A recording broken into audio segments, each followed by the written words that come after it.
Lights. Camera. Action. The Ariel Helwani show has gone cross-country to the West Coast. Live from beautiful sunny Los Angeles, here's your host, Ariel Helwani.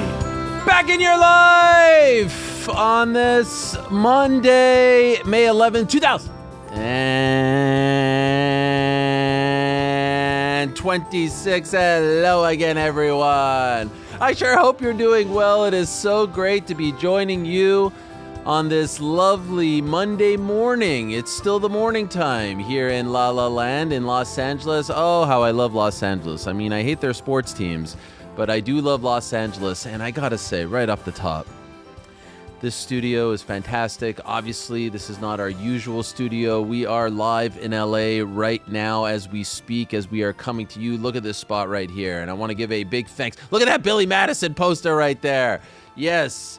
Shout out to set designer GC for making this feel like home. The little trinkets, the little nods to Los Angeles. One of the greatest of all time, Vince Scully, Chronic, Dr. Dre, NWA, Chick Hearn. Shout out. But a massive shout out to the West Coast Creative Studios team. They have been phenomenal, welcoming us in as one of their own. We feel like we're one of their own as well, and it's been amazing as we get this plane off the ground. We will be here all week, Monday, Tuesday, Wednesday, Thursday. We're going to be here all week. Why? Because, of course, on this Saturday, May 16th, Intuit Dome, live on Netflix. It's the massive, historic, first of its kind card headlined by Ronda Rousey versus Gina Carano, the very first MMA card to ever air live on Netflix. Gina coming back for the first time in 17 years. Ronda coming back in the first time 10 years. Nate Diaz, Mike Perry, Francis Ngannou, Philippe Lins, Saladin Parnasse, JDS. The list goes on and on. So I got here Saturday night, watched UFC 328 on the plane, landed just as the main event was going to begin, which was tremendous timing. No turbulence, no outages, whatnot. Andy and Frank got here Saturday afternoon. Oh boy, Connor GC after the watch party Sunday. Jordan got here on Sunday. And the gang's all here. Everyone's here. You will see them in a moment. And I just have to say, taking a step back, around 2 weeks ago, I put on the table, I proposed to the team, look, the next 2 weeks are going to be insane. But we're up for it. We believe in ourselves. This is the best damn team in the business. Uncrowned is the best damn combat sports platform in the world, and we're up for it. And so we did a live show at City Winery on Friday, sold out. Shout out to every single person who bought a ticket. Shout out to Dustin Poirier, Wonderboy Thompson, Kyle Dawkins, Joey Pfeiffer. Last minute. We had no guests as of Wednesday night. 2 people had to reschedule. Couldn't make it. No hard feelings, but we had to scramble. Wednesday's show, I'm doing interviews, I'm doing the show, I'm texting people. DP came through in the clutch. Wonderboy, clutch. Dawkins, clutch. Pfeiffer, clutch. Came from Jersey to hang out with us, hang out with all of you. You may have seen it. It's streamed live, and I think it went great. And it looked great. And that was actually the second time that we did a live show from City Winery in New York City. Great venue. Check it out. West Side. This one looked so much better. And it was just us. Team of, 5 people? 6 including me. I'm doing nothing. I'm just sitting there. And the fact that we were able to put that together, pull it off, next day, go to LA, do all of this, and all the fun things we have in store. It has already begun. Yesterday, all day, 8 a.m. to about 8 p.m., I shot 3 face-to-faces. They're going to start rolling out as of this afternoon. Francis and Philippe was interesting. There's a tinge of like disrespect there. There's a tinge of like, you're not on my level there, but it was good. It was much better than I thought it was going to be. Ronda and Gina was next level, and I'll get into that a little more in a moment, but it was the antithesis of what we saw this past week leading up to UFC 328. Different strokes, different folks, but it came at the right time. And then Nathan and Mike Perry was intense. It wasn't bad blood intense, but there was an intense. There was a moment where we were all like looking, like I was in the middle, they were here, and it felt like our heads were like 2 inches apart from each other. It was intense. Shot something after. I'll tell you more about that. The team was here testing, warming up, rehearsing, late, get here. It's 10 o'clock in the morning, but we wanted to be here to pull all of this off. And what a freaking show. Golly, what a show. What a way to kick this whole thing off. I've not done an interview with Ronda Rousey one-on-one in well over a decade. I believe the last time I spoke to her was January of 2015. I looked at our texts. It's been over 11 years, if my math is correct.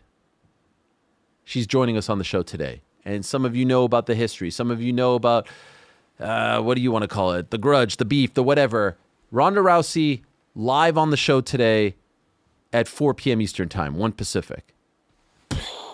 I mean, you talk about a mending of the fences tour. That's been the theme of 2026 for me personally.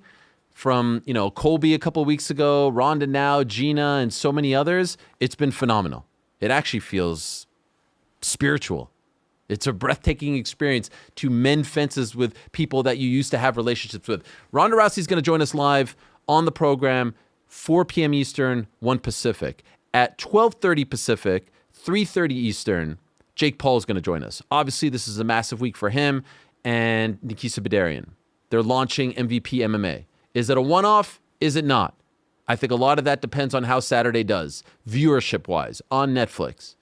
We'll talk to him about the genesis, getting this off the ground, everything that he's doing, his own career, his own fighting career. I saw he's training again, the boxing stuff and more. The Problem Child will join us at 12:30 Pacific, 3:30. I keep having to do the math because my sheet right now is in Pacific time zone. Prior to that, we're going to be joined by Joshua Van, the reigning defending UFC flyweight champion, who had a massive win over Tatsuro Taira on Saturday. More on that fight in a moment. But the pride of Myanmar is going to be joining us, Joshua Van, the fearless one. Prior to that, we're going to be joined by Eric Nicksick, the head coach for the brand new, once again, UFC middleweight champion, Sean Strickland. Love talking to Coach Nicksick. Big week for him coming up. Of course, he's the head man for one Francis Ngannou. And so he goes from 328 main event to one of the 3 main events, the tri-headliner, if you will, for Saturday's card on Netflix. We'll talk to him about that massive win. And then we'll kick off the interviews at around 2:20 p.m. Eastern Time, 11:20 Pacific, with Sean Brady, who got back on track after the tough loss to Michael Morales back in November. He got back on track with a massive win over Joaquin Buckley. Those are our guests today. Just wait for the rest of the week. We're coming out with a bang. What a lineup that is. What a quintet of individuals, and perhaps apropos, as the cage that they'll be competing in on Saturday is a hexagon, and I believe the hexagon is 5 or is it 6? That'd be 6. Is it 6, Frankie? Absolutely. Frankie, it's good to hear from you. It's greater to hear from you. I was just trying to figure out a way to introduce you. Yeah. Hello, how are you? Perfect. How are you? Jordan, are you there? Hello. I'm good. How are you? Jordan is there, but he can't talk? He can't talk. Can Andy talk? Andy can't talk, but she's here. What about the wide shot? Yeah. What? I thought I saw something there. No. Oh, my God. The vibes are incredible. The Knicks swept the lowly 76ers. Shout out to your New York Knickerbockers. 4-0. They swept their asses. They weren't even competition. They rolled over and died. And we're not getting cocky. We're not getting cocky, but this is our best chance since 1994. I am on an absolute high right now. Beautiful Los Angeles. The Knicks sweep the Sixers. We're now off for at least a week. OG hopefully will be good by the time they come back. If not, it's either May 17th or May 19th, game 1. Bring on the Pistons or the Cavs. We don't care. We're the reincarnation of the 1970 New York Knicks, passing the ball, making big shots, team ball, camaraderie. It's a dream. I feel like I'm dreaming right now. I feel like everything's coming together. It's unbelievable. Deuce is loose. Shamit's killing it. JB, Cat, Josh, Mikal. Oh, my God. To the Sixers. The Sixers. Josh Hart said it yesterday. What did he say? He said, Philadelphia used to be a sports town. I'm not so sure anymore. Are you kidding me? Them's fighting words. Our guy Josh, intern Josh, texting me some trash talk before the series. You guys know this. He texted me before the series. All I hit him with was a ha-ha. He's a Philly boy. I hit him with a ha-ha before the series. 7 in a row. I'm riding high right now. I'm riding high. Okay, so much to get to. I can't wait to get into the show. It's not just me here. The whole team is here. Let's bring in Rick and GC. And the beauty about this is they're not going to be in some control room. We get to hang out together. Ding dong. Do we have a doorbell, Frankie? Do we have the doorbell? We sure do. Ding dong. Frankie, you know yourself. Hello, guys. What's up, man? How are you? Hello. What is this little mini I've bottle never of water? There it is. It's a bottle of water. That's a weird one, but I like it. Gentlemen, Ariel. this is so nice. It is. It's fun, huh? What a Shout out to West studio. Coast Creative. I want to have like a back porch with this Yes. type of motif. Like what do you call this? Vine? Yeah, like vines, Wrigley Field? ivy. Ivy? Yeah, a little natural It's a feel. tremendous- I want a back scene. porch like the back porch. I want a back porch. We have a green room back here that is like straight out of Friday. Yeah. Like I feel like we should have a lowrider parked in the back and just sitting there, you know. The vibes are smoking immaculate, doobies. as they It's say. outside. The green room is It's outside. literally outside.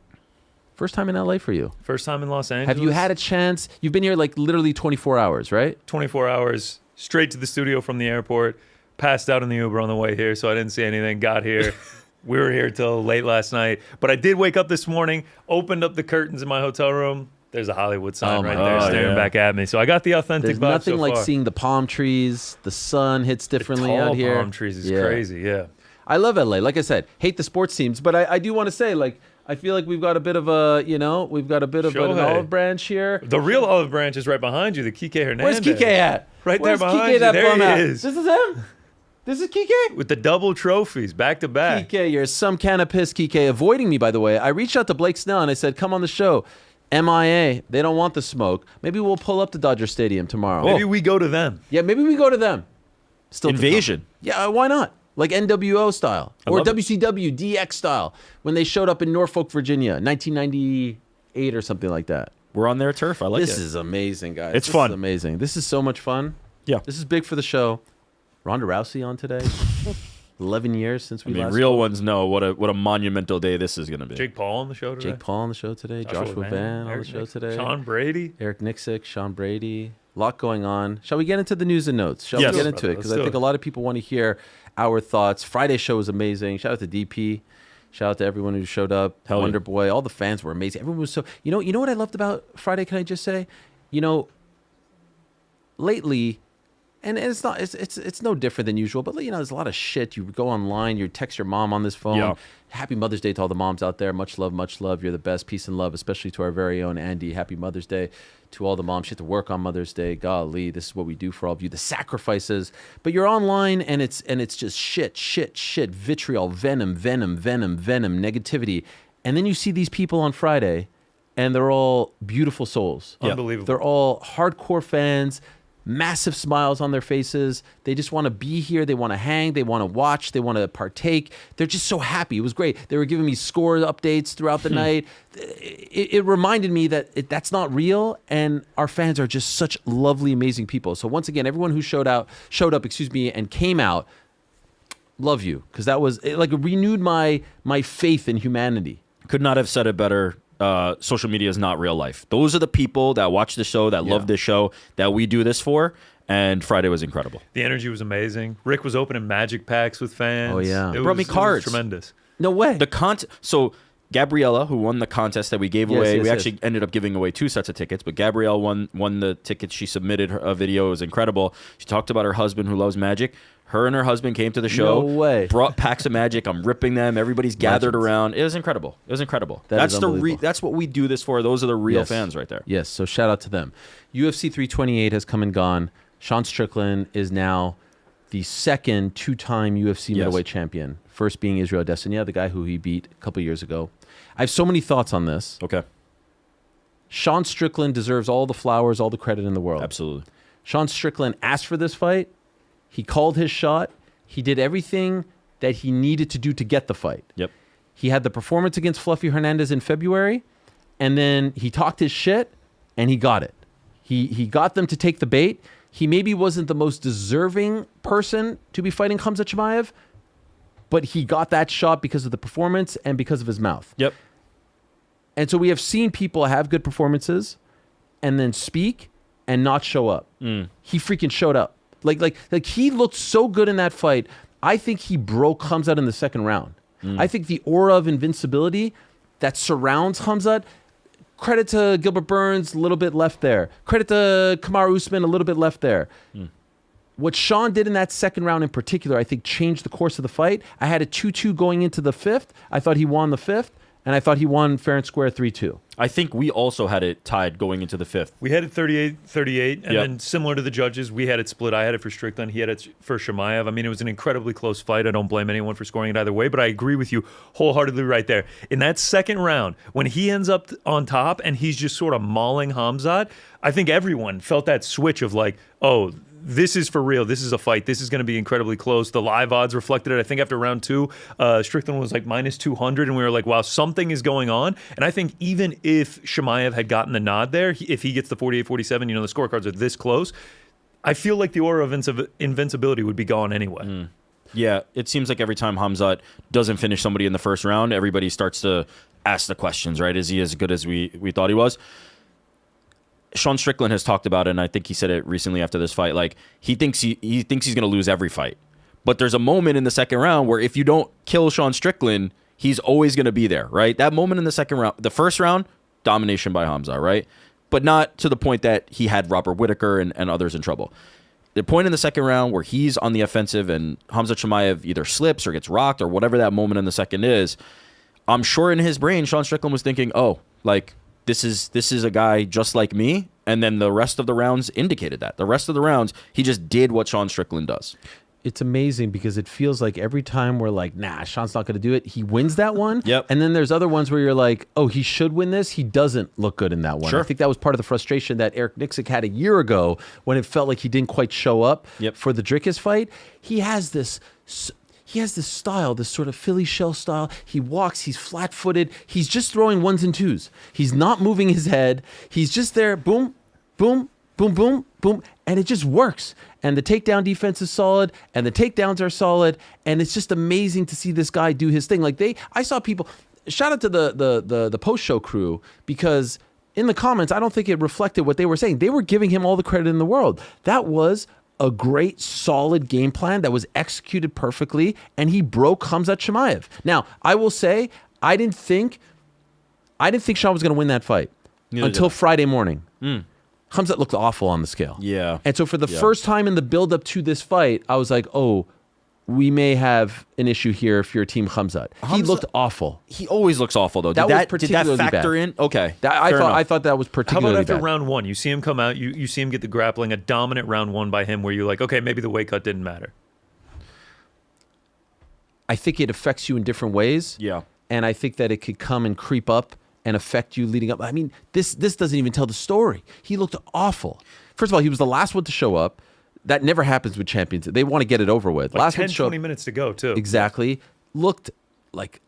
He looked exasperated. He looked frustrated. He looked sunken in. He looked dehydrated. He looked awful.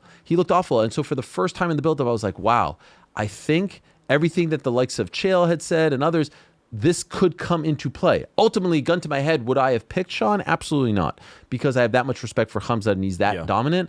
But Sean exposed a lot of weaknesses, a lot of holes. Now, interestingly enough, Dana White said at the post-fight press conference, Khamzat walked up to him afterwards and said, I'm essentially done. I'm moving to 205, which I think would be a gift for the light heavyweight division because there's not a lot going on there. There's more going on at middleweight. But then in the immediate aftermath, he's tweeting to Sean Strickland like, let me know when you're ready, all this stuff and more.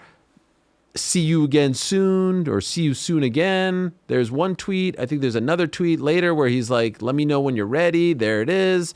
And so that doesn't suggest he's interested in 205. I think he's leaving his options open, right? Yeah. Because a rematch with Strickland, I think, would be great. I think. Care to see that? Oh, yeah. Definitely. Right away? It was 48-47. Right away. I'm okay. It doesn't have to be right away, but I want to see it. Yeah. It all comes down to, can Khamzat make the weight, right? As you said, he looked horrible on the scale. He tends to look horrible on the scale. 70, he had weight misses. He never quite looks like he's comfortable making weight regardless of what the weight class is. As far as Sean Strickland goes, I think anytime we talk about Sean Strickland, most of the time it leads with the offense, right? We're talking about he's plodding forward, he's very flat-footed, he's jabbing. But what often gets understated is beyond the Philly shell, he's just so defensively sound. He does not take damage. And what we saw in the fight was Khamzat actually damaging him, right? For me, I was encouraged by the idea that like Khamzat was in a striking battle with Sean Strickland and doing decently well, right? Like when we saw Sean Strickland against Fluffy Hernandez had nothing for him. On the contrary, when it came to Khamzat was actually doing well in the striking with him. If I told you that this was only going to primarily be a striking battle for the later part of the fight, you'd probably imagine that Sean Strickland would be doing even better than he did. And I actually thought Khamzat did pretty good in that realm. What was the difference in the fight was when it came to Khamzat's world, Sean Strickland's defense was rock solid. He just did not let Khamzat, outside of the first round, do what he wanted to do. I thought after round 2, I thought Khamzat was going to be done. And he actually ended up doing better on the feet than I thought in rounds 3, 4, and 5. So I would love to see the fight again. I think they both have things that they could take away and do better. It all comes down to can Khamzat make that weight.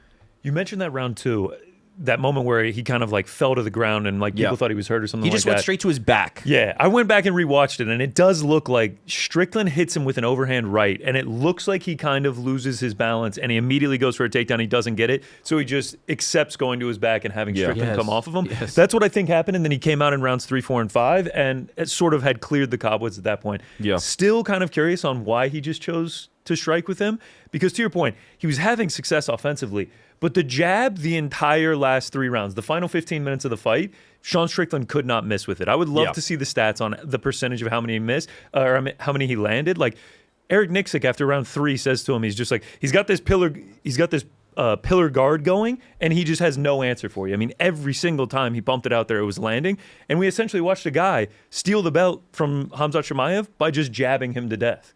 It was a great performance. It was surreal to see him do it twice because I didn't think he was going to beat Izzy, and then to do Nobody that against did, Khamzat, and nobody did. Yes, to do it against Khamzat, I think it's 2 of the biggest underdog. Oh yeah. It is the first time that someone has won 2 title fights as a plus 300 or greater favorite. Of all the champions that we've seen in my time covering the sport, and especially like repeat champions, I did not see this one coming. You know what I mean? Out of Sean Strickland, the guy who was introduced to us as a welterweight all those years ago with the long hair and all that. And Tarzan. I did not see this coming from him. I didn't think he was going to beat Fluffy. Yeah. And then what a performance that was. Dog walked Yes. Fluffy. At this point, he has to be fighter of the year. Up through the course of the year. 100%. 2 massive underdog wins 100%. and takes the belt back. He has to be. What's so impressive about Sean Strickland, and as a credit to him, is he's never been a top pound-for-pound guy, right? He's never the name that's on the list, and that's why we don't expect these performances out of him, right? He essentially, he just does not get the credit that he deserves. He should be getting more credit. If you look at the resume, it speaks to somebody that should be higher on everybody's pound-for-pound list, that should be a smaller dog against the likes of Khamzat Chimaev and Israel Adesanya, but for one reason or another, he doesn't get it, whether it be people see the trash talk and think it's like bluster and there's no substance behind it, but now we've seen there is a ton of substance behind it. He's a fantastic fighter. Or whether it be the style that everybody looks at and goes, what is this? They're comparing him to what's the meme? Is it iCarly? What's the? Oh yeah. Did they take a picture together? They did take a picture. No. Is it fake? Oh, it's AI? That was AI. That was AI. Yo, thought Miranda Cosgrove was at the hotel Why and not? was holding the belt afterward. Okay. So Fucking A. anyway, the point being that it's easy to look at him and pick it apart and just be like, this guy's not that good.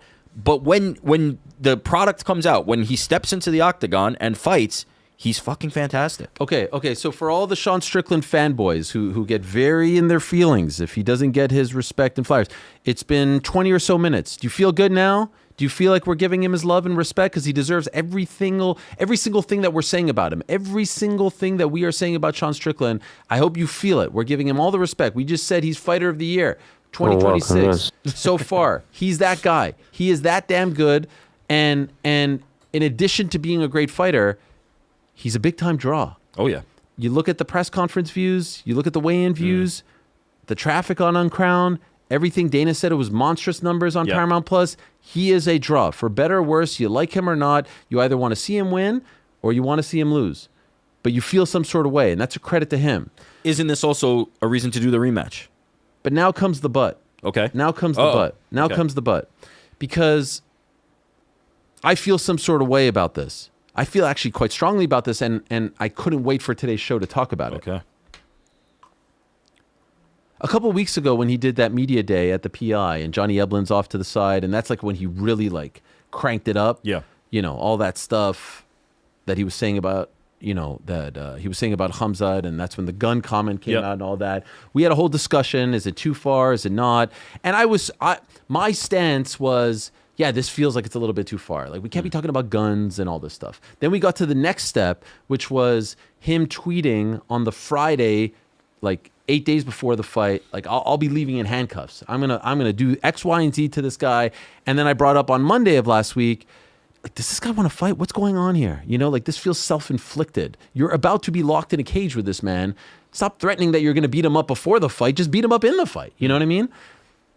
And I won't lie.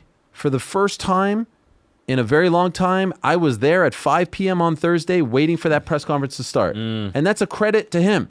Whether I agreed, whether I liked it, whether I did, I wanted to see what was going to happen. Yeah. I was there waiting, and I saw it go from like 20K live views to 150K live views, and I think it like topped out at like 180, 190. No, I saw it peaked at like 220K. It was the biggest Absurd. since Khabib versus McGregor, live view wise. I was there. I can't remember the last time I did that. Yeah. Honestly, I can't remember Yeah. the last time I did that. And as I was watching it, and I texted it to you guys, I said, look, I got to give this guy credit. He is standing up there saying insane, vile shit about Muslim people, about Khamzat, about his family, about people he's associated with, about some people who have, checkered backgrounds, to be kind, Yeah. about his mom, about his country. And he's not just saying it, he's saying it with his fucking chest. Like, he's saying it from here, and he's standing up. Like, if someone wanted to do something to him, he was right there, right? And I said to him, and I even said this online, I thought he won that press conference. I thought he got under Khamzat's skin. I thought Khamzat seemed rattled for the first time. It seemed in the buildup like Khamzat was just laughing it off sort of in this maniacal way. But in that moment, it felt like he had got under his skin, that he had somewhat like irked him to the point that he was like acting out of character, broken, I don't know. And then, of course, we see in the face-off, he kicks him in what appears to be like the groin, Sure was. Yeah. like balls region, right? Yeah. Like that's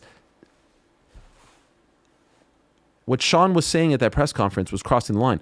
What Khamzat did was dirty. Yeah. You can't kick a guy that you're about to fight in the balls before. But he was so emotional, he was so upset that he was led to doing that. And so I said, you know what?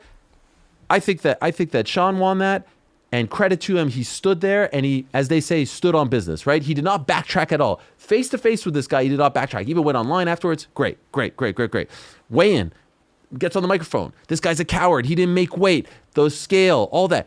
He is standing on business, right? You get to the fight.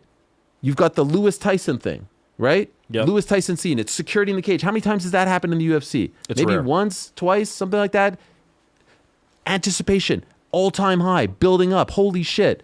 I don't care that they touch gloves. I really don't. Yeah. That to me meant nothing. All right, let's fucking go. That's the way I took it. Let's fucking go. You didn't just talk about your opponent and say he sucks, I hate him, he's this, that, and the other. You talked about his religion. You talked about his mom. You talked about his family. You win that fight and tell the world that was all for show, that was all for promotion. That is the biggest bunch of bullshit that I've ever heard. That is fraud. That is cowardly shit.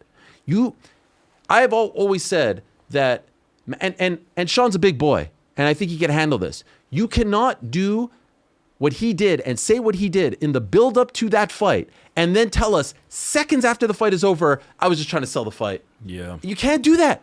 You cannot walk that back. That's family. You called his mother a whore. You called his religion awful things. That doesn't go away. I'm sorry.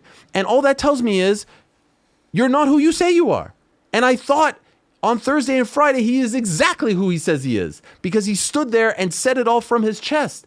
I always said Matt Serra versus Matt Hughes, the culmination of that feud, was the most disappointing thing of all time. Those two guys hated each other. And at the very end, they hugged it out and said, we're all good. Remember the build up to that? Oh, yeah. It was venomous. They hated each other. They were bitter rivals. And I thought it was so weak that they did that. You think Conor and Khabib are ever doing that? Ever. Till the end of time. You think Jones and DC are ever doing that? Never. And these two guys went back and forth and took this sport and their fight into the gutter. And then afterwards, we're doing the kumbaya thing, putting the belt. No. And then you tell me afterwards, you share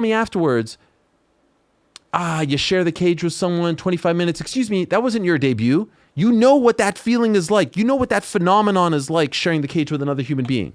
You know what happens, and yet you still spoke about him that way. So what I'm trying to say is, if you know what happens when you share the cage with someone for 25 minutes, you know that you're going to feel some sort of way about them in the aftermath. Kinship yes. of sorts, yeah. Don't tell me that, something came on you and afterwards you respected this man. No, you don't respect this man because you said all that stuff. Either you're lying about everything you said, but you took us to a very dark, deep, disgusting place.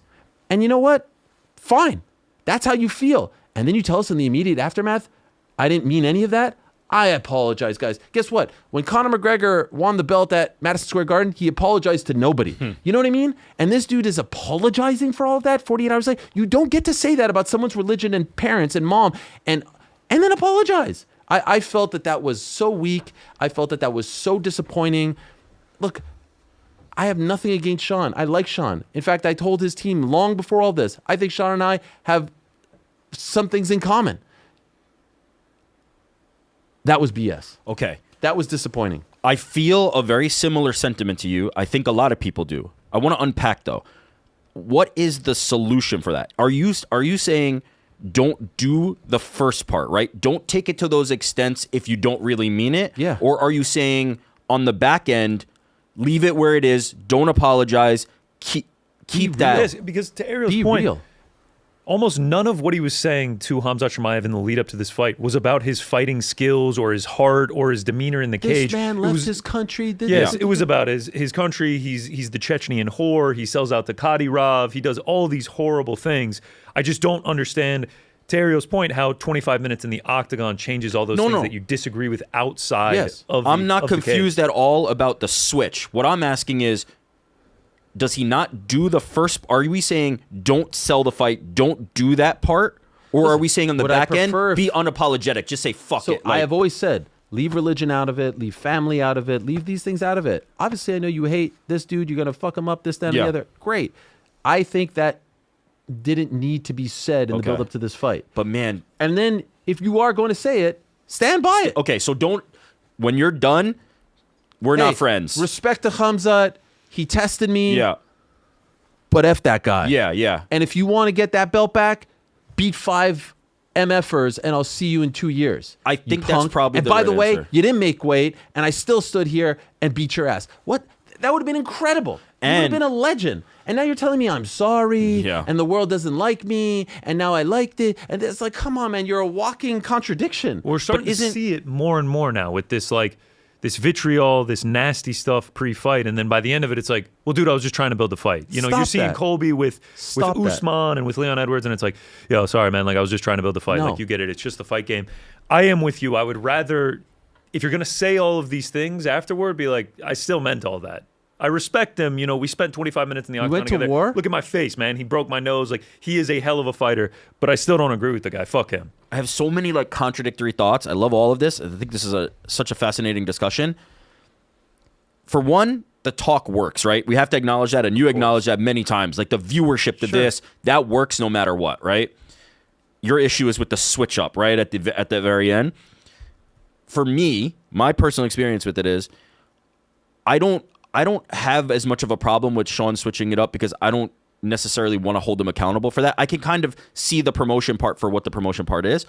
I would make an argument that the humbling himself in the end is endearing to a certain group of people. Like, there are people that I don't think necessarily need him to stand in the business and actually are like, this guy that is humble in victory afterwards and is showing a different side of himself can be endearing. I totally agree with you, though. it makes it very, very obvious that the next time Sean Strickland is doing this, right, ahead of a fight, he does not mean it. It makes it harder and harder and harder to buy what he's saying the next time he does this. He tries to do this. The energy and the emotion that we thought he really hates Khamzat Chimaev, you start to lessen your ability to buy that. But I do think the genuine man that we see at the very end, the more humble man, the man who talks about like his wife and how she's changed his life, is endearing, while you can also still acknowledge like you're not what you said you were ahead of the fight. Right, like you're not standing on that. It feels like we know that there, is a good guy in there. Like we saw him and Hunter Campbell kibitzing afterwards, and he's just like, man, I know you're a good guy. You let this lunatic out during fight week, and I know it's to sell the fight and everything like that, but I know there's a good guy in there. And like we've been to Xtreme Couture and been around Sean, and there's no cameras rolling, and like he seems more like the guy after the fight. Yeah, he was a nice guy. Like he was chill and he was talking to us and everything. It's just like no one wants to feel like they were hoodwinked. No one wants to feel like they were conned. Rematch against Chimaev and try to build it And up. we're going to the do fight this was all so over good, again? though. Yeah, but we're going to do this all over again? I think it would The work. fight was very close. And it was entertaining. So I understand that I'm not 19 years old, and that what draws me in isn't the same as what draws a lot of kids in or younger fans in. The Sean that we saw in the post-fight press conference draws me in. Makes me want to root for him. Yeah. He's vulnerable. He's honest. He's open. He's got warts. He's changing his life. All this stuff and more. He's inspirational. And so I'm not saying you need to be, you need to be like Mr. Rogers leading up to the fight. Yeah. I'm not saying you need to be that. But just if you don't believe it, don't say it. And don't fucking cross the line and talk about religion and family and all this other stuff. You can't do that. And then tell us in the immediate aftermath, seconds later in the cage, man, that was just to sell the fight. No. And on Khamzat's part too, you put the belt around them and all this stuff. Like you wanted to kill this guy, you kicked him in the balls. Like I thought that was weak on both their parts. And I know what someone's gonna say out there. You've never done it. You've never walked for 25 minutes with someone through hell and been through it. Guess what? We've seen enough fighters hate each other before and hate each other afterwards. I'm not saying don't tip your cap. Thanks for the war. I'll see you down the road. But that was nonsense. You took us down a very, very dark path. Yeah. You took us down. Stay there. Because you freaking took this sport into the gutter, and everyone's counting their money and everyone's happy about it. Tell me something. In the day and age of Paramount Plus, no pay-per-view, who were you selling the fight for? You got the fight. What benefit did you benefit from? What benefit came as a result of saying all that vitriolic, venomous stuff? Do you understand what I'm saying? Yes. If he would have said, I got 1.5 million pay-per-views because I called his mom a whore, great. You didn't get anything. All right. You didn't get anything. I agree with you on it going, into the gutter. I was walking around, it was appointment viewing, the press conference and everything like that. We were just leaving the office on Thursday, and I was walking through the streets of New York. I didn't have my headphones, and I'm blaring it through my speaker, listening to it. I'm like, wow, this is crazy. And it gets to a point where there's so many people around. I'm like, wow, I need to turn this off because it's just wildly inappropriate. This can't be like out in the public. That's how deep it was going. Is there any chance that he was selling the fight to himself a bit? He needed to go to this place to get his own self-belief. I mean, this guy Khamzat going into this was the boogeyman. He was 15-0. Did he need to get to a point where it was like, I hate this guy. I am going to beat this guy. I'm going to teach this guy a lesson. Like, I hate everything about him. I hate the way he fights. I hate his background. I hate his family. I hate everything about it, that he had to sell the fight to himself to give him that self-belief. I don't think so. I think that he was selling the fight to get more eyes on it. Yeah. To his point, him and Khamzat afterward talking about, you're welcome, Chimaev. I made you the most money you've ever made in your life. Who wants to hear that as a consumer? It can't be both, though? You don't think Sean Strickland can... It could be. It could be. I had a take a few months ago where I said, no fight will ever even scratch the surface of John Jones versus Daniel Cormier, Khabib, and Conor. And you guys kind of push back against that. I think this is as close as we've gotten, right? 100%. We will not. We just will not see that. There is no real animosity before. There's a few reasons. One, like the sport has become much more professional, right? At the end of the day, Sean Strickland and Khamzat Chimaev, despite like Khamzat kicking him and whatever, are professionals who make money, participate in the sport, and then go home to their families. Like this is what this is. The Wild Wild West days are gone, and more specifically, maybe this will be controversial. I don't know. I'm just going to say it. We want our bad guys to be bad guys. I think that's what your main point is, right? When you're going to be the bad guy, be the fucking bad guy, right? John Jones, bad guy. Conor McGregor, bad guy. When you're going to choose that lane. When you're going to go down that path, when you're going to say there are no holds barred, I'm going to do whatever it takes. I'm going to say whatever it takes. I will be victorious, but I'm going to go as low as it possibly takes. Be the bad guy. I believe that Jon Jones, with all of his soul, is that. I believe that Conor McGregor, with all of his soul, is that. It requires a certain type of person. I don't believe Sean Strickland is actually a bad guy. I don't in any way. I mean, that's a strong statement right there. But Sorry, I don't mean in any facet of his personality. I don't mean at the end of the day. Ultimately, if we have this, there's good or bad. I think there's good in all those people that you mentioned, but there certainly is. But you know what's actually fascinating about that? I actually believe that the real is all that he said before. I think what's annoying about this is I think the aftermath is actually not the real. And that's what frustrates me. And I think that there is. Look, I acknowledge that there is a phenomenon that happens after two men fight each other for 25 minutes, and you kind of like have this dump, and you're like, relief. Thank God that's over. And in doing that, you're showing love. You know, I think Sean Strickland wakes up today and says everything that he said about him again. Probably. You know what I mean? And so it's like, why did you even have to say that? Why did you do that? Why did you diminish everything that you did to get this fight and sell this fight, as you say? For what? Could it be an in the moment thing? I mean, he's been building to this for when did he start calling for this? Months and months ago. It was before the Fluffy Hernandez fight. He was saying that he was going to come for Khamzat Chimaev and take his belt. Is there a moment where like there was so much build and there's just so much thought and energy and time put into this? Guys, you didn't sit there watching that on Saturday, the aftermath, and be like, well, that kind of... I felt that. Yeah. I felt that. It was deflating. But I also didn't buy as much into the beginning part. I knew that Sean was saying this, but as I said when we were talking about it, it's working for me. I care more about this fight. I don't buy it. I never bought that Sean Strickland. Here's what you said is very important, and I think you're right. I think Sean Strickland feels this way. I don't think he woke up the next day and was like, nah, Khamzat's a good guy. He's not palling. He felt everything that he said.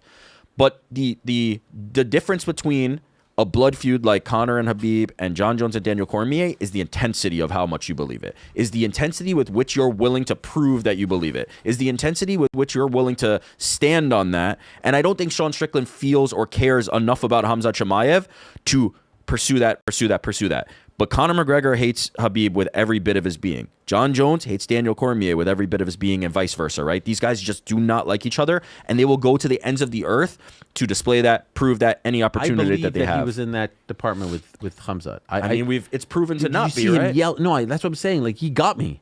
And so I'm giving you my theory about how he feels in the aftermath. But I think you're right. I just feel like if you are going to take us on that ride, take us on that ride till the very end. And the reason for that is because the next time you do it, which he will inevitably do it, and there are going to be some dummies out there who will fall for it, it's not going to work. At least not on me. It'll work less, I think. You can't. Okay, so now when he's going to fight Imavov, he's going to say the same things, and then we're going to be like, okay, now this again. But also think about it. He brings in such a casual audience. I had friends that never watch MMA texting me, "Is Strickland really going to do this? I want to see Strickland upset him and everything." How many of them were locked into the post-fight press conference, everything like that, and they're going to remember that in the brain in 8 months when he's going against Imavov, or they're just going to see him talking mad shit to Imavov, "I'm the champ," blah blah blah, saying all these things, and it's like, hell yeah, Sean Strickland's back. Let me tell you why it'll work again. Or rather, not why it will work, but evidence of it continuing to work. One, Colby Covington's entire career. Yeah. It never was anything other than talk, and every single time it worked. Never this kind of draw. He did the same thing. Well, I mean, he was headlining pay-per-views. I know, but he wasn't this kind of draw. Okay, let's put Sean Strickland. Yeah. Sean Strickland promises to the death, I'm going to kill everybody. Never delivers on that promise. Stands there and jabs people, and the style has never changed. People still believe, still buy into it. Ramps up the intensity, says, okay, I shared the cage with Drickus. He's okay. He kind of does a variation of this. The difference here was he never went as intense as he went in the pre with Khamzat as he has with other opponents. But he's always called out his opponents, and then in the aftermath, it's always like, the Dutchman's all right. It's always like, The perfect example of it is the first time he got the belt against Israel Adesanya. I understand it wasn't as intense, it wasn't as vulgar as it was against Khamzat Chimaev, but all the dog stuff and everything like that. He had Izzy tearing up at the press conference. Like, it was a feud, and then when he got the belt, it was like respect to the, one of the middleweight goats. I love Israel Adesanya. We're dapping each other up and everything like that. And rinse and repeat and started it all over again with Drickus du Plessis. I think it will work again. We want to believe it. That's Yeah. the thing. We want to be worked. what's I crazy want is- to care. I want to buy it. You want to hear afterwards? I don't. I don't. No one wants to hear I that. like genuine bad guys. I'm not going to No one deny it. wants to I hear can't even that. pretend. I like the guys who say, fuck you forever. I like those guys better. Do you think that, look, he said a lot of things about a lot of people who, can Yes, be intimidating. yes, Do you yes. think, I thought some of the, he said, I want to apologize. He apologized. That was, Do you think he got a message? I don't know, man, but that Why- was. what other reason is Sean Strickland apologizing for? To everyone, like all Yeah. the sects of people that Yes. he insulted. And you mentioned it earlier. It's not even like he needs to do this because he has such an incredible story. Like, the abuse when he was young, the neglect when he was young. And then, like you said, he was never really like a perennial top 10 guy. Now he's a 2-time middleweight champion, both time as massive underdogs. It's kind of like when he won, I was just like, what a fucking story this guy is. This is unbelievable that he did it again. And then like, he's like, oh man, I'm sorry for everything. And then like, you kind of jog your memory and you're like, oh yeah, man, he said some like pretty horrible things Yes, in the lead up. So you horrible, can't be like horrible. as hyped for the guy like as you would like an Alexandre Pantoja that goes from Uber Eats driver to UFC champion, where you're like, this is unbelievable. It's like he doesn't need to do this because he has such a good story as it is. Ultimately, I just want to be very clear to anyone who I'm sure is going to disagree, and you're well within your rights. Oh yeah, we'll get Sean on this. If Sean Strickland's vitriol was all about Khamzat Chimaev, the fighter, this guy sucks, this guy's overrated, this guy's a humper, this guy is this, that, and the other. If that was the main focus of his trash talk, and then he walked through hell with him for 25 minutes, and he got his nose broken and all this stuff, and he said, you know what? I need to give this guy his props. He is better than I thought he was. He is that damn good. He took me to a place that I never dreamed I could go and survive and da-da-da. I would be okay with that, to be honest. But nothing that he experienced in those 25 minutes should have changed his stance on what he said about him in the lead-up, because everything that he said about him in the lead-up had nothing to do with his fighting abilities. It was about his religion. It was about his family. It was about his associates. It's about his life, and he fled. You know what I mean? Yeah. So, like, what are you apologizing for? I you still have to feel the same. You could say, hey, this guy is great because I just fought him for 25 minutes, but he's still X, Y, and Z. yeah. You just took all that back. And if I'm Khamzat, I don't accept. And maybe that's why he's asking for the fight, because maybe a light went off in his head, like, you know what? I shouldn't have dapped him up. I shouldn't have put the belt. I don't know. But none of that gets erased because you went 25 minutes with him. Do you understand? There's a big difference 100%. there. There's a big difference. There's unwritten rules in the fight game. You don't take the fight to certain places. And if you do, and if you dare to do that, freaking stay there. And I would have so much more respect for it. If I would have done a show on Friday after that press conference, I would have taken back a lot of the things that I said in the build, because I'd be like, yo, man, face to face in front of an audience, he backed it all up. Yeah. I was impressed. Did I agree? Did I like? Did I this? No, but I was impressed, and I thought he won. And then Friday, same. And then he took it all back. Yeah, And apologized. Golly, he apologized. Oh, my gosh. And then he starts talking to us about gratitude and all this stuff. I'm like, man, like, what is this? What there's are a we feeling being of getting subjected to here? hoodwinked, right? There's a feeling of just Exactly like, that. you told me you were the bad guy and you're not. And I'm conflicted on it. I really am. But I think my lasting stance is that we want to believe very badly that some of these guys are what they say they are. They are the baddest dude. They are the vicious, nasty MFers that they say they are. And then sometimes when that veil is lifted, it's like, damn, I kind of like the bad guy better than I like the good guy. Let me ask you guys this. You haven't seen the face-to-face that we've done with Ronda and Gina. But I was thinking about it. So I'm doing it yesterday. And it's now like, 20 hours post all of this. Less than 20 hours post all of this. And in my mind, I'm like, all right, I've been tasked to do this. There have been there's been some criticism of their feud. You'll see where I'm going. There's been some criticism of Ronda and Gina. It's like, it's too friendly. Too Like, lovey-dovey. is this going to be a friendly sparring session? Like, what is this? They're talking about loving each other and all this stuff and respecting each other and bringing each other up. Like, ultimately, I want to see conflict too. Like, I'm Mr. Instigator, according to the fans. Like, I want to see conflict, but I just want it to be real. Yeah. So I'm thinking, okay, I have to ask certain things. I have to try to get them to talk about themselves in a different way, all this stuff. And so we did, and this is a bit of a preview, we did the face-to-face. I've never experienced anything like this. In all my years of doing interviews, in all the fights I've covered, and obviously I don't do a ton of the face-to-faces because I'm not usually a part of the broadcast the way in which I am here. But the amount of times that they cried, the amount of times that their eyes watered, the amount of love, and I walked away from that and I told the crew that was there, this is so refreshing. Coming off of that in Newark, two people who don't feel like they have to sell the fight, two people who don't feel like they're okay with, like, I believe Ronda when she says, I'm going to try to kill you. Yeah. She didn't say kill. We actually had to talk about that word, but like, I'm going to try to annihilate you. I believe her. Yep. But I also believe when she says, like, you've helped me and I love you and respect you and all this stuff.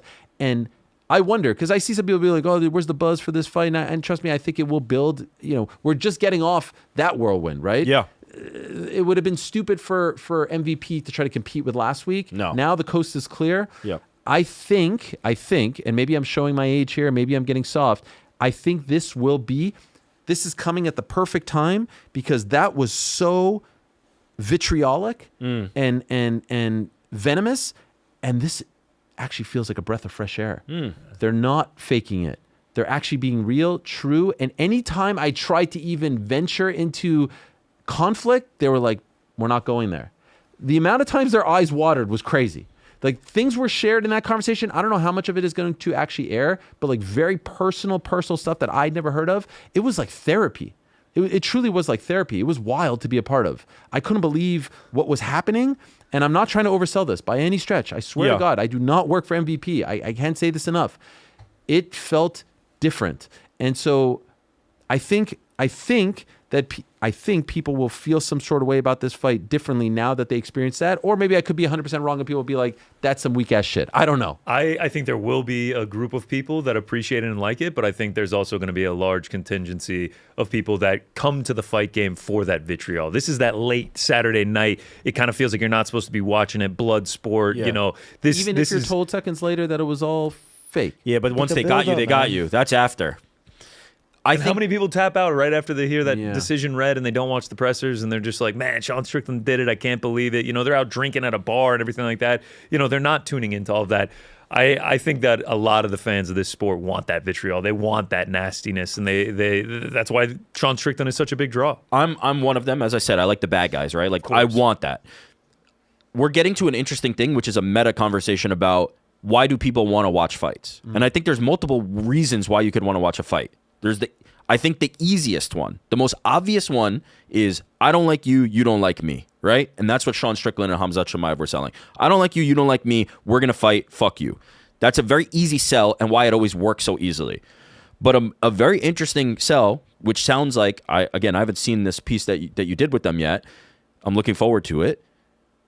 I love you and want to fight you is a fucking interesting story to me, and something that is compelling to me. That it's coming on the heels of this, and on the heels of the opposite, which is I hate you. I love you, and that's why I want to fight you, is very compelling. And if that story, it's harder though. That's the problem. The easier one, the much easier one is you, me, let's fight. Not every fight build has to be the same. Does not have to be the same. But what I'm saying is, for this to come 24 hours later, just kind of struck me. I was like, okay. And in contrast to what we just saw, I'm compelled by that story. I think I will be more compelled upon seeing this. Because in addition to, like, we talk about the hoodwink thing, I think another thing that makes it feel like you're getting hoodwinked when Sean Strickland does all of this and then he turns completely 180 after the fight and is just like, man, I'm sorry for everything, is how much they talk about, like, we made so much money because of this. That makes you feel additionally hoodwinked. That it's just like, you almost got taken advantage of. It's just like, damn, like, you faked all of that just to make more money. And no pay-per-view points, by the way. Yeah, even if they're doing it in a different way, I don't know if fans will love hearing Gina and Ronda be like, oh man, like, we're making so much money doing this. Like, it's so great that, like, we're getting together, we're such big names. But they're not like, saying we're gonna that. make so much money. Just to be clear. Oh, okay. Yeah, they're not. I thought you were saying, like, we love you. Like, I love you no. because you're doing this, so we'll make such a big fight and make so much money. This is a different discussion about the fight that we can have later in the week. To me, like, this fight is there's a lot of healing going on. Yeah. There's a lot of healing. There are some deep wounds for both Ronda and Gina that is being healed that may not appeal to some people. Some kid in college is like, F that shit. Like, give me the blood, give me the venom, give me all that. Give me the racism, the anti-Semitism, give me everything. I don't want to hear any of this stuff. And maybe that appeals to me more than others, and maybe that's why there are different fans who like the sport, and that's okay. But it's the dichotomy contrast is really, really interesting. Ultimately, I think you're right. Sean is a star. He's a draw. I would argue he's probably at this point top 10, maybe even top 6, 5 in the UFC at this point, given what he did. because he really pulled something out of Khamzat. There wasn't that same intrigue in Khamzat Drickus, and there certainly wouldn't have been that same intrigue in Khamzat Nasruddin. No way. Speaking of those guys, I feel like the collective middleweight division was like, yes, Drickus, I'm back. Imavov, 100%. Amazing. You know what I mean? Like Paulo Costa is like, all right, bring him up to me, or maybe I'll go back down. Who knows? Yeah. One of the many interesting questions is the rematch stuff that we talked about, but also this is going to sound dramatic, but is Khamzat done? And what I mean by done is, look, there was once a time where he retired, right? Yes. He was not, and the story is he was dragged back. Great. We can't ignore the fact that Gilbert took him into deep waters and he showed signs of weakness. Kamaru took him into deep waters on very short notice, and the consensus seems to be if that fight was 5 rounds, he may have lost. And what was that, 3 years ago now? 2 years ago? Yeah. And Sean made him look very, very, very human. You know what I mean? Like, I think he is a terrifying individual. When he does that, like, crouch down before the fight, he looks like a wolf. I don't feel like that aura of invincibility is there. I used to think like, man, Paulo Costa, God bless you, but I don't think this would be a good night for you. I don't really feel that anymore. You know what I mean? Invincibility continues to get chipped away at. In a big way. In a major way, but I still believe Khamzat to be as good as everybody believed from a... Look at the tape, right? The tape tells you that Khamzat is not just going to kill everybody in the first round. We know this now. We've seen it too many times. We've seen it against Gilbert Burns. We've seen it against Kamaru. We've seen it against Sean Strickland. But as I said, Khamzat Chimaev was doing pretty damn good in a striking battle with Sean Strickland, which if I told you he could do that, you'd be pretty encouraged, right? Because you know the wrestling aspect, he's going to have a huge advantage over most guys. I still believe he's a very good fighter. We have the tendency, and it's a boxing holdover of like, you lose and you're shit. You have to be Khabib. You have to be Khabib or you have to be Mayweather in those two sports. If you lose, if you look vulnerable in any way, you're garbage. Khamzat is incredibly good. Busted up Sean Strickland's nose to the point that he looked like a Muppets character because of how big his nose had become. I still believe Khamzat can give most guys a really, really rough night. I think he's a top pound-for-pound guy. I don't think he couldn't beat Sean Strickland in a rematch. I'd still love to see it. Okay. And so the invincibility is gone, but I think he's very good. I know that he is not done, and I know that he can beat Sean Strickland. I mean, we just saw it on Saturday night. It takes one judge giving it 10-9 in one of those rounds, and he wins that fight 48-47 by split himself. I agree with you that I think what is done is that aura of like, this guy is the boogeyman. No one wants to fight him. He could be champ at 170, 185, 205. Like, this is the next guy. He's going to go undefeated. He's going to run through everyone. He's going to finish them all in the first round. I think that aura is gone, and now it is just Khamzat Chimaev is one of the biggest stars that the UFC has. He will always be a draw, and he is a top-tier guy who will always be a contender for a title, whether it's at 185 or 205. To be very clear, the fight I thought was enjoyable. Like, I didn't think the fight was a letdown. Agreed. I think the only people who are saying the fight was a letdown are the ones who are truly let down by the post-fight talk, right? I think that clouded their judgment. The fight was shocking. It was surprising. It was enjoyable. It was close. I have a lot of respect for Sean as a fighter. I have a lot of respect for, the way in which he attacked him, the game plan, the team, all that stuff. Please don't confuse. That's why we spend 25 minutes talking about the fight first. In conclusion, I just want to say, if you're going to say all that stuff in the build-up, just stick to it in the aftermath, especially when it has nothing to do with fighting. Let's talk about Josh Van. Yes. You know what? My other takeaway from that was, it was from the press conference pre-fight. It was so funny looking at Taira and being like, what is going on in Dropped this guy's into this world mind at the moment? Yeah. Like, some guys don't speak English, and you could tell they kind of understand. I don't think Taira really understands. And he was just like, you know what I mean? Josh obviously understood. I thought Josh, just by I thought he looked like a superstar. You know what I mean? The way he was dressed, the way he could, he's got a little bit of cockiness to him. You know what I mean? Like, confidence. Yes. Yeah, yes. for sure. Josh is a superstar, and he fights like a superstar. Oh boy. He is. I saw some stat. I just want to pull it up real quick about Josh. This is according to Verdict MMA. They do a great job. This pick right here that we just had, Oh when my he God. dropped him, to your point, man, like the fits were going crazy at the press conference, and then when he showed up to the arena, like it looks so good. Like the people of Myanmar love this guy. He's representing a country that has never had a UFC champion before, and then like the way that he fights, this fight, the Roy Val fight, just like the last two times, because obviously we didn't get to see much of that Pantoja one.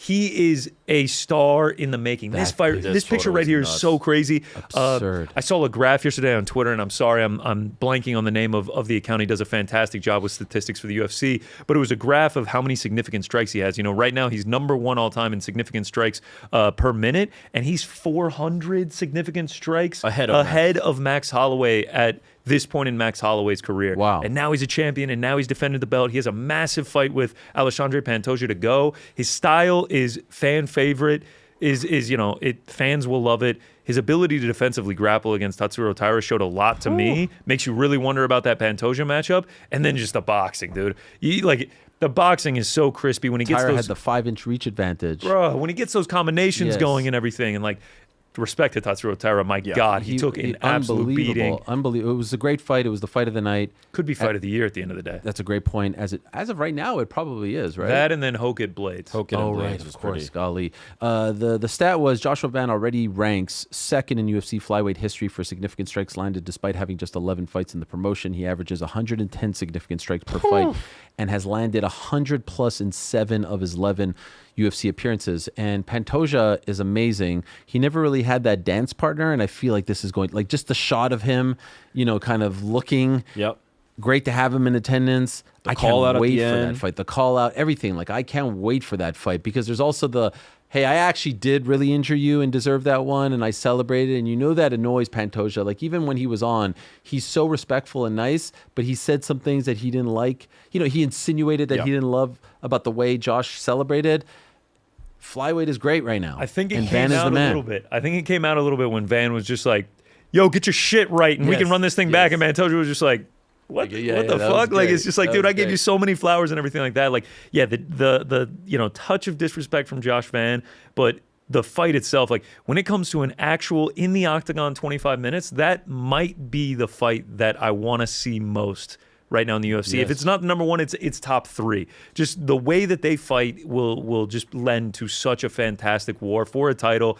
Pantoja with the chance to get his belt back. And like, man, you talk about Van, 24 years old. This guy wasn't even doing any sort of training in 2020. Doesn't know who DJ is. Bro, Has no idea. debuts in 2023. Like, it's an incredible story. He has such a long, great career ahead of him. Flyweight is at a great point. You asked me on Thursday, and I've been pretty steady on this, if by beating Taira, Van silences all the doubters. And my answer was then and continues to be no.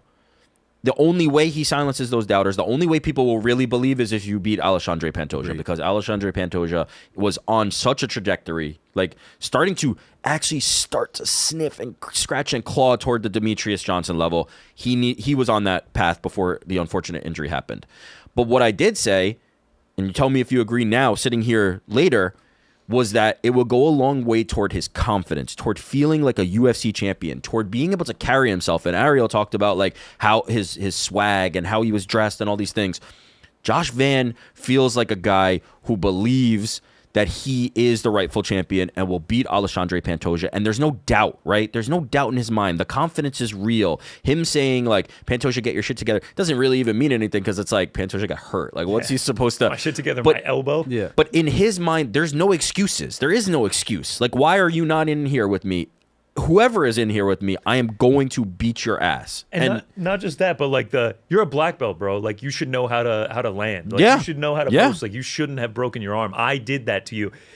I actually think, like, obviously it's horrific for Alexandre Pantoja, and it's horrible to see his run end like that. Yeah. But for this specific fight, it's the best thing that could have happened, because now it's like, oh, well, Van took it through injury, but then he puts on an absolute banger with Tatsuro Taira. And now you're set up where if Van beats Pantoja, it's just like, oh, Superstar. shit, we have a Oh, yeah. superstar at 125. This guy's unbelievable. And then if Pantoja beats Van, it's just like, we saw what he did to Tatsuro Taira. It's like, Pantoja is that dude. He is one of the greatest flyweights of all time. Like, he gets his rightful belt back. It's tremendous. 125, I love it. Did your boy Waldo win?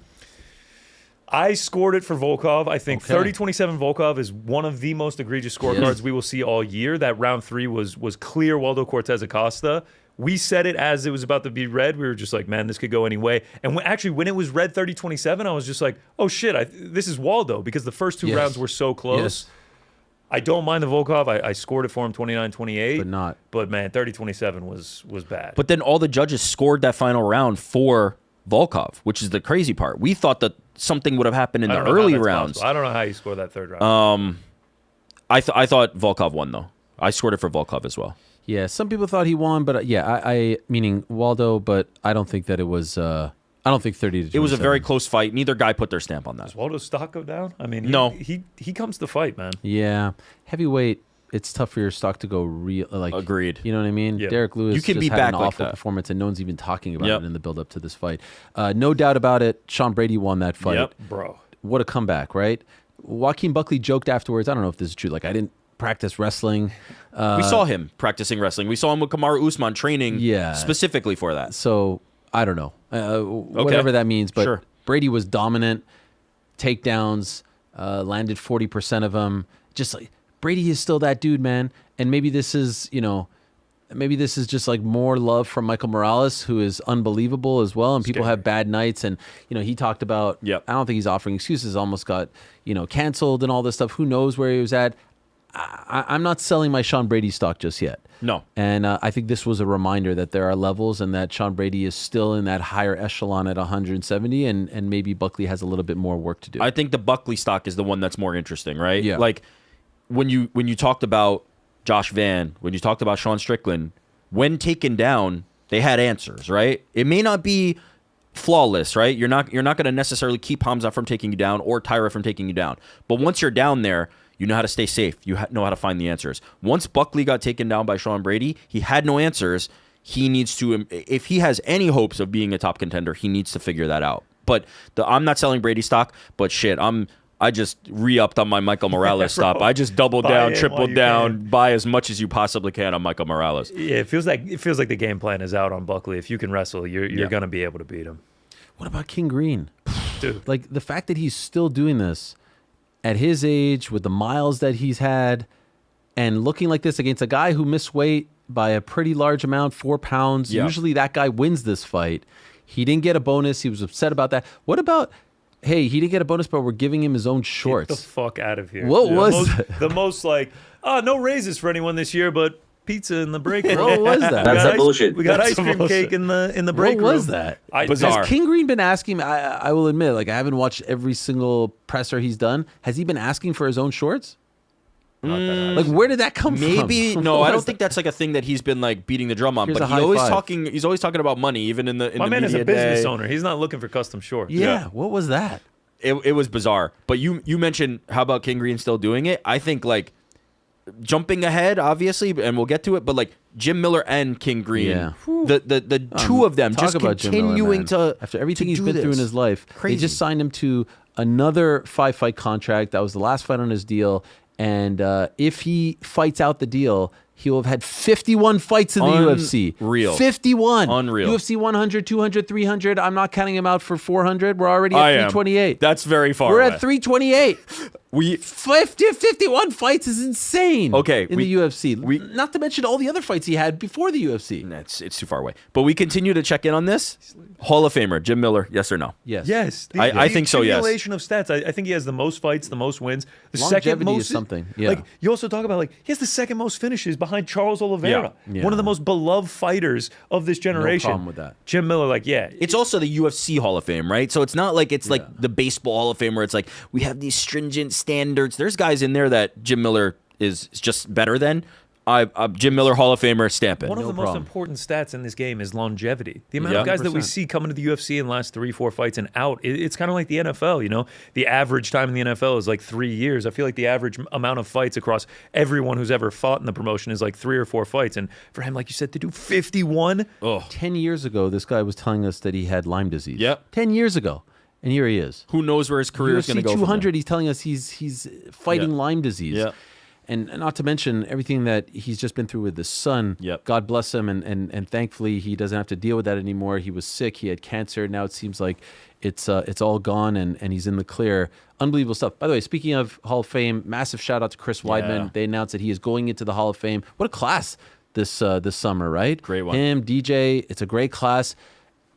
It hit me right in the heart seeing Tom Gerbasi. It hit me right in the heart, man. Love Tom, and I still can't believe that he is gone to see his family there. There he is. I still cannot believe this. Massive shout out to the UFC, and I want to give a massive shout out to our good friend Ant Evans. If Ant Evans never created, or I should say resurrected, the UFC Hall of Fame the way in which he did with these different wings, maybe Tom Gerbasi doesn't get immortalized the way in which he will be immortalized in July.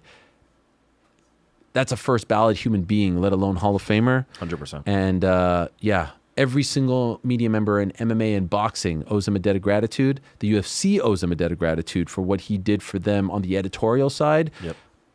I will admit, I felt like enough wasn't made of his passing. The tribute wasn't loud enough, in my opinion, but maybe I'm speaking as a friend. I was so happy to see this, and I give them a ton of credit for doing it, especially near where he lived. I believe his family was in attendance as well. I mean, so that was this beautiful. feels like a rectifying of that for sure. It was absolutely beautiful, and I mean, I still can't believe he's not here, but I'm happy for his family that he is getting this amazing honor. Atiba Gauthier continues to be a force of nature. He stopped Ozzy Diaz, and then he called out Israel Adesanya. I see no scenario in which they make this fight. Doesn't make sense. For Izzy. For Izzy. Yeah. And for the UFC. Yeah. Or if do you're you going want to it use if you're Izzy, the that's UFC? not it. No, I don't think so. Why? You can make a star off of him. Isn't that the whole point of this? Circle of life? It's just the difficult thing is now Adesanya has had 4 straight losses. It's, I know he's a huge name, but it's just like how many in a row can you lose before it's like we're not building a star off of him anymore. That's the thing. The people, if Atiba wins, they'll say he's washed. They'll say Izzy's I washed. It still won't think be that would be a significant. significant win, right? I can't watch Israel Adesanya get sparked by No. Atiba. I don't think anyone wants to see the that. name will matter, but to Connor's point, it doesn't make him feel like a bigger star because they're getting Izzy at a down moment. He is he's a specimen. Does he really not work out? Yeah, Does it doesn't he not work lift out. weights? I don't know about it. I mean, he's a part of it. Like the shot that we just showed, like you could see like his.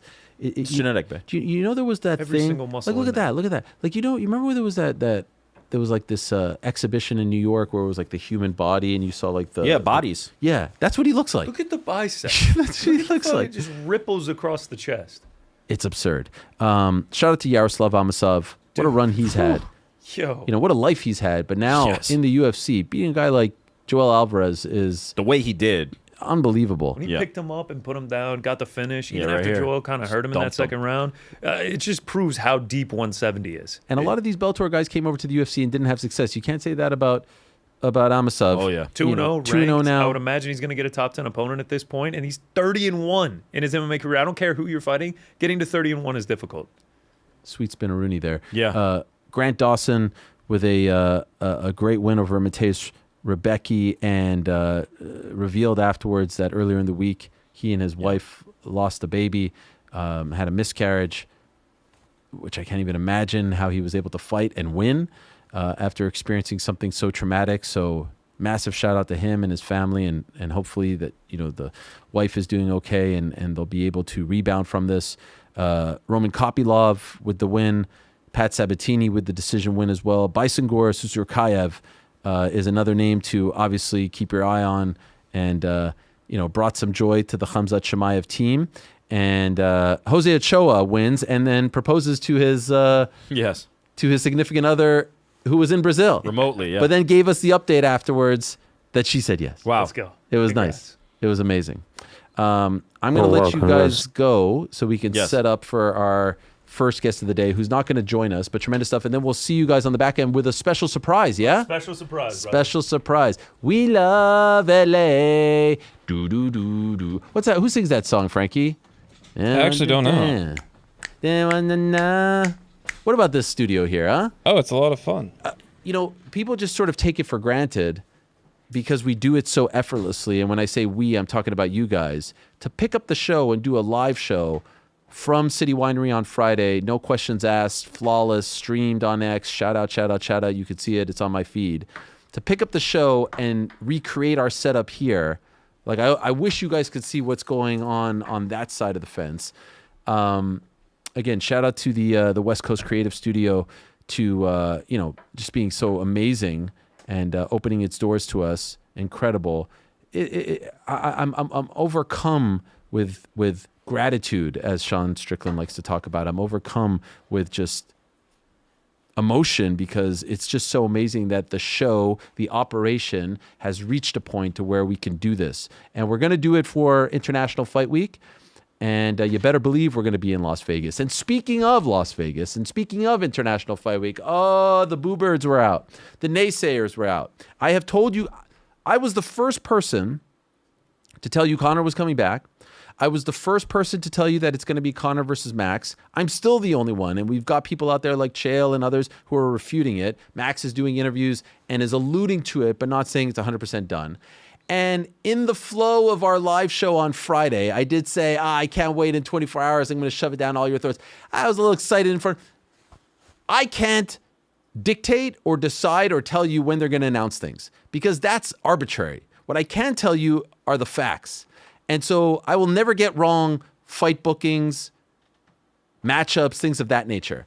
Packages, all that. I don't know when they're going to do that. And, very likely they see that. Let's save it. We don't want him to be right. But I'm telling you, if you don't believe me, you're going to be proven wrong. As of right now, they're on the goal line. They're on the goal line right now. Goal line. I've never said it's signed, sealed, and delivered. It will be. I just want to make that clear. I'm not walking this back. Something awful has to happen for this fight not to come to fruition July 11th.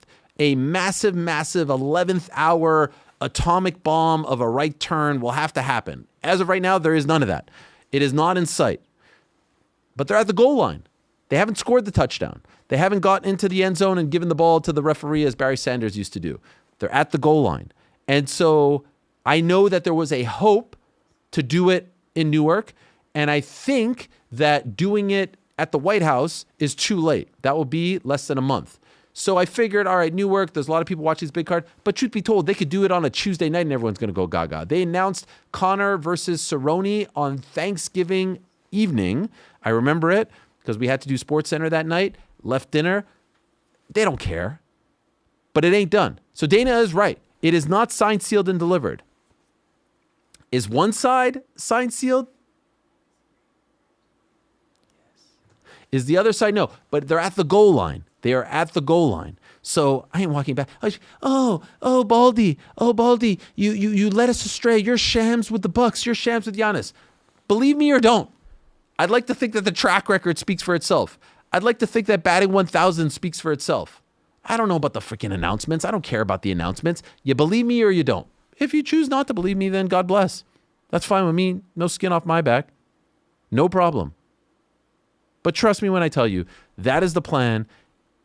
It's not quite 100%. It's very close to 100%. Goal line means, if you don't understand American football and the references attached to it, they're just about to score. They're in the box. They're Elliot Anderson about to score against Newcastle in the dying stages of a great match at City Ground. And yes, we're still alive. Not only are we alive, we're safe. We're coming back next year. Forest our magic on and off the pitch. Jordan, you feeling okay? You feeling okay? Spurs, West Ham. Actually, Spurs playing today against Leeds, right? Oh, yeah. Has that started? Noon Pacific. Okay, noon Pacific. All right, we've got some time. Good luck to you. I'm pulling for you guys. I've told you this. I'm pulling for you and Pete's dad. Those are the, and I like Spurs. They're sort of, they've got a soft spot. The Yids, shout out to them. We like them. All right. In a matter of moments, we're going to be joined by Sean Brady, not just yet, then Eric Nicksick, then Josh Van, then Jake Paul, then Ronda Rousey. You know yourself. I'm going to tell you about tomorrow's show at the end of today's show, and tomorrow's show is must-see TV. You're going to want to stick around for that. Yesterday, they had a Zuffa boxing event. Pretty good main event. Shane Mosley Jr. beat Sergey Boyachuk. And the events are looking good. The fights are looking good. There's a war of words brewing between Dana White, Frank Warren, Eddie Hearn about who's going to promote Tyson Fury, Anthony Joshua. Dana White saying he is. Frank Warren and Eddie Hearn saying he's not. And even implying that, like, hey, it's in the contract that he cannot, that Zuffa Boxing cannot be one of the promoters. I believe we have this. Yeah? Yeah, we have Dana White replying to Frank and Eddie at the press conference regarding what they said about him not being able to promote Anthony Joshua versus Tyson Fury. Dana, you said this week that you're going to promote Tyson Fury against Anthony Joshua. Yep. Eddie Hearn and Frank Warren have both came out and said that contractually that's not the case. Can you comment on that? Interesting. They've said in the contract there's no mention of TKO or Zuffa. Fascinating. So are you going to be the promoter of that? I don't know. Let's see what happens. Do I ever say shit that really isn't true? That doesn't happen? That was a question. I don't think you do, but Eddie Hearn has obviously come out, and Frank Warren, and both shut it down and said that the fight won't happen. Then it must not be true. He's enjoying this. Dum. He did this yesterday as well with regards to a report by Chris Mannix that Shakur Stevenson is going to join them. And this seemed to have been inevitable for the last few months. That would be a massive signing. I think the world of Shakur, if they get him, if they get Devin Haney. As I have said from the beginning, if you are counting out Zuffa Boxing, with or without the Saudis, if you're counting out TKO, with or without Turkey and the Saudis, you are doing yourself a major disservice. You are fooling yourself. They are a force. They are not going anywhere. They have the deepest of pockets. No doubt about it. They are not going anywhere. Don't doubt them. Apex, no Apex. They're starting to go. They're going to go to I think Cosmo. They're going to Bournemouth. They are going to be a force. You may like the Ali Act stuff or not, the uniforms or not, the broadcast team or not. They are going to be a force, and they are going to be the number one American promoter in very short order. You get those guys, and now you're cooking with gas. By the way, speaking of the sweet science, we could do a whole hour on this. What about Daniel Dubois and Fabio Wardley? Dare I say, Daniel Dubois, Oliver Twisted, won Fabio Wardley on Saturday at the Co-op Live. Some highlights for you here. In the first 10 seconds of their bout on Saturday, Fabio Wardley dropped Daniel Dubois. This was one of the very best heavyweight fights that I have ever seen. Here's another one from Fabio Wardley in the third round. Unbelievable stuff between the two of them. Back and forth they went. It was incredible. Anyone who still believes that Daniel Dubois doesn't have a heart, doesn't have a chin, doesn't have that fighting spirit is an absolute moron. He has that and then some. The guy who fought Joe Joyce does not exist anymore. That guy does not exist anymore. Even the guy that we saw in his last fight against Alexander Usyk, or the first Usyk fight, doesn't exist. Here he is. The right man won. A lot of damage. Look at the referee's shirt. Look at the blood. It was an unbelievable fight. Look at that right there. Where do I sign up for Daniel Dubois versus Moses Atama? I need to see Daniel Dubois fight Moses Atama next, please. In fact, for Frank Warren, probably a gift because Wardley and Atama trained with Ben Davison. That fight was not going to happen. Dubois does not. Dubois, Atama feeds families. Book it in August, O2 Arena, London. Gigantic fight. Must-see TV, blockbuster. Atama wins, by the way.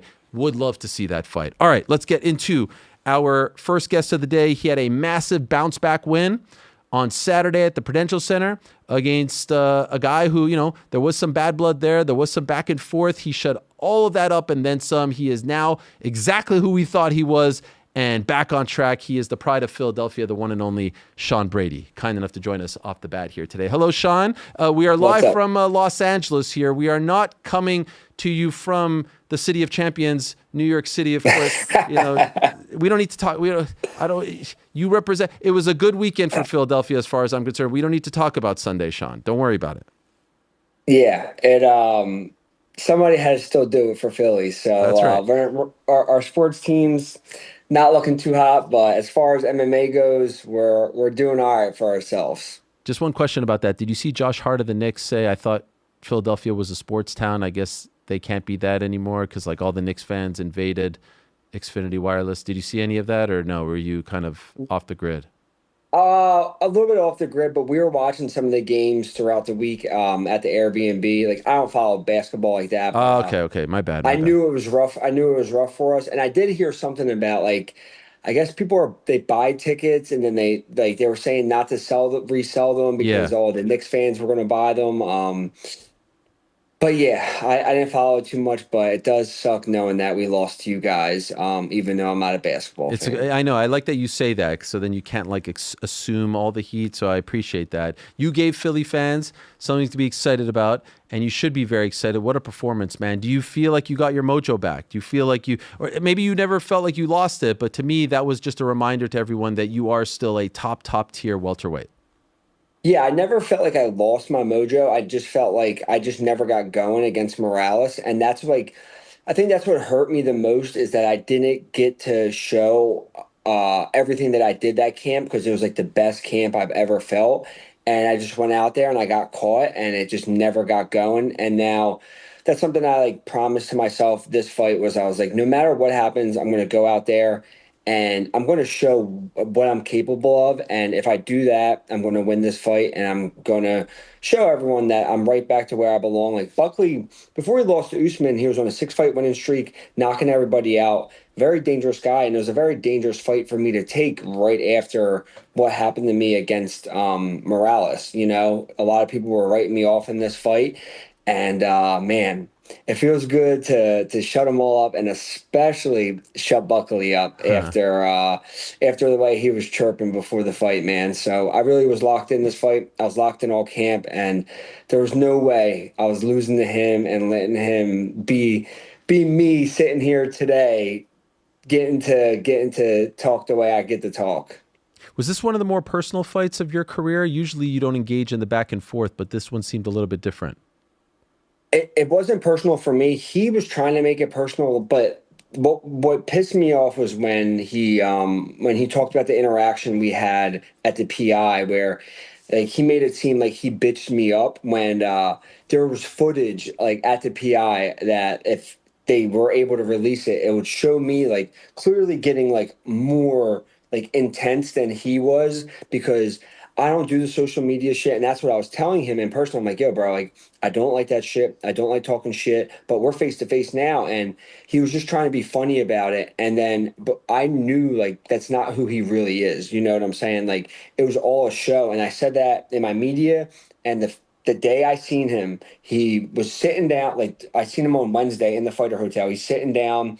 He looked up at me and he said like, he was like saying, what's up? And I was like, what's up? And that's, in that moment, if he was really about the shit that he said online, we would have fought right there. You know what I'm saying? But that's like real beef to me. I don't have real beef with people because I'm a grown man and I don't have problems with people, but I do have problems with people who try to play up these like personas. And then when you see them in real life, they're not about it. You know what I'm saying? And even when we weighed in, like I usually shake everyone's hand. I'm very respectful. We were staring at each other, and then eventually he put his hand out, and I'm like, I just knew I had him. Like I stole his soul from the beginning of fight week, and he never got it back, and he never got my respect back.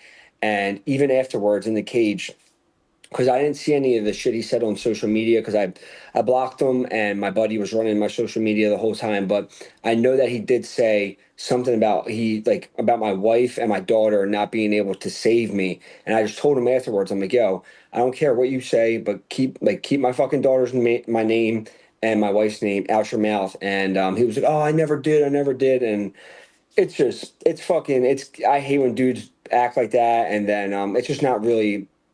It's not real, you know, and I knew that from the jump. So it was definitely a little bit more personal, but it's always business, and I took care of business. I appreciate you saying this because we just had a spirited debate before you came on about the main event, and I said, have all the respect in the world for Sean Strickland, the fighter, what he did, but you can't. The same thing. You can't take the fight into the gutter like that and talk about a mom and a religion and all this, and then be like, I was just trying to sell the fight. Do you not? Do you not agree? I agree 100%. Thank you. Me and my whole team were saying the same thing. Like, if you're talking about my mom and my children, my religion, like all this, like I'm fighting you if I see you in the parking lot. I'm fighting you if wherever I see you, it's going to be what the hell, Peter Griffin and the chicken or the rooster when they see each other in Family Guy. Like they're always fighting when they see each other. Like you can't talk about people that way and then like be like all buddy buddy about it. Like I don't like that, you know. There's certain things I get selling a fight, but there's certain things you can't say, and once you cross that line, there's no coming back. Like on some like Conor Khabib shit. Like there's certain lines you don't go across, and when you do, like there's going to be consequences. I appreciate you saying that coming from a fighter, because I know there's going to be people being like, you're soft, you're a snowflake. No. I'm just saying, if you say it before, just say it after. And you know, the other thing is, if he would have said, hey, this guy's a punk, he's weak, he sucks, he's overhyped, and then fought him and said, you know what, I was wrong about him, much respect, you took me to hell, great, that's one thing. Fine. But you're talking about his fight. Nothing you experience in the cage should make you feel any different about what you said about him beforehand. That's how 100%. I feel. When they started dapping each other, like I'm a fan of Khamzat and Strickland, but once they started dapping each other up in the cage, I was like, you guys just did all that, man, all this security, all this shit talking, all this for that, you know? And then the fight was a good fight, but it wasn't what we all thought it was going to be. So yeah, I was a little let down. I'm not a fan of the shit talking anyway, so you just not even have done it. People would have tuned in for that fight regardless, you know? But yeah, I'm just like, if you're gonna say all those things, you got to keep the same energy forever. Okay, so now talk to me about the pre-fight stuff. I don't know anything about this gambling stuff. What was going on there? Do you have any idea what the line moving and all that? And was any of that coming to you? Were you hearing about all this? Because it seemed like there was some fear that the fight might get pulled because of suspicious activity. Yeah, so I didn't know anything about it until I guess my team got wind of it. Lloyd, Sarah, everyone at Vayner, they got a wind of it. And obviously all my, like, I had an Airbnb and we had like 20 guys in there. So like all my best friends in there, my coaches are in there, my wife's in there. They're getting wind of this too. Nobody from my team says anything to me. I actually got a call from Hunter Campbell, and once I got a call, I was having shades of fucking November 15th when all that shit happened, when Hunter was calling me about my Morales fight. And I had a missed call, and I called him back like in a second, and he's like, hey, he's like, I hate to even bring this to you, like, but he was like, he was like, your fight's fine. He was like, nothing's happening. He was like, but I have to ask you. He was like, there's some betting stuff going on. He was like, is everything okay? I was like, what do you mean? He was like, are you healthy? Are you mentally? He's like, everything's good, right? I was like, I am 100% fine. I'm 100% healthy. I was like, I'm sitting in my Airbnb. My strength coach just got done stretching me out. I'm like, it was like an hour and a half before I had to leave for the arena. I was like, Hunter, I'm good to go. I'm going to beat this dude's ass. Like, nothing is going on. And after that was it. And it kind of like sat with me for a couple minutes, like bothered me a little bit. I'm like, oh, what the fuck? Like, it's always something. And then I just let it go, got it out of my mind, locked back in for the fight. And then we talked about it afterwards, a little bit like with the media and everything like that, but I haven't been approached since anybody. So yeah, it was crazy. And it's crazy because me and my guys on my podcast, we talked about like, we were talking about the Alexander Hernandez thing and the Michael Johnson thing. And just like a couple of weeks ago on our podcast, and I never thought that something like this would somehow find its way being attached to me. Did it mess with your mind? Like, did it make you, I don't know, like, stop thinking about the fight for a second or take you off your game? For a second. Was it a distraction? Split second. And I'm like, I locked back in because I try to like, I don't know if I'm a favorite, an underdog, any of that anyway. So like if a TV comes on and it starts showing the odds, like I would cut it right off. Like I just don't want to know anything about it. So after Hunter called me, I wasn't online seeing it. Like afterwards when I re-downloaded Instagram on my phone and it was fucking everywhere, I was like, holy shit, this is actually like kind of a big deal. Then I started like looking more into it. And but yeah, I got it out of my mind and I just refocused on the fight and just went from there. You gonna keep doing that? Like deleting social media, blocking? Oh, it's the best. Is this the thing going forward? Yeah, and just more because fighting, it's a great thing, but I think I don't think you should be on there all the time anyway, just as a human, you know? I think all the scrolling, like there's social media can be used for good things, but it also can lead you down like just rabbit holes of weird shit and scrolling, and there's just better things I could be doing with my time, Obviously now I just fought and I just won, so I'm enjoying being on social media. Like I'm enjoying going and seeing all the shit Buckley was saying and rubbing it in his face. Like I'm not gonna lie, like I am loving it. Like my team is making reels of him talking all this shit and just sending them to me. And yeah, it feels good on this Monday. So I'll have a couple more days on it.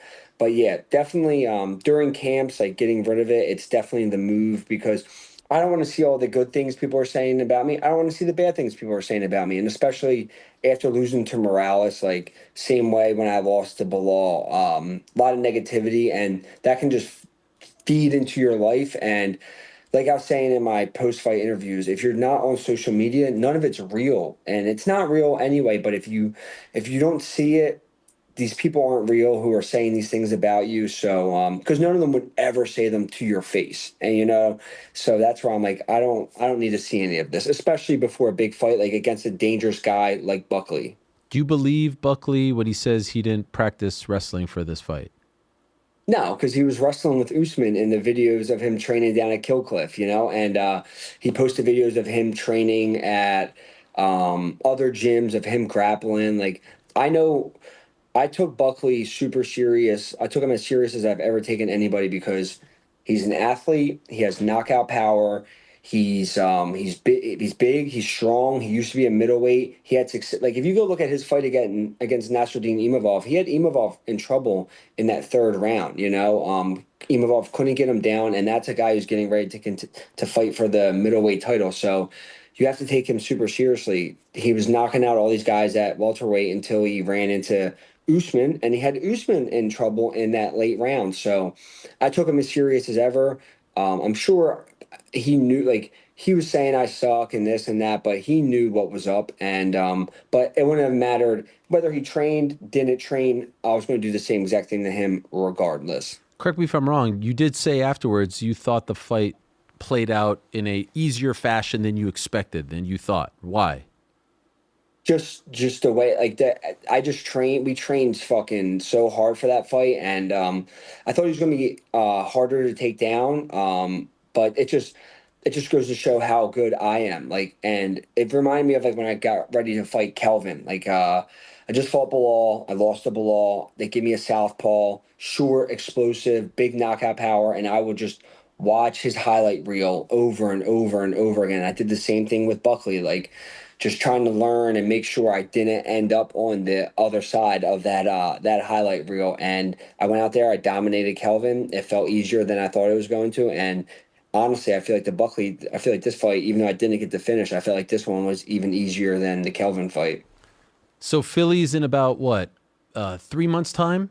The Philly card? Yeah. You want on that one?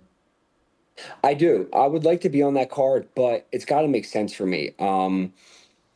I know that I've said like about the Morales fight and me taking it, like fighters fight, and I like it is what it is. I took that fight, I lost, but now I bounced back. I'm going to be in a great spot. I think they should do the right thing and put me in the top 5 after this tomorrow. We'll see what happens, but I think after taking Morales, who was number 8 when I was number 1, technically number 2, and then taking Buckley, who was behind me, unless it's Kamaru Usman, like he's the only guy I think outside of the top 5 that makes sense just because he's a former champion. I deserve somebody in the top 5, and I hate even using that word deserve, but I think I do. Whether it's Jack Della, Prates, Bilal after his fight, I don't know what's going to happen with that. So yeah, would I love to fight in Philly?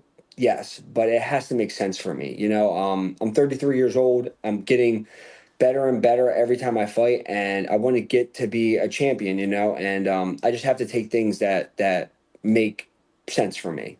If it was up to you, what's the perfect scenario? Who's the perfect opponent for Philly? Man, Usman would be great. Prates, like obviously Prates is probably sitting for the title, and I understand why, but he's not going to get matched up anytime soon with anybody else. So I mean, that's one I would do. But if I'm him, like, I'm obviously not doing that. I'm going to fight for the belt next. So yeah, and that's the thing too. Like the division's in such a weird place. I guess Ian and Islam are going to fight, and then you have Morales up there. What do you do with Morales? Do you do him and Carlos Prates? Obviously, he just beat me, so we're not fighting again. And then Bilal is fighting Gabriel Bonfim in about a month.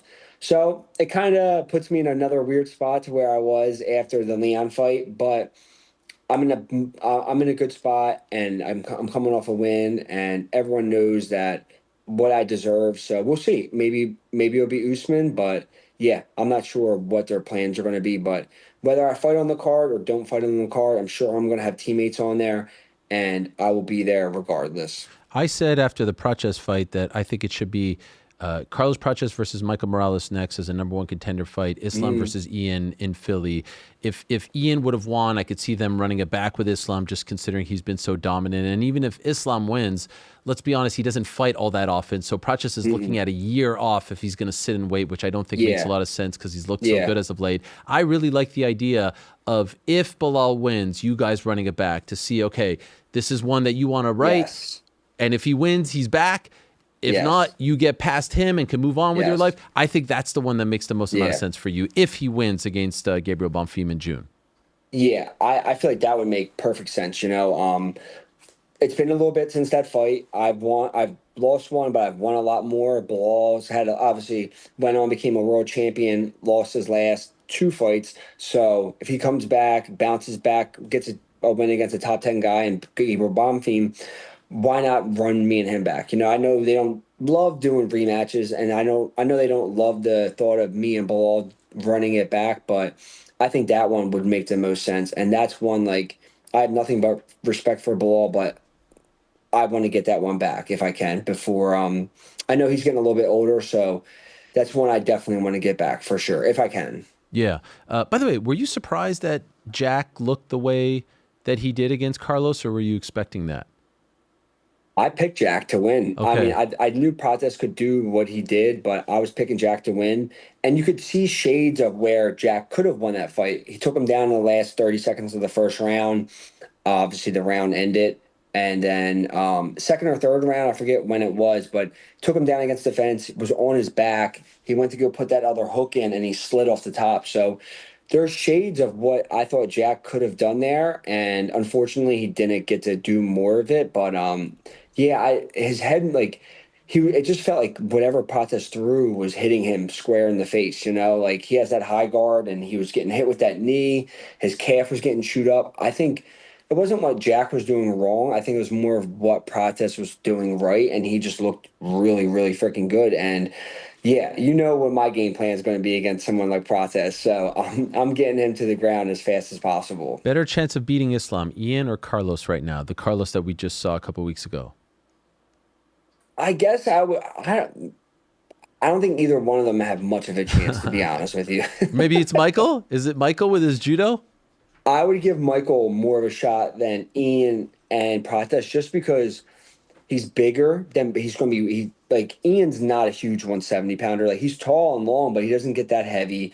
Same thing with Prates. Like, Morales is huge. Like, he is big. He's thick. Like, I seen someone sent me a picture of his scale he posted. He was like 220 or 225. Like, he's a big guy for 170. I think he would give Islam the most trouble for sure. But we know Ian's going to be next, and Islam's going to win. And then we don't, like, what if Islam wins, Topuria wins, and then they're like, all right, this is what we're doing next. And then whoever's next for the belt really at 170 isn't going to fight for, at that point, at least a year and a half, you know? So everything could get all screwed up again.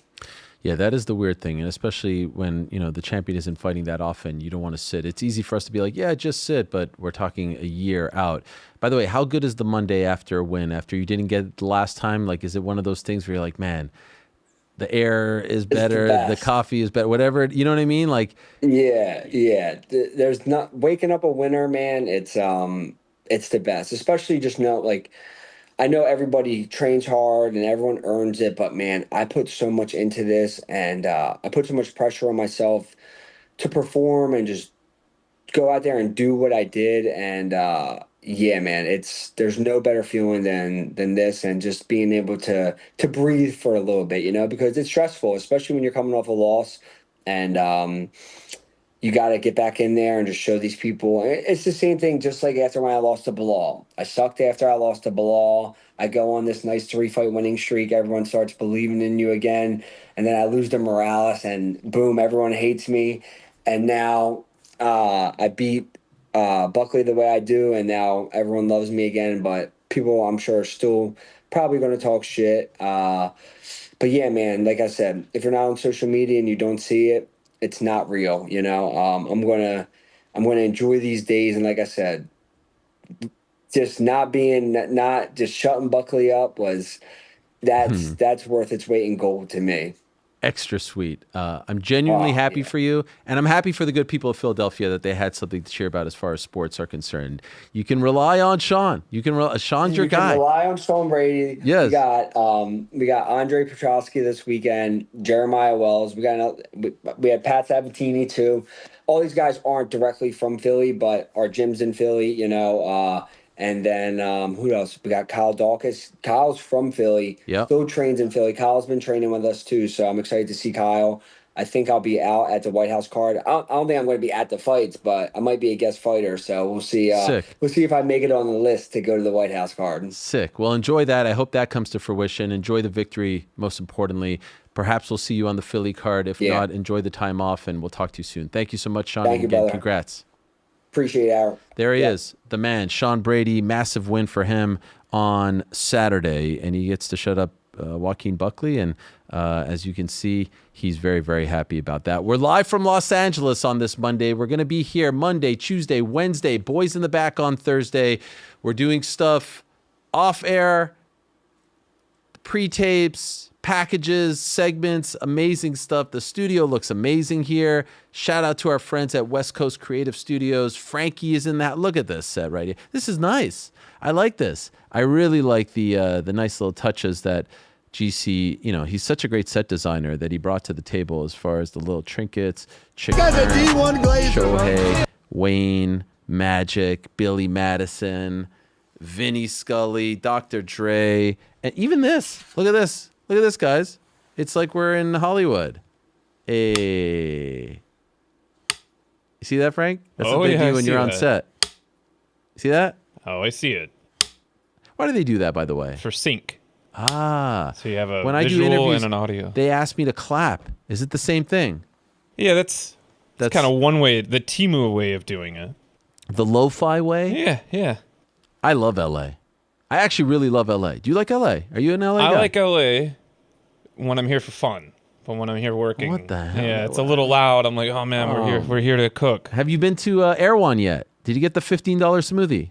No, I haven't yet. You know yourself, Frank. It's fantastic. I had one yesterday. I'm not staying in the same. So while we were in here working, you were out having smoothies and saying hi to the people. Our hotel is not. Right. Our hotel is it's nice. I heard Frank was complaining about the hotel. Is that when true? I was checking in, they were like, you should know this is a nightlife hotel, so it's going to be a little noisy. And the backstory is you had booked another place. Yeah. Off and was the beaten guilted path. into moving. Because we wanted camaraderie. We wanted to all be together. My favorite part is the closet space that I have. It's literally 4 hangers How much up stuff on the did you wall. bring? You bring nightgowns? What'd you bring? I brought a suit. You did bring a suit. Wanted to look my finest. I heard you guys are going to a place that requires a suit. That's later correct. In the week. Can't wait for that. That's going to be sick. Might catch a baseball game. Everything okay? Absolutely. Why do you look so nervous? This is why you can't watch me. Well, okay, it's like, I make all sorts of faces. It actually is very weird because I'm looking. Okay, what do we have here? His internet or our internet? His, but just keep cooking. It's weird because I actually am seeing the whole team right here. So I don't usually see them. They're kind of, out of sight, out of mind. But I'm seeing how the entire sausage is being made. And so does Frank always make those faces as things kind of hit the fan? Okay, interesting. Okay. Also, he's been complaining about that hotel this week. I heard he was complaining a lot about the lack of closet space, about the nightlife. Where am I going to put the skeletons, huh? It's a good. It is a good point. Later in the program, stay tuned. Our final guest of the day is going to be Ronda Rousey, who is returning to action on May 16th. That's this Saturday, Intuit Dome, MVP MMA 1. They're not officially calling it that. They're going to be doing open workouts on Wednesday at the Venice Beach basketball courts, to be honest. The Venice Beach basketball courts, which is quite the scene, at 6 p.m. Press conference that I'll be hosting on Thursday at 6 p.m. Weigh-ins, 6 p.m. Intuit Dome, and then fight night on Saturday. I think they'll announce the broadcast team and all that stuff in the next couple of days. They're also going to be rolling out the face-to-faces that we taped yesterday. That's why I came here so early. That's why I missed Mother's Day. Shout out to all the moms out there. I missed Mother's Day, but it was okay. I got the blessing. I booked the dinner for the family, gave the gifts beforehand, and we were able to do the face-to-faces yesterday. They were amazing. Did some extra stuff as well. So more on that to come, but let's keep this train rolling along, and I'm so happy to be joined right now by the head coach for the brand new ×2 UFC middleweight champion, the head man for Francis Ngannou, who will be returning to action. First MMA fight since October of 2024 this Saturday on that massive Netflix card against Philippe Lins. Eric Nicksick has a very busy schedule, so let's not waste any more time with him. Let's say hello to the big chief over at Xtreme Couture in Las Vegas. Hello, Eric. How are you? And congratulations on the big win on Saturday. Thank you. How you doing, brother? I'm doing great. And so you've had some big ones. You've had some big wins. You've had some big moments. To be the first ones to figure out the Khamzat Chimaev puzzle, to do it the way in which he did with such a great game plan execution, where does this one rank for you? Is it even possible to make that distinction? Yeah, I think it's still kind of fresh and new. Obviously, we knew we had a big task at hand with the style matchup, but thankfully we had two camps in a row that were very similar, and Fluffy Hernandez as well as Khamzat. So we were able to kind of snowball the game plan into the next camp, and obviously Sean stayed in shape. So it worked well, man. It was everything landed as perfectly as possible, and all the credit goes to Sean, man. He did all the work. How do you explain this resurgence, Coach? Because the Sean that we saw last year is a completely different person now. That performance against Fluffy was amazing. We said earlier he's the fighter of the year. Of the half year, at least. The performance against Fluffy, the performance on Saturday. What's changed for him in the last year? Because this is not the same guy that we saw last year against DDP. He was injured, he was in that motorcycle accident. He hurt his shoulder really bad. He was having stem cells and doing all this other stuff. So I definitely think that was part of the reason why he had a hard time in that second Dricus fight. And he was able to get over those injuries, take some time off. We almost had a year off, I think, during that time.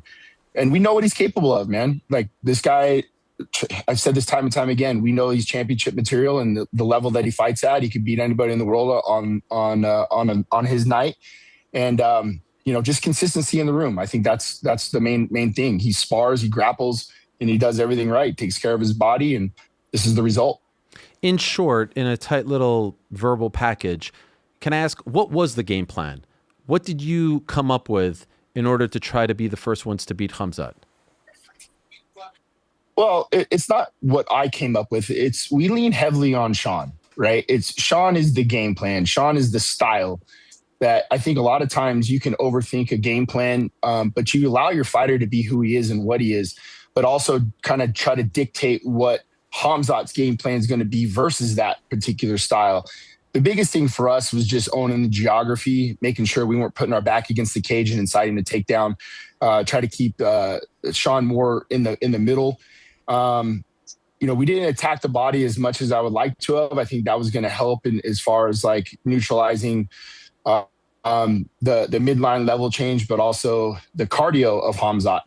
But once Sean kind of got going downhill, especially with his jab, I know a lot of people are like, oh, he just jabbed him up. Yeah, man, it's very tough. It's very tough when that pace and rhythm, but also his defense, I think, was on point that fight as well, his shoulder rolls and everything else. And then to be able to defensive wrestle and counter wrestle what we saw in round two, we lean heavily on Sean and we just build game plans around him and his style. And, credit to Danny and Jason Manley and Dennis Davis and all the boys at Xtreme, from top to bottom. It was just a great camp, and we were able to go out and execute what we wanted to do.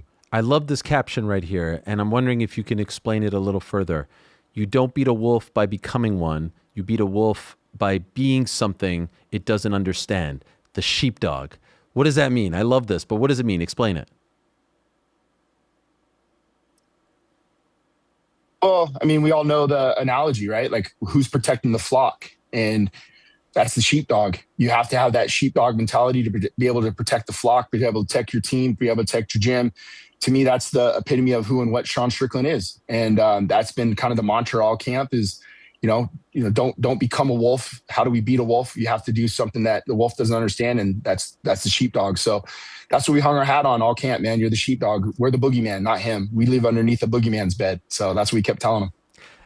I thought that Khamzat won the first round. I said earlier today, I thought the tide turned in the second. I thought he got this moral victory over him and somewhat broke Khamzat in the second, where the aura of invincibility went away. It's like, I could beat you at your own game. I'm not afraid of you. I am here. I'm not going anywhere. And I felt like Khamzat's plan of attack changed after that.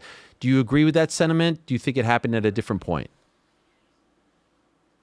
No, that you're exactly right. That's kind of what the complexion of the fight is, what we thought we were going to see. During sparring, it was a lot of heavy wrestling in round one, kind of assuming that's what we were going to get. But Sean had a good idea of how to handle that situation after what we saw with Robert Whitaker. Just stay relaxed, stay patient, allow Khamzat to try to mat return, to try to get in these positions, but we had to make him grapple to expend that energy. So after round one, I mean, I know a lot of people are like, oh shit, here's how it's going to go. But in our head, it was like, that was perfect. That was the perfect round that we wanted. And that's what we got. We kind of assumed that's what we're going to see in round two, and round three was going to be our swing round, but it came a little bit earlier in round two. So to be able to bank rounds 2 and 3 going into the championship rounds really, I think, helped us a ton. Did Khamzat make weight? For the athletic commission, he did. It seems like you don't think so, or at least we're questioning it. Well, did you see the scale settle at all? No, I agree with you, by the way. I'm just wondering if you got more intel, if you were told in the back something looked different, this and that. But yes, I think they do this all the time. It doesn't settle. They move it, and they just hope that no one recognizes it. I don't know ultimately if he did or didn't. You were there. I wasn't.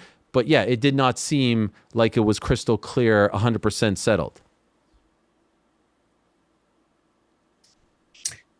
Yeah, I mean, per the athletic commission, apparently he made the weight. I don't feel as if he did. I think that should be something that is, consistent across the board. That if you're on that sliding scale, the scale should have to settle. But can't cry over spilled milk. They said he made weight. They said he made weight. But the inconsistencies, I mean, how are you going to do that to Charles Oliveira? It's the same exact scenario. And then you got a guy like Habib who hopped on the scale against Gaethje, 155, and they slid the scale. It's like, well, which is it? So, that's a commission thing. That's not a UFC thing. That's on the commission. So they need to be consistent across the board on how they handle that situation. Would you prefer them just use the digital scale in the year 2026? Well, the ironic thing is they use the digital scale at the checked weigh-in. So when you show up to check your weight, it's a digital scale, and then they take you over to the official scale, and then they use the balance scale. So I don't understand, why are you using 2 separate scales? I know that one's supposed to be balanced and more accurate. If that's the case, then you have to let the scale settle. It's like you step on the scale and then you allow the guy to just jump right off. But it is what it is. When you saw how he looked on the scale, made it or not, conspiracy or not, did that give you more confidence? I said at the beginning of the show, I'll be 1,000% honest. I thought Khamzat should have been the favorite. Obviously, there wasn't a lot to doubt given how good he looked against Dricus. But when I saw him on the scale, I was like, wow, this may affect him in a major way. And it started to give me a lot of pause. In addition to all the very smart people out there like Chael and Dustin and Joe Pfeiffer, who told me, like, this is the one guy who could beat Khamzat. I'm just wondering, you knew that, you believed that, but when you saw the way he looked on the scale, being the last one to step, I think he was the last, definitely with just 20 minutes left. So one of the last, if not the last. Did it give you more confidence? Did it give Sean more confidence? I don't know, man. It's tough to say, to be honest with you. I don't think you can put a lot of stock in that, I think it's more about the rehydration process and how did he get the weight back on? How did he feel afterwards? You know, you have over a 24-hour period to rehydrate. So I don't know. To me, it's definitely not a bad thing. But I also don't think you should put too much stock in the fact of like, oh, we're going to beat him now. You know, it's like you have to kind of keep that tunnel vision and expect the best Khamzat Chimaev, no matter how he looked on the scales or not. What was the first fight you worked with Sean in anticipation for? The first fight that you cornered him and worked with him. Do you remember off the top of your head? Yeah, I worked with him a lot for the Uriah Hall fight, but I didn't corner him for that fight because obviously Uriah and I have a past. And then the first time I was in his corner was a Jack Hermanson fight. Reason I ask, that was a few fights ago, obviously, before he became a champion for the first time. Did you see this coming? You probably have a very good eye when it comes to pinpointing who's a future champion, who's a future contender. Did you see this coming from him? Two-time champion, beating Izzy, beating Khamzat, all this stuff that he's doing now. Did you see it when you first started working with him?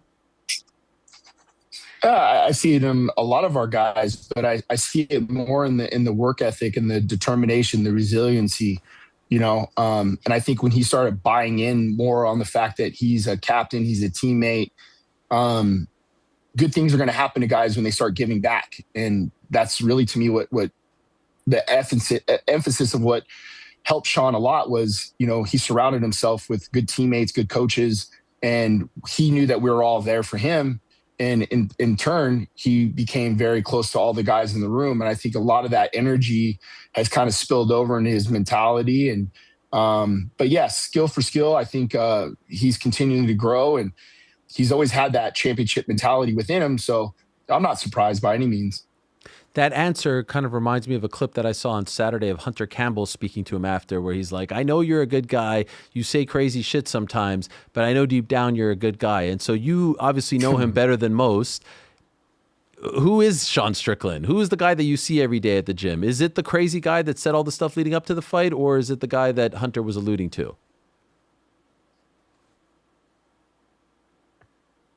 He's the guy that I always said he is, man. Like, he's the guy that you see after the fight, that he spoke the way that he spoke. That's the guy that we see every day in the room. You know, the locker room, that's different. Like, you know, we roast each other. There's no one safe in our locker room. Everybody's catching shit. And that's from myself, from everybody. And we have a good time with that. And sometimes Sean lets the locker room spill over in public at time to time. But when you really know Sean and know what he's about, he's beloved by every single person in this room. And that's all that matters. I think that, you know, Sean Brady said it the best is about like social media is fake. And I love that the way he delivered that message. These guys are building fights. They're building, you know, these personalities to be able to sell their fights. But the guy that we know, the guy that we see in the gym every day is the guy that we all know and love, and the guy that you guys see after the fact, after those 25-minute war with Khamzat. I want to preface this next question by acknowledging the fact that you are his coach. You're not his, you're not his manager or the guy helping himself fights. You are just worried about wins and losses. But I also want to be real and sort of back up things that I said earlier in the show. I didn't love the pre-fight talk, but at the press conference, after the press conference, I said, I give him a lot of credit. I may not agree with all the things that he is saying about Khamzat personally and his people and his family and his religion, but he stood there and he said it and he meant it. Like, it's one thing to say it when you're at a media day. It's another to do it when you're standing next to the guy in front of all these people. And I said, credit to him. I tip my cap. I didn't like that it got so personal. I think that family and religion should be left out of it. And then I didn't like that in the immediate aftermath, the narrative was I was just trying to sell a fight. As someone who's been in the game for a long time, how do you feel about that? Yeah, like you said, man, it's not really my place to help him sell the fight or anything else for that matter. I can see some of the ripple effect that stuff has, especially through our gym. And you know, we talked to Sean about some of those things that can have a lasting effect on other guys in the room. And once we were able to kind of tell those things to Sean, he understood where we were coming from in a lot of those ways. And you also have to take in consideration, like, you know, I know the comment about the gun thing, you know, a lot of people are like, well, why would he say that? Well, you know, if you're going to say you're going to jump somebody with with 20 guys, his first response is, well, this is my Second Amendment right to carry my gun. And, so yeah, I could see how things get down a slippery slope. But, well, with all that being said, I know Sean, I know his personality, and a lot of that things that he was saying, I know that he wasn't serious about, but you also have to, be careful on when it does cross the line of religion and people's families and things like that. But, on the flip side, Khamzat had no problem talking about sexual abuse, or Sean's past, or physical abuse or mental abuse and things like that. A lot of people suffer from those same things as well. So yeah, I think if you're going to comment about those things, the shoe fits on the other foot as well. I couldn't agree more. Yeah, I couldn't agree more. It was a 180 afterwards, and I felt like the fight kind of went into a really dark place, and I didn't like how that was just sort of chalked up to selling a fight. If you mean it, then stand by it. If not, don't do it to begin with. Khamzat and you seem to have a great relationship, and it seemed like even at one point he was sort of talking to you before the start of one of the rounds towards the end. What was he saying? I was telling him he ain't no boogeyman. I was like, boogeyman, and he's like, I love you, coach. And I was like, and then he said something else, and we were going back and forth, and he just spit out a bunch of blood and looked over at me, and I was like, you're a sicko, bro. I love you, man. And I have nothing but love and respect for Khamzat. We've been good friends. I'd say good friends, but we've been, acquaintances since 2021. So I didn't want to make anything like personal, but Sean is my guy. I have a job to do, and I don't want to be too friendly with the guy. But like even when I got to the host hotel, like I was by myself, and I walked out the door, and there's 20 of those guys sitting around. Albert, guys that I know and I've trained with. And the last thing in the world, I'm going to run out the front door and pretend like I didn't see them. Like, no, I'm going to walk right by every one of them and shake their hand and say, hello, that's me. That's my personality. I didn't feel like, oh, these guys are going to jump me or something like that. But, that's just my personality, man. I'm not a hateful individual. I'm a competitor, and I have a job to do. So with that being said, man, once the fight was over, went over there, gave him a big old hug and shook his hand. I plan on reaching out to him today, just checking on him. And, yeah, that's that.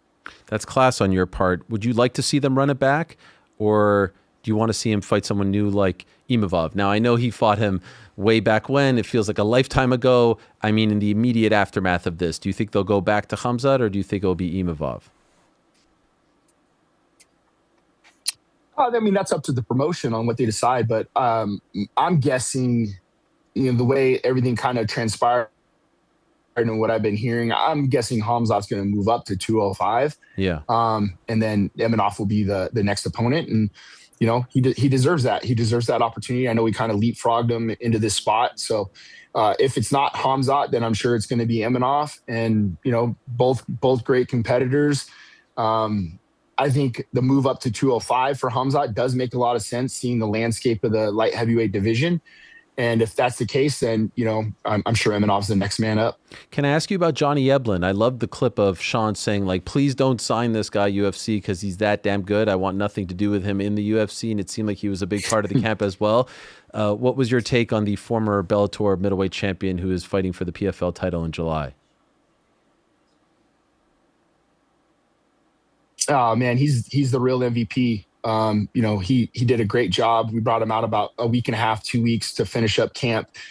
And here's the nice thing from a coach's perspective is when you get the same guy for 5 rounds. So a lot of your game planning and the things you're trying to accomplish in round 1, you're trying to be able to carry over in rounds 2, 3, and 4, maybe later on. So for example, let's just say you're landing your body work. That body work is to negate the level change and set up stuff to the head.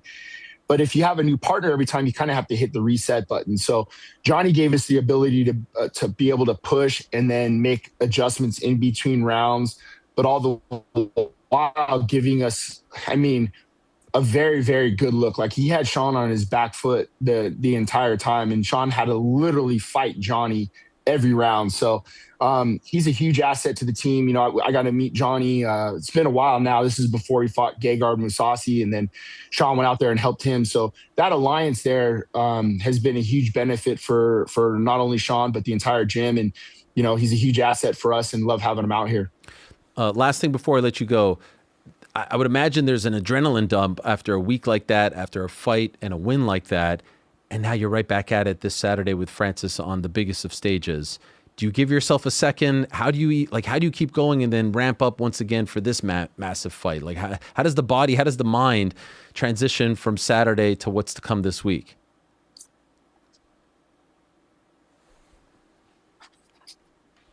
Pretty used to it, I think, by now. I think that historically you can't be too high off of wins like this, because it does put you in a different mental state, and you can't be too low after a loss because your next fighter needs you. So I think just the consistency of being in fight to fight week after week has definitely helped me in understanding how to manage my energy systems. But man, like this game is fickle. You know, you can lose a bunch in a row and you can win one title. You can do this, you can do that. But all the while, you have to maintain kind of an even keel personality because, you know, we always say dials, not switches, because if you're on, you're off, you're off, you're on. So if I can keep that dial around a 5 or a 6 and then, you know, ramp it up to a 10 on fight night, you know, I know myself and I know our guys will do well. So it's difficult. I think a lot of times when you're in the back and you have, you know, 3 or 4 fighters in that night, and depending on the results, you can bring that same amount of energy in the locker room as well. So just being able to do this consistently for over the years, I think has helped me a ton. Okay, last thing I promise. How hurt was Sean's shoulder? He revealed that he separated it at Plinio's gym earlier in the week. How hurt was it, and how concerned were you after that?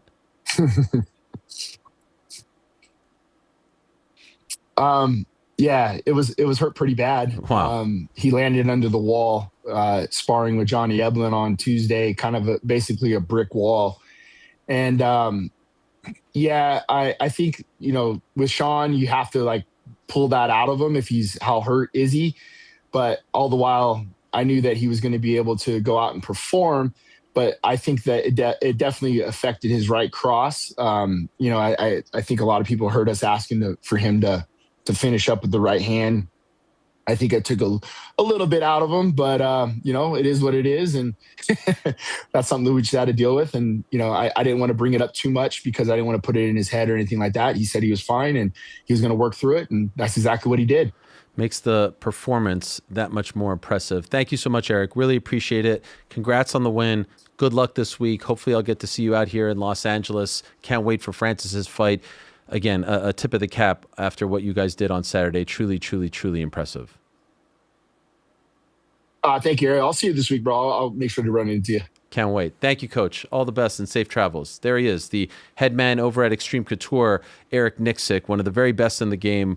What a week for him. Leading up to this one and now the aftermath. And, of course, the big one on Saturday for Francis Ngannou. By the way, here's Sean Strickland talking about that injury, that shoulder injury that he suffered at Plinio's gym in New Jersey leading up to the fight. Makes the performance all that much more impressive. Funny story. You guys want to hear something funny? So on Tuesday, I'm sparring Johnny, that motherfucker, the PFL champ.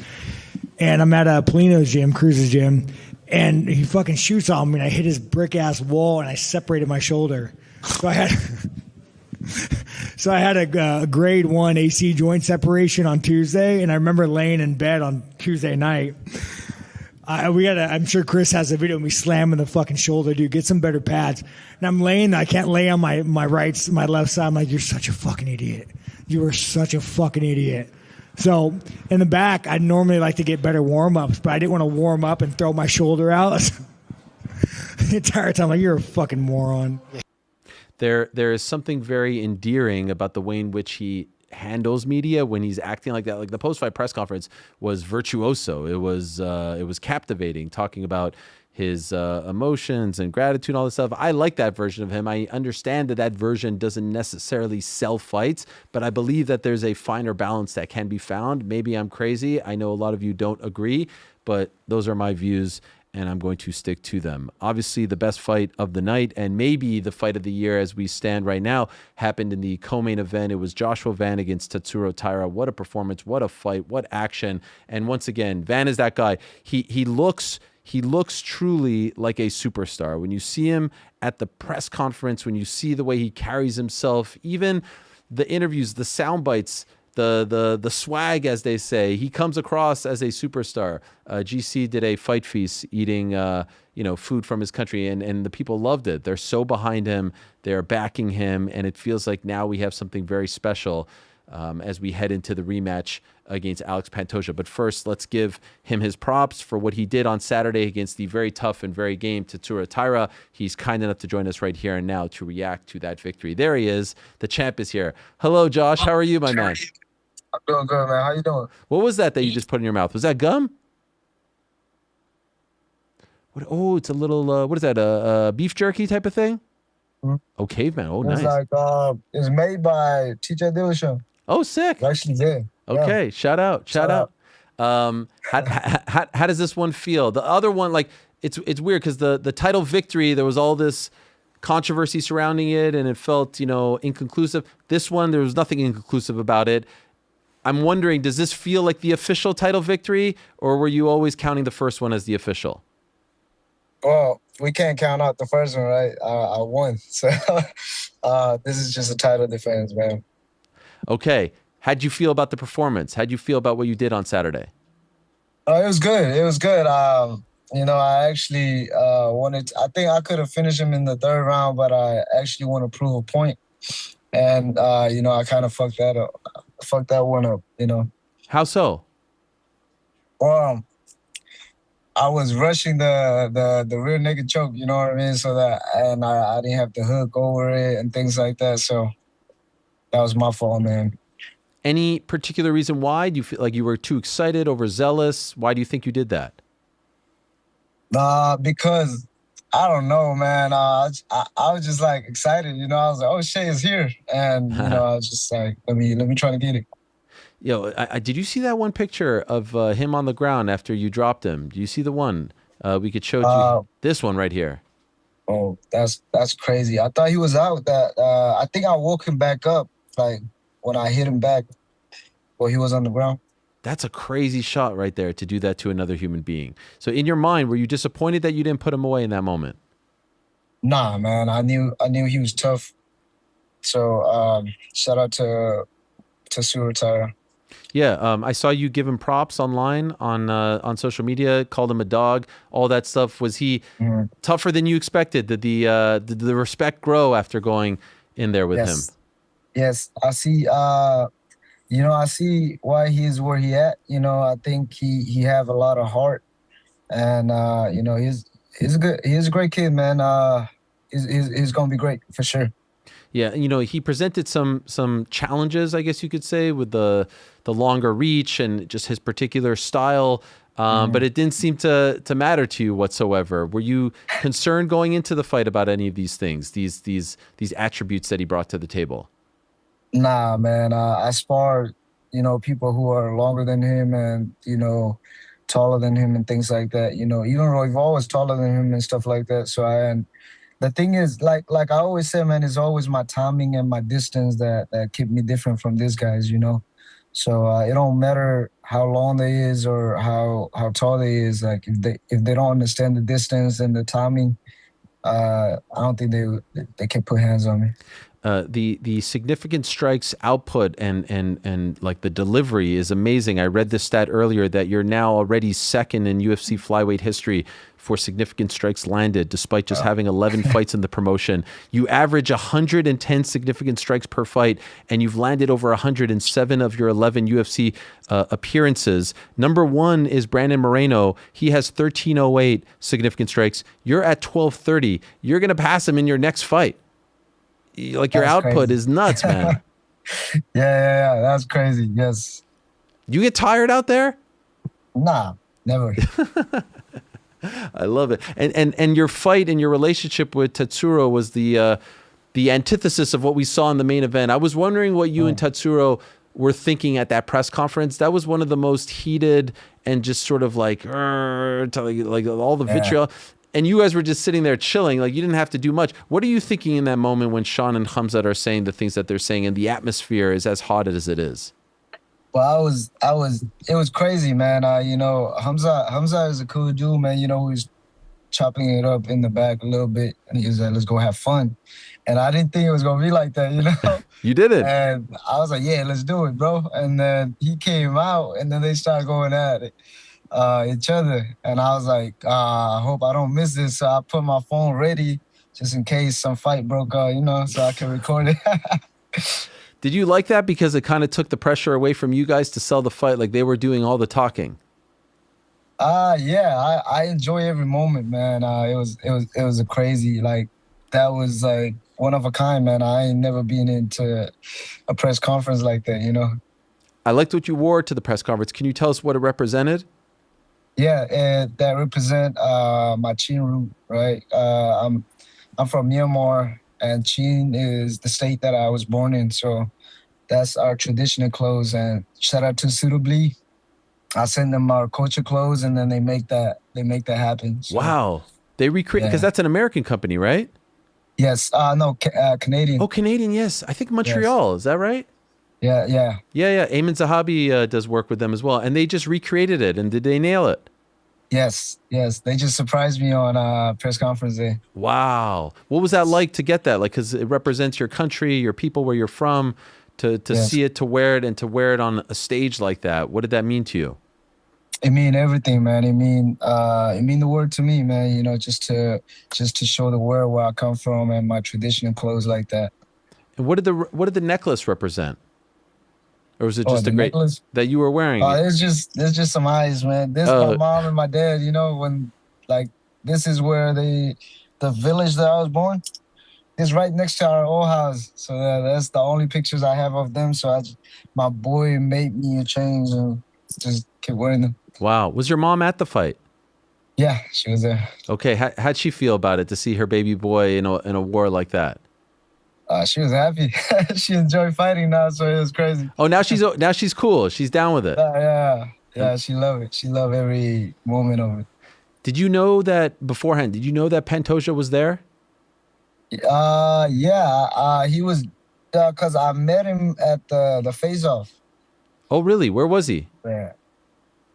I know he was in the crowd too, and you know, I went to shake his hand. Like I was like, "Hey, what's up, bro?" And how was that? What did he say back? Well, he was just like, "Yeah, what's up, bro?" So you went out of your way to say hi to him? What you mean out of my way? I never hate the guys, man. It was just like, "Yo, what's up, man?" You know. We not enemy, man. He's just my opponent at one time a point, you know. But we're not enemy. Do you feel like he feels the same about you? From what he said, I don't know. I don't care. There was that shot of you talking about him in the post fight where you were like, you know, get your stuff together and I'll see you. What did you mean by that? Well, the thing is, it kind of shocked me, you know, right? Right after me and him fought, he, you know, like I said, I didn't see his hand before I celebrate. And then when I came back from the cage and I look up, that's when I see his hand. And I walk up to him and I say, "I'm sorry." And he was like, "I'm sorry." And then after that, he posed a video where, like, you know, it was Joshua Van destiny to be a champion, this and that, you know. I give him nothing but respect, you know what I'm saying? And I was like, "Hey, man, he's a great champion." You know, he accepted. And next thing you know, he came to your shows. And, you know, he was talking about, I popped back my shoulder and, you know, all that good stuff. And it kind of shocked me in a way, you know. I'm like, what? Like, you was, like, I respect you so much. And for you to, you know, making up all that stories is kind of crazy. And so is that why you said afterwards, like, that you caused it? Because I think some people felt like it was just a freak accident, but you said in the build-up to this fight, no, you caused that. You did that, and you should know better than to fall that way. You think I caused that, or it was just like a freak accident? Honestly, I lean to injuries in a fight are a tricky one. When someone hurts their knee because of leg kicks and then they take a step back, I would say that the person caused it. But I thought that one, being 100% honest, was a freak accident because it was so close. It was so early in the fight. It was 20-something seconds in. I'm not saying you shouldn't be the champion, by the way. Injuries happen. You can't continue. You win fair and square. I never took anything away from you, but I would err on more of the freak accident side as opposed to it was cause side, just being honest. I mean, that's your opinion, but like I said, man, we were like, when I first walked into the gym, they taught us how to fall, you know, and they taught us not to pose our hand like that. And, you know, he's a black belt, and I think he should know how to fall. Would you say that it was maybe a mistake on his end as opposed to something that you did as far as the pushing him to the ground and falling that way? Or do you think you led to him, something that you did in particular, and if you can explain why, that would be amazing, to fall that way? I don't know, because when he kicked me and he landed, but then I had his leg and then I kind of like pushed it. And I think that kind of like made him off balance. So that's why he posted. And, when he posted and I pushed it, the force were like too great. So I think that's why his arm just like snapped like that. Can I ask, like, does that upset you when I say that? I'm not trying to take anything away from you and be disrespectful in any way, shape, or form, but does that annoy you? Nah, man, that's your opinion, man. That's your opinion. You know what I mean? I'm not really right with these things, but, I'm not a fighter. I've never done it. That's just what I see. Yeah. Like I said, man, that's your opinion. Everybody have our own opinion. And I think out of all the people, he should know. You know what I mean? And for him to say that, like, I was celebrating because I didn't want to fight him is crazy. But I have to admit, Josh, this makes us want to see the rematch so much more. This is going to be a big, big fight. You agree with that, right? It's going to be a great fight. When do you think it happens? I don't know. Hopefully soon. Would you like to turn around quickly? Yeah. You're all good? Yeah, I mean, he got to get some more milk, for I like this. You're very subtle. So, you're subtle. I like this, Josh. I have no problem with this. This is good stuff. You think he needs to drink a little more milk to fortify the bones? There you go. You got it. Will you try to exploit that injury when you fight him? Will you try to target that? Nah, man. I think it should be healed by now. Probably couple more months, and then the fight camp. So I think he should be 100% by then. As far as you were obviously supposed to fight in April, and the fight got pushed. Can I ask, what were you dealing with, and was it 100% on Saturday? It was a lot better, but like I was having a problem with my knees, and it was like I couldn't run. Like the last 2 weeks of my last camp was the only time I get to run, I couldn't run. All I do was bike and shit like that. So, and then, I'm the type of guys that the coaches like tell me to like take a rest or go home and things like that. And, when I keep texting coaches like, hey man, I'm gonna take today off, this and that.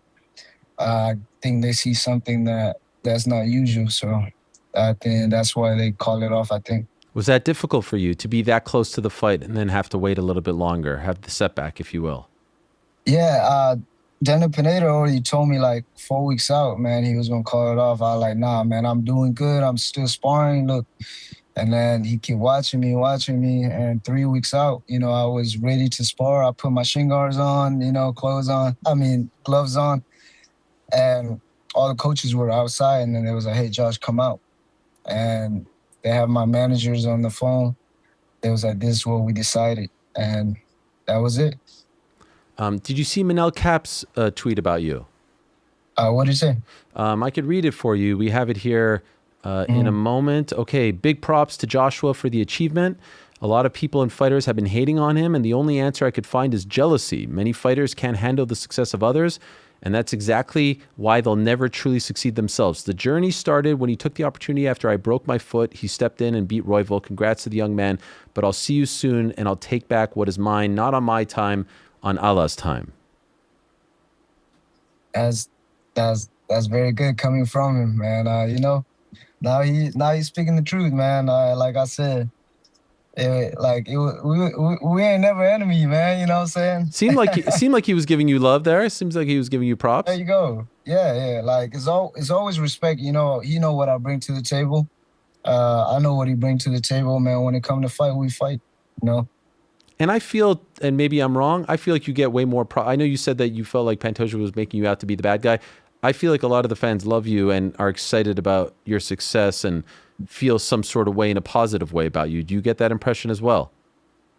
Yeah, man. Like, bro, it was hard because you know, like the title, winning the title like that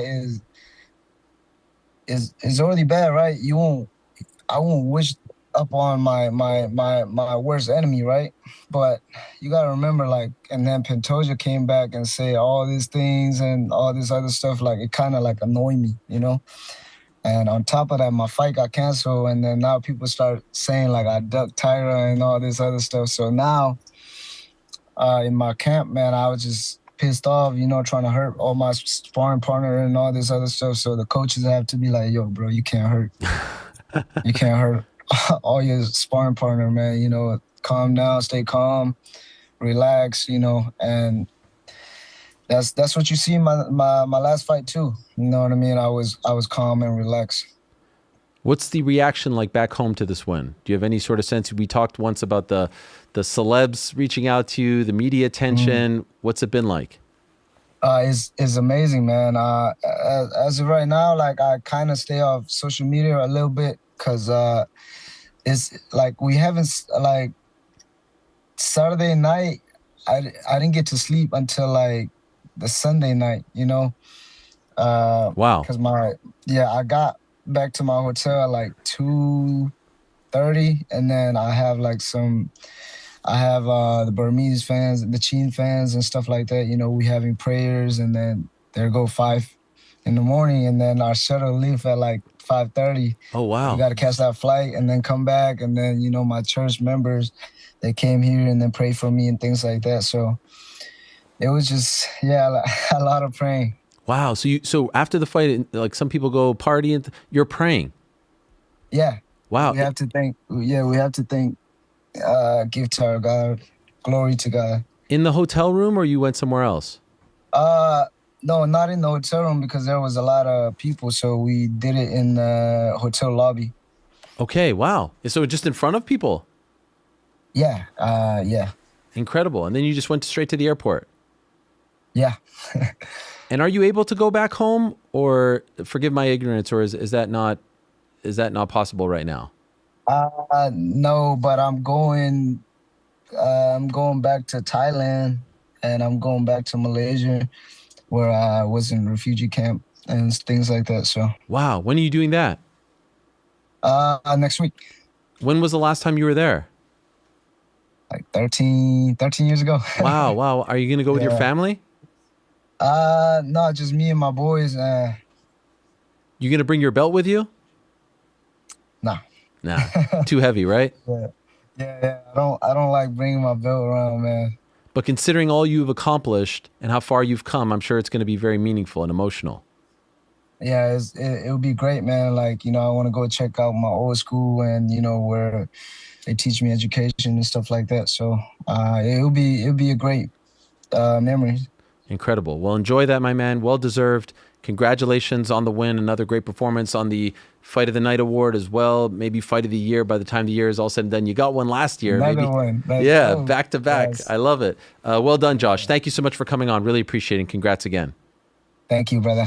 There he is. Joshua Van. Incredible stuff. What a win. What a performance. What a personality. Big fan of his. Big fan of his fighting style, of his demeanor, of the way in which he conducts himself. Big fan. Big fan of that fight. He has a subtle trash talk to him. A subtle trash talk that is, that is fine. Everyone's got different strokes, different folks, different approaches, different delivery. It's great. It's really great. Okay, in a matter of moments, and still to come in 30 minutes' time, we're going to be joined by Ronda Rousey. I haven't been able to say that in 11 years, over 11 and a half years on this program. So she's going to be joining us at 4 Eastern, 1 Pacific. Stay tuned for that. What about this studio? What about this time that we're having here? Incredible stuff. And the reason why we're here in Los Angeles is because on Saturday, May 16th, that's this Saturday, live on Netflix, the biggest streaming platform in the world, for the first time ever, a mixed martial arts card will air live on said platform. Obviously, there's been 5 boxing events that have happened. Mike Tyson versus Jake Paul, Taylor Serrano 3, Canelo Crawford, AJ Jake Paul, Fury Makhmudov. MMA was on the side, said, hey, what about us? 3 of those cards were brought to you by MVP, Jake Paul and Nikisa Bedarian. Now they're bringing the first MMA card to Netflix, and what a card it is, what a stacked lineup it is. The aforementioned Jake Paul is here to talk to us about it all. Great to have him on the program. Hello, Jake. How are you? Good, man. How are you? I'm doing great. Great to have you on. This is a big freaking deal, man. First MMA card on Netflix. You do it again, you and Nikisa. Can I ask how it all started? We've heard from Ronda how it all started, from Gina, from Nikisa. I haven't really heard it from you. The idea, the embryonic stages. How did this all start? Most people stick to one combat sport. They don't try to do 2 this early in their voyage as a promoter. You're doing 2 now, 5 years in. How did it all start? Yeah, look, I think we're pretty agnostic in terms of it being MMA or boxing. At the end of the day, we love combat sports and we're great promoters and we have a great relationship with our partners at Netflix as well as other platforms. But we've always wanted to make MMA fights happen. I tried to fight Nate Diaz for a long time. We were with the PFL for a long time. So it's always been, in our minds. And I think MMA is ripe for disruption, maybe even more than boxing is currently. And so naturally stars aligning, Ronda wanting to fight, the perfect matchups, Gina Carano, and then just getting the biggest names out of the free agents to be a part of this event. It only made sense, and here we are on the brink of history, and we're both very, me and Nikisa are both very excited and very blessed and honored to be promoting this. Ronda has said time and again that she went to the UFC first. She went to Dana first because of the existing relationship, and he's talked about it, and Gina's talked about it. Are you surprised they didn't do this fight? Yeah, look, I don't know. I don't really think so. I think there's a lot of weird things happening over at that organization, and yeah, I'm not sure. They've sort of, I believe, lost touch with the pulse of their fans and making the fights that people want to see.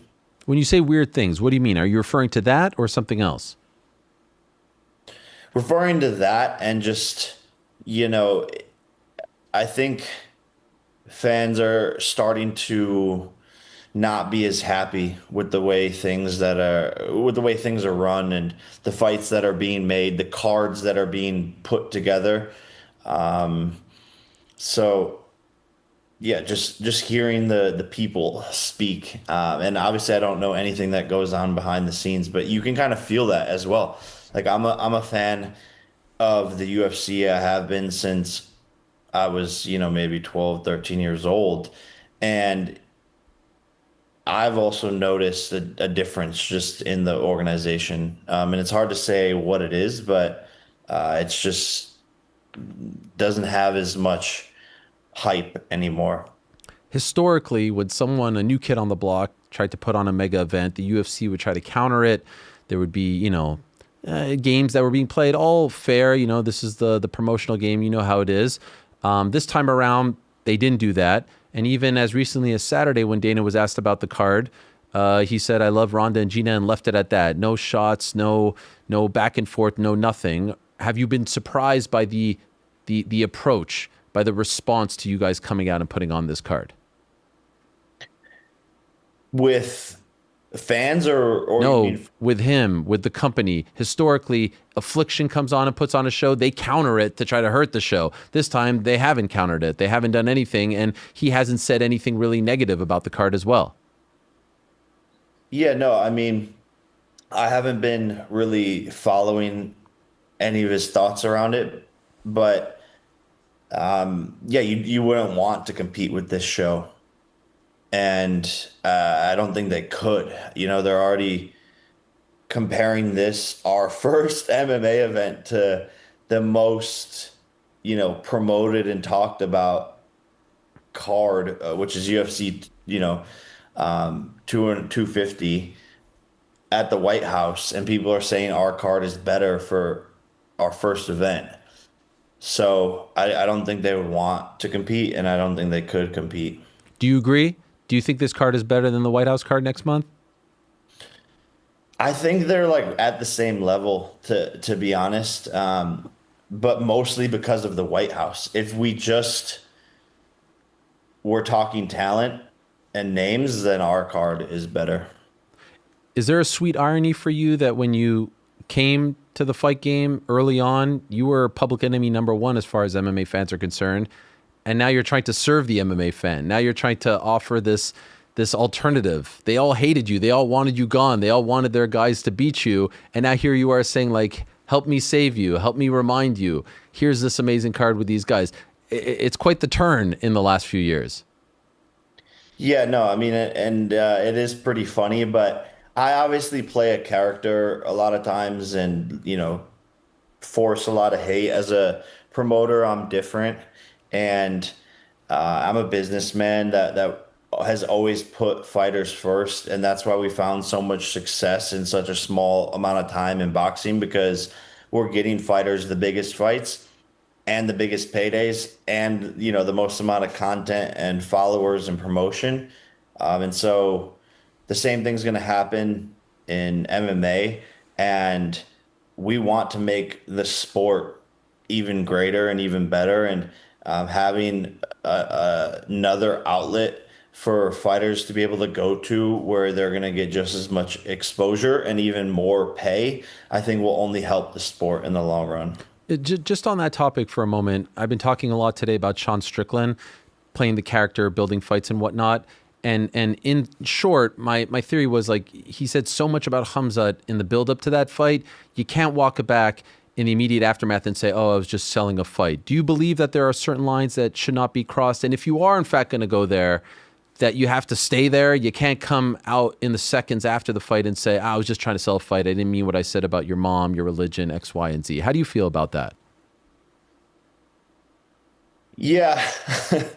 I mean, it is definitely a gray area. I think there are certain lines, but when you're in those moments and you're on stage and there's all this energy and build up and tension and nerves and excitement, you might go a little bit too far.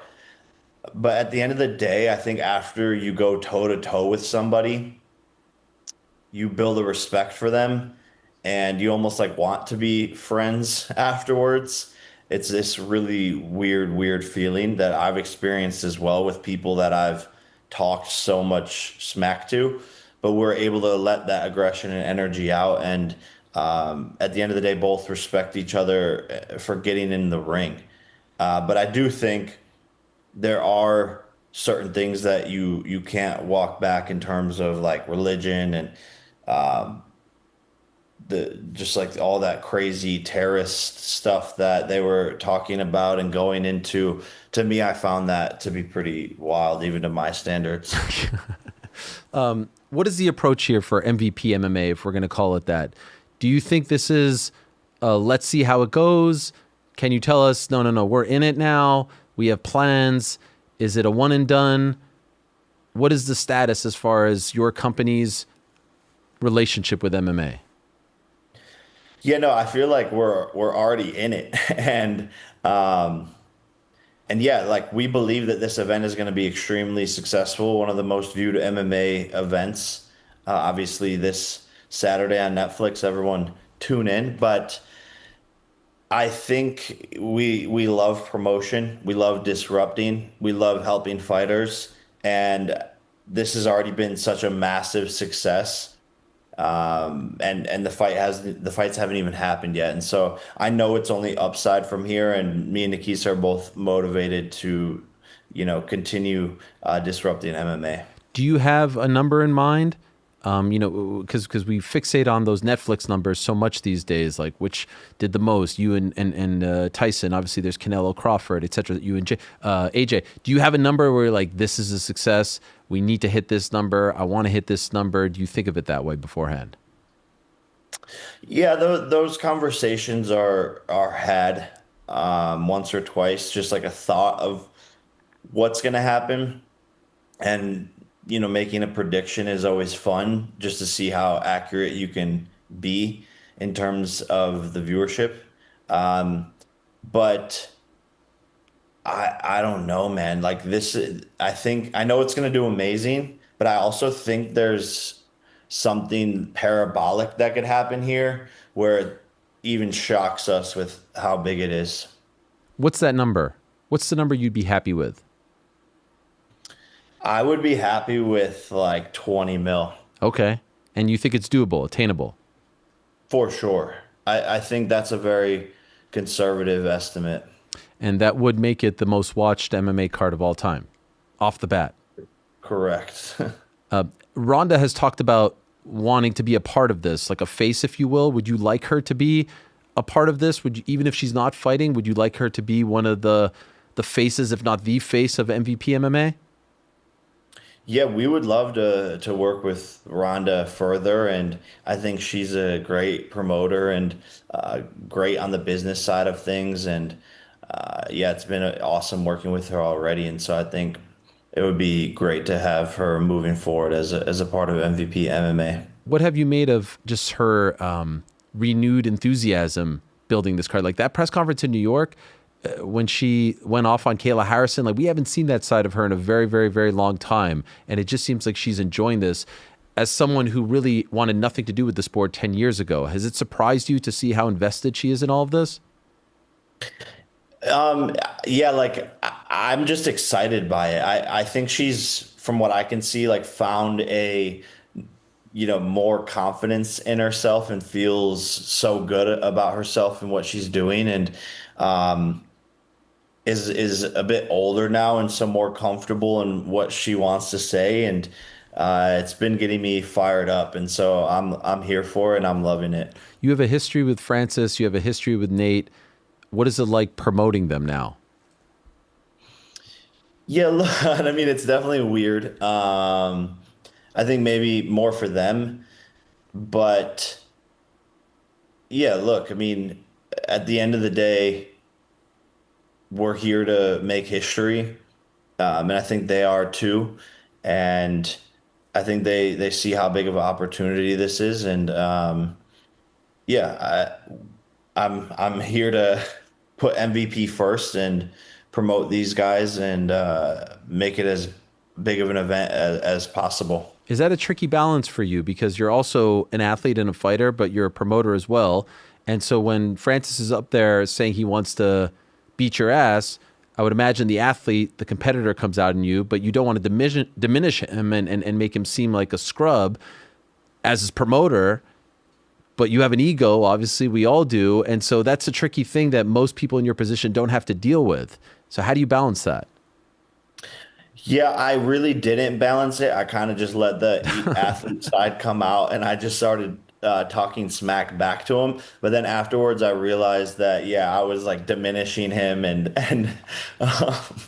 the promoter side came back out. But it is a weird balance. I think I'm like one of the first people, if not the first in history, to be in this exact position as an active fighter, promoting potential future opponents and past opponents in Mike Perry and Nate Diaz. So right. It's really a funny situation to be in. But it just makes it all that bigger, I guess, because my fans are familiar with who these people are, and they're going to want to see them fight as well. This has all exceeded your expectations, right? Like this was never the plan for MVP. It has gone like the women's promotion, ESPN, Netflix, Sky Sports. Like, did you even dare to dream this big so early in?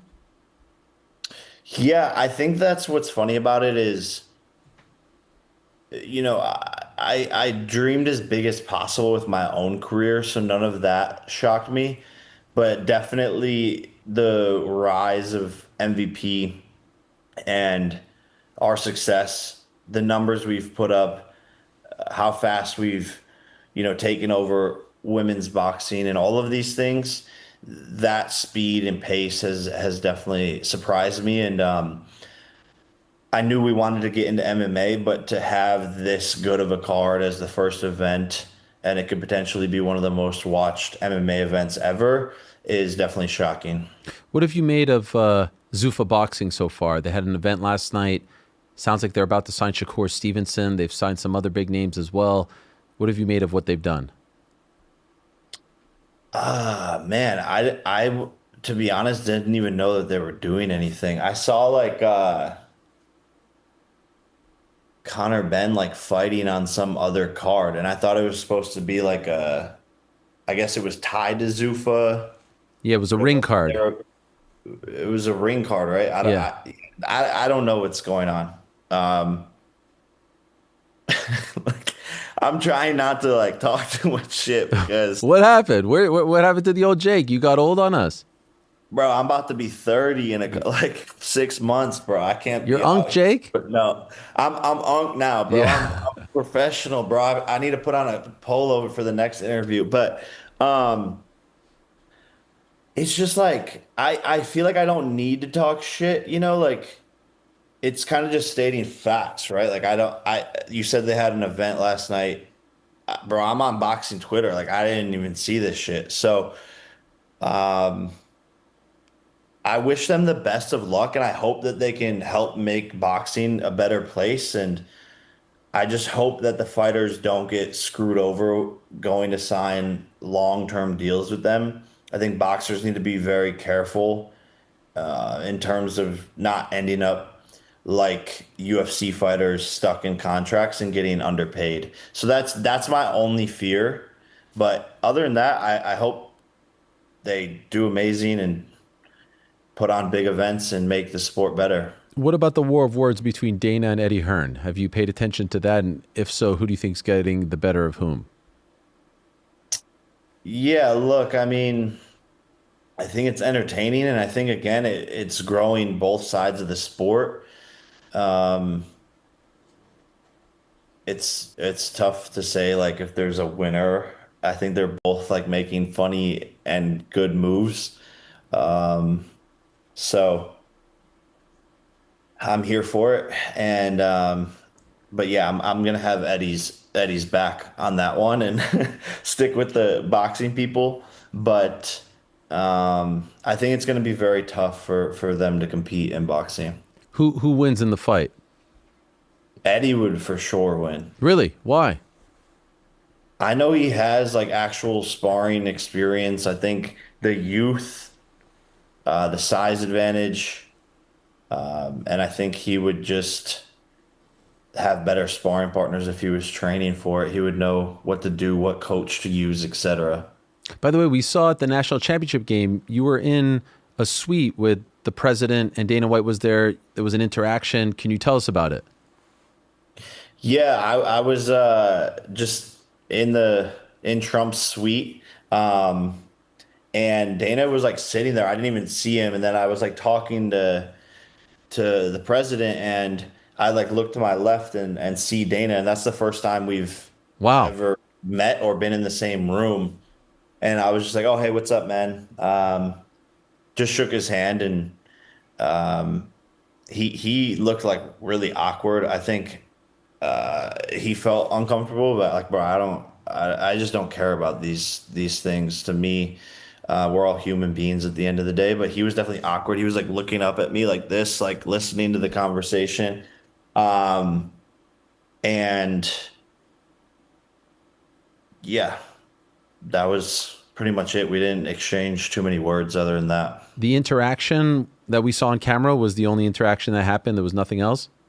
Correct. Yeah. Okay. I don't know what we talk about. Like, hey, how's your jaw? He didn't ask you how your jaw was. It was right after the AJ fight. No, Trump was asking me. Dana was just kind of, again, he was like sitting in his chair, like just like looking up at us while we were talking. I was like, what's going on? Wild. But yeah, definitely. You never know. You never know who you're going to run into, I guess. What were you more nervous for, fighting AJ or interviewing Trump? Interviewing Trump, for sure, without a doubt. I had like maybe 48 hours to prepare. First of all. Second of all, I'm not an interviewer by any means. Third, to interview him by myself is a whole nother level. Like, I didn't even have like a tag team partner or like another like podcast host or whatever. And they didn't like say how much time I had. They were just like, all right, let's see how it's going and blah, blah. And so I didn't know how many questions. I didn't know what order. Like, it was a lot of preparation. I think it turned out great. And I thought I did a good job in hindsight, but I was definitely very nervous. Your fiance Yuta posted a video recently, and in the back you were in the ring doing some stuff, and that led people to think that you were maybe preparing to get back in there. Obviously, it's only been about 5 months since the fight. How far along are you in the process? Yeah, I'm getting some new scans here in a couple of days of the jaw to get an update on the healing process. We'll see what my doctors say. I think I'll be able to get a more accurate like time frame, or can I even fight again? That is definitely in the realm and possibilities of things. It does like feel a lot better as weeks go by and time goes by, but I definitely need to get cleared first to be able to spar. But I'm sort of staying in shape. Just I'm always in the gym pretty much regardless, so just staying in shape and enjoying some mitt work. Wow, so that's on the table. Your fighting future is somewhat in doubt. Yeah. No, most definitely. I think it just depends on like how the bone heals. And then also there's like a tooth missing here. Like, I'm pretty sure I'm going to have to get an implanted tooth of some sort. I don't know how much time that's going to add to things, but we just have to see and figure out what the smartest thing is for me. Is there any part of you that's like, this may not be worth it anymore? I did it. I proved my point. This is not fun. Let me go focus on other parts of the business and other parts of your life. Yeah, those thoughts have definitely come up. But I'm not done. Like, I can just feel it in my spirit, my soul, my heart that I have more fights left and unfinished business in my mind. And injuries are a part of any sport. I think potentially this could be a good outcome. Like, you could tear ACL and be out and keep on tearing it again. So it's just a part of any sport, and I definitely don't feel like I'm done and want to keep on fighting. Is there anyone in your life, whether it's a doctor, family member, who's trying to say maybe enough is enough? Yeah, definitely.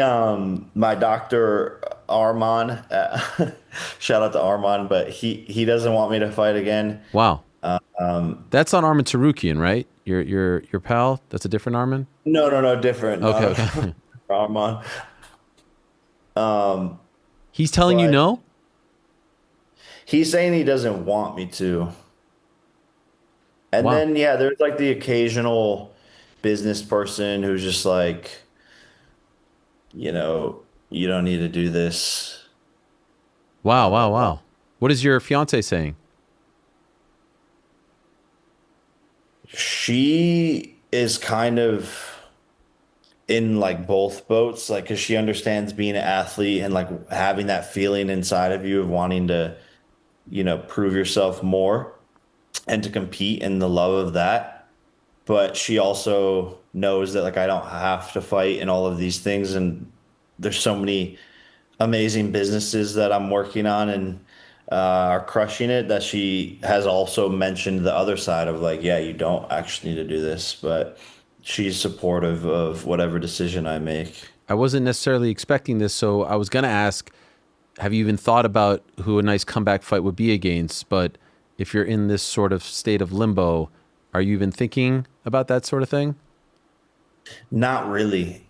Not really. Yeah, I think these scans this week that I'm getting will be a very good indicator of like what's next and when. Okay, that's before Saturday night you're doing this? Yeah, correct. Okay. And before I let you go, what about MVPW? A couple shows in, another one coming up, a big one in El Paso in 2 weeks' time. There's so much that you guys are doing. How have you felt about the product so far? Amazing, and the numbers are even better than we thought and that ESPN and Sky Sports thought. So everyone's happy, and the women have put on amazing fights. May 30th, we got another one in El Paso. Amanda Serrano coming back as well on that card, but with Holly Holm, the rematch, and so yeah, just been going great, and we're excited to continue to knock down doors. MVPW. What about that Joe Hendry, huh? That banger, Paul. Can we? Bro, find honestly, it's not bad. Such a good song. It's not bad, right? It's so good. It was stuck in my head for like 3 days. I saw that. Yo, Paul. He's Can good. we fire Logan Paul? Paul. Can we fire Logan Paul? Sorry, Logan. It's tremendous. Yo, I saw that picture of you guys flexing. He's on a different level. With I all due wasn't respect. flexing. I was pooping. Oh, you okay? Because yo, man, what is going on? That was crazy. The two Yeah, of you. bro. He's like in the best shape of his life, and I'm in the worst shape of my life. And he was like, I saw the comment that was like, "This pick was definitely Logan's idea," and which is true. He low key did me dirty, like. Yo, that is insane. One last one before I let you go. Just going back to it because I'm processed. Do you regret the AJ fight, given what it led to? No, man. I quite the opposite. I think it was such a win on so many different levels, and yeah, I had a really good experience, and just overall such a net positive for me, my companies, my fighting experience, my content, and yeah, I just really will fight anybody, to be honest. And I've been saying that, and I think maybe people now actually believe me, but I'm here for entertainment purposes. I feel like the respect from the community for you, from them for you, grew after that, despite the loss. No, and that's what I mean. I think I had to lose in that way, almost for people to be like, all right, like, he's not that bad. Like, he just got hard. That was like, he went longer than I thought. So it actually felt like a win. Ronda or Gina? Are you allowed to make a pick? I'm not sure. I'll just say that I'm not going to make a pick, but I think just watching the countdown on Netflix, I think Ronda, from the clips, just looks a lot faster. And like she's got the whole total MMA stack with the grappling, the judo, the submissions, etc. Can't wait. This Saturday, May 16th on Netflix, live from the Intuit Dome, which is a spectacular arena. There it is. First ever MMA card on Netflix. First MVP MMA card. Thank you, Jake. Good luck to you and the team. Can't wait to see how it all plays out on Saturday. Appreciate your time today. Awesome. Thank you, man. I'll see you soon. Yes, sir. There he is. The problem child, El Gallo, Mr. Jake Paul, promoting this event alongside Nikisa Badarian. Nikisa Badarian is going to join us in this studio, our LA studio. This is our new LA studio, by the way. I've decided in the midst of this. Everything's going great. He's going to join us. Yeah, there it is. Look at this. Man, look at us just picking up and, saying, you know what? We're going to take our NYC look and feel Los Angeles-ify it. Something like that, and bring it here. Who the fuck is we? I mean, it was a team effort, I'd like to say, or think, maybe. Anyway, Nikisa's going to join us in studio, other guests as well. Stay tuned for that. But in a matter of moments, my friends, a little bit nervous. Is it possible? Frank, I'm a little bit nervous. Don't be nervous. No. I have not been able to say this for over 11 years. I looked at some old texts And I feel comfortable in saying it's been over 11 years since I've been able to say that in a matter of seconds, we're going to be joined live on the program by Ronda Rousey. And I had the great pleasure of covering her career pre-UFC, early Strikeforce days. I remember in the AOL studio having her and Miesha Tate on together as she was trying to get that title fight, the back and forth, all those great chats. I mean, and then, of course, the explosion. I've talked about being in Brazil when she was fighting Bethe Correia and feeling like it was like we were there to cover the Beatles. The yelling, the children, the women going crazy just to be in her presence. It was unbelievable. And obviously that was, quite some time ago. That was 2015, believe it or not. A lot has happened since then. But as you all know, she is coming back on Saturday. The promotional work that she has put in over the course of the past 3 months, once this fight was announced in mid-February, I remember I was at the Olympics, up until now has been remarkable. It has felt like the old Ronda times 10. It has felt like a renewed love and interest and enthusiasm and excitement for the sport of mixed martial arts. And it's been amazing to watch. We did the face-to-face yesterday. And as I said earlier in the show, that was unique in its own right because it was very emotional.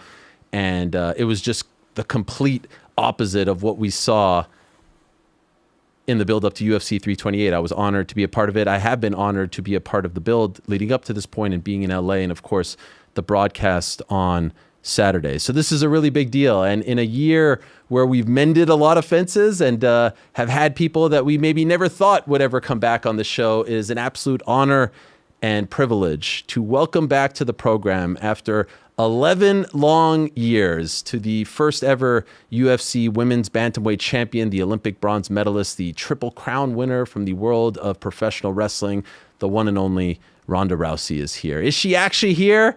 She's actually there. I actually completely forgot about it. And I got to finally lay down in bed with my heat pack. And I was like, oh, this is so great. My assistant hit me up. She's like, oh, you have an interview in 10 minutes. I'm like, shit, that Ariel. Fucking Ariel again. Rears his ugly head. It's sorry. Okay. I didn't have to fully change out my pajamas, just the top. No, that's the beauty of doing it this way. And I've seen you do interviews like this in this same sort of setup. It's surreal to have you back on the show, Ronda. Thank you so much for doing this. I really appreciate it.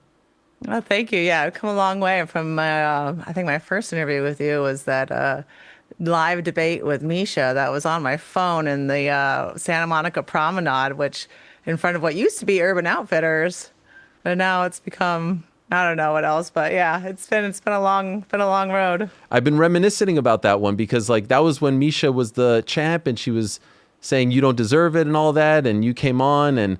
I mean, the build for that was amazing. So yes, it has been a very long road. And to see your renewed love for the sport and to see how you feel about the sport, to see your spirit, your enthusiasm in the build in the last 3 months has been amazing. It's been breathtaking because I don't think it would be an out of bounds thing to say that a lot of us thought you may never be a part of MMA again, watch MMA again, show up to an MMA fight, let alone fight in one. Is that a fair thing to say? And so to see this version of you now has been really remarkable.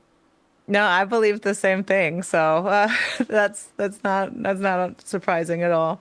Yeah, this surprised me just as much as I think as anybody else. And yeah, it literally just happened completely organically, and I think that's how it had to happen. And it's really just because of Gina. I came into the sport because of Gina. I came back to the sport because of Gina.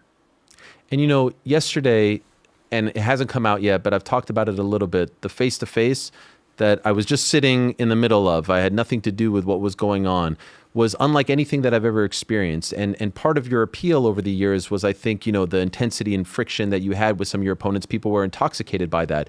But the emotion, I kept looking at you and Gina's eyes and the amount of times that your eyes watered. And I don't think that's a bad thing, especially coming off what we witnessed at UFC 328, all that vitriol and venom between Sean Strickland and Khamzat. This felt very refreshing. And I still wonder. Let's not give the fights numbers. Let's just give the, even though if you might not like the fighters, let's just give them some recognition. Let's call the fights by their names and not a brand and a number, you know? But I understand what you're saying. You mean And 328? I think that, I mean, like, you know, Strickland versus Okay. Khamzat. Khamzat, yeah. Khamzat, yeah, let's just call it that, you know? I think that the UFC giving us the cards numbers instead of names is part of the problem here. And I love that this hasn't been called MVP UFC 1. This has been, you know, Rousey Carano. We're bringing the humanity back into it, and that's what I really loved about that interview yesterday. Is it, you know, there was bringing the humanity back into fighting, and I think it takes like a lifetime of promoting fights to kind of like bring your storytelling skill to a different level where it's not just, you know, oh fuck you, which is classic.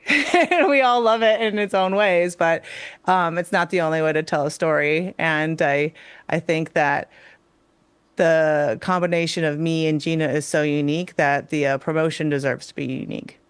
I love that answer. I want to go back to that in a moment, but about the emotion, how do you shut off that love and turn into the annihilator, the dominator? Because we've never seen you feel this sort of love for your opponent before, fight before.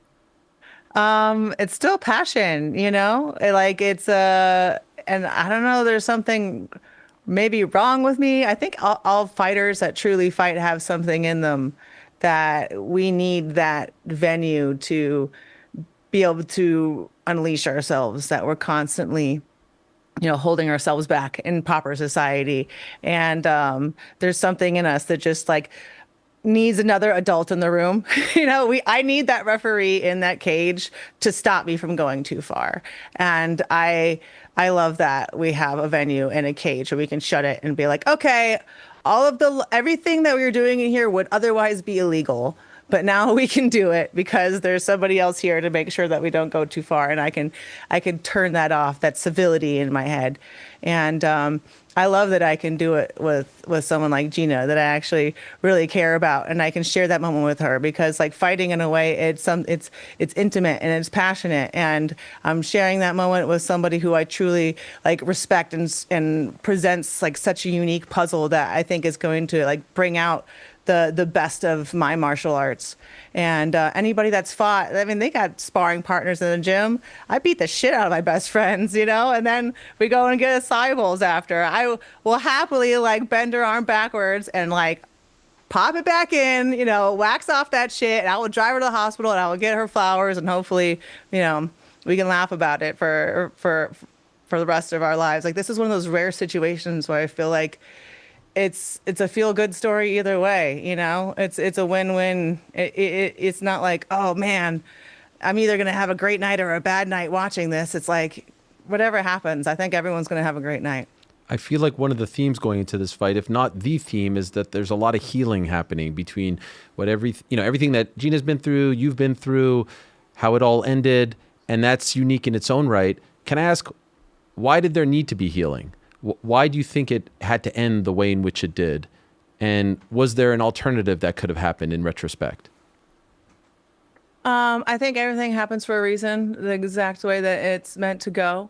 And I think I was meant to not win the Olympics so that I would still have that fire in me to come into MMA and to pave a way for women in that sport. And I believe that I did not attain my goal of retiring undefeated because it was the best thing for the sport for me not to leave with my equity. And I learned through pro wrestling that a champ retiring with the belt is one of the worst things that can happen to a division. I mean, just look what happened to the 145-pound division. And I think that it was meant to go that way so that I would be brought back to MMA, not just to, serve myself and my own career, but to change the entire landscape of the sport. You know, because of this fight, MVP and Netflix are coming in as, excuse me, carbonated. as a real, rival to the UFC that they so desperately need. And it's giving fighters leverage that they've never had.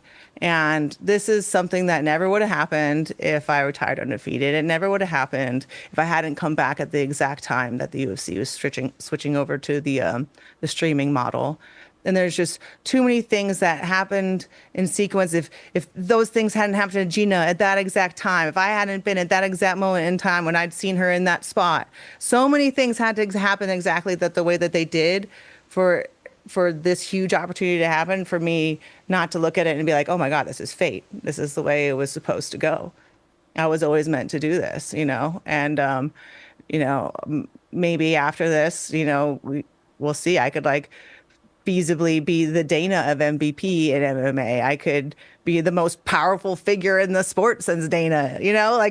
That's insane. That's a goal that I never even would have thought to have if I had done nothing but win and win and win and win. And it's not just, for me, this isn't something that I ever really inspired to do. I mean, a little bit, it'd be kind of cool, but it's giving fighters their power back.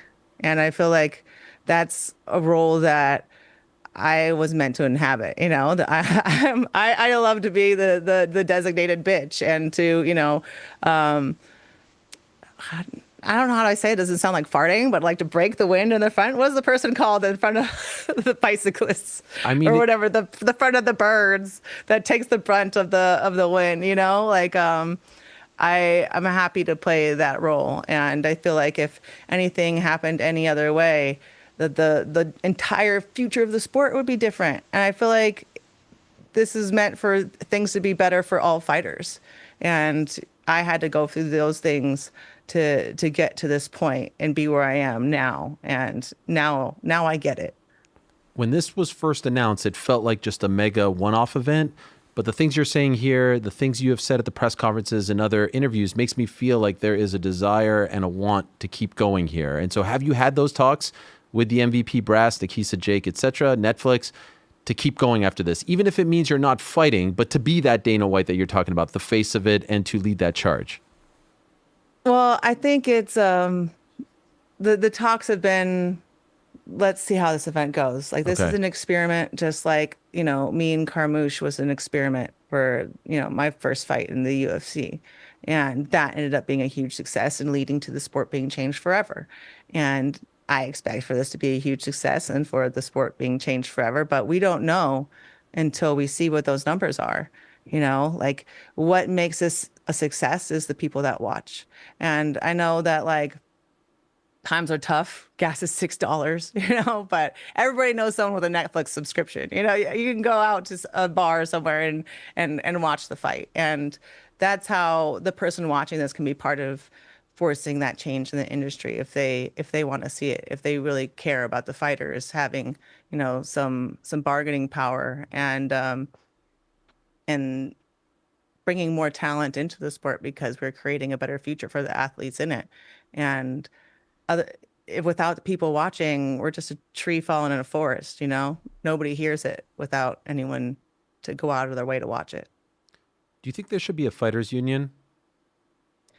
I mean, it'd be nice, but is there any individual sport that has a union? Does tennis have a union? I think they do. Wow. Would you like to be a part of something like that? Because a lot of the things that you talk about leads me to feel like this is something that would be of interest to you. Yeah, I don't know. I feel like this is my way to help. Mm-hmm. I feel like, I don't know, being in a union, it might be more of a political kind of a position, and it'd be better suited for somebody else. But I feel like I can enact the changes that I want to see from the inside if I am, at the forefront of a company. I was a really big part of helping pass the fighters' pension fund in California. Yes. So $1 is taken off of every ticket sale to go towards the pension fund for fighters that fight in California. And I think it'd be, easy. If I was calling the shots, I would say, I have makeup from yesterday stuck next to my eye. If I was calling the shots, I would say, hey, let's take $1 from every ticket sale and put it towards the pension fund. Hey, let's every time someone fights for us, let's give them health insurance for the next year. And if they're fighting for us continuously, then they continue having health insurance. I can enact the kind of changes I would want to see a union do from the inside being in a position to be able to make those decisions. So maybe that's my speed run of a union, because I feel like a union is a lot of work and fighters are, I think, are very conflict oriented. Is that's you know what I mean? And I feel like these things like the PI and all these super gyms, it's kind of fracturing that family around the fighters and taking like those camps that had a lot more leverage before and kind of slowly draining them of that talent. And now everybody's like, at the PI and they're the company person. They don't want to piss off the company, and their coaches they prioritize the company over the fighters. And I think it's a real big uphill battle right now to get a union made. So I don't know how to get that done, but I think it may be a little bit more doable for me to make those changes as more of like a figurehead than a voter. The things that you're saying, speaking to my soul, we've been talking about these things ad nauseum over the years. And I'm wondering if when you hear, I don't know if you heard, Khamzat Chimaev say before his fight, talking about the things that you were saying, like, where was this talk beforehand? Or, how much money did she make from the Olympics as opposed to the UFC? Why are you biting the hand, so to speak? Do you hear this stuff? And if so, what's your response to it? Didn't I tell you at Face to Face not to make me blow my load? Oh, I didn't. Ask me this at the press conference. I mean, there's going to be plenty of. I didn't know if this was a part of the blowing of the load. This is this part of the blowing of the load. Wait until I'm on a hot dress on the stage and then ask me that. I have a good answer for you. You do? Can you give us a taste, a hint? No. Okay. Come on, don't make me blow it right now. I can't. This is a big show right here. My sea monkey remains and like my hair messed like this and in half pajamas.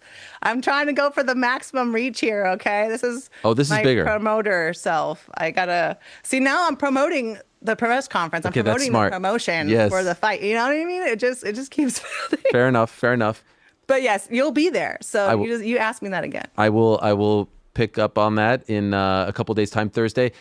Were you disappointed when it didn't work out with the UFC? When you brought this to them, you said you brought it to them and it didn't work out. Did you feel like that was a blow after everything you did? You were the biggest star, all that stuff. Did you feel for a moment, wow, I can't believe this is not coming to fruition? No, it wasn't personal. Well, with Hunter, it was personal because he was just a fucking asshole about it.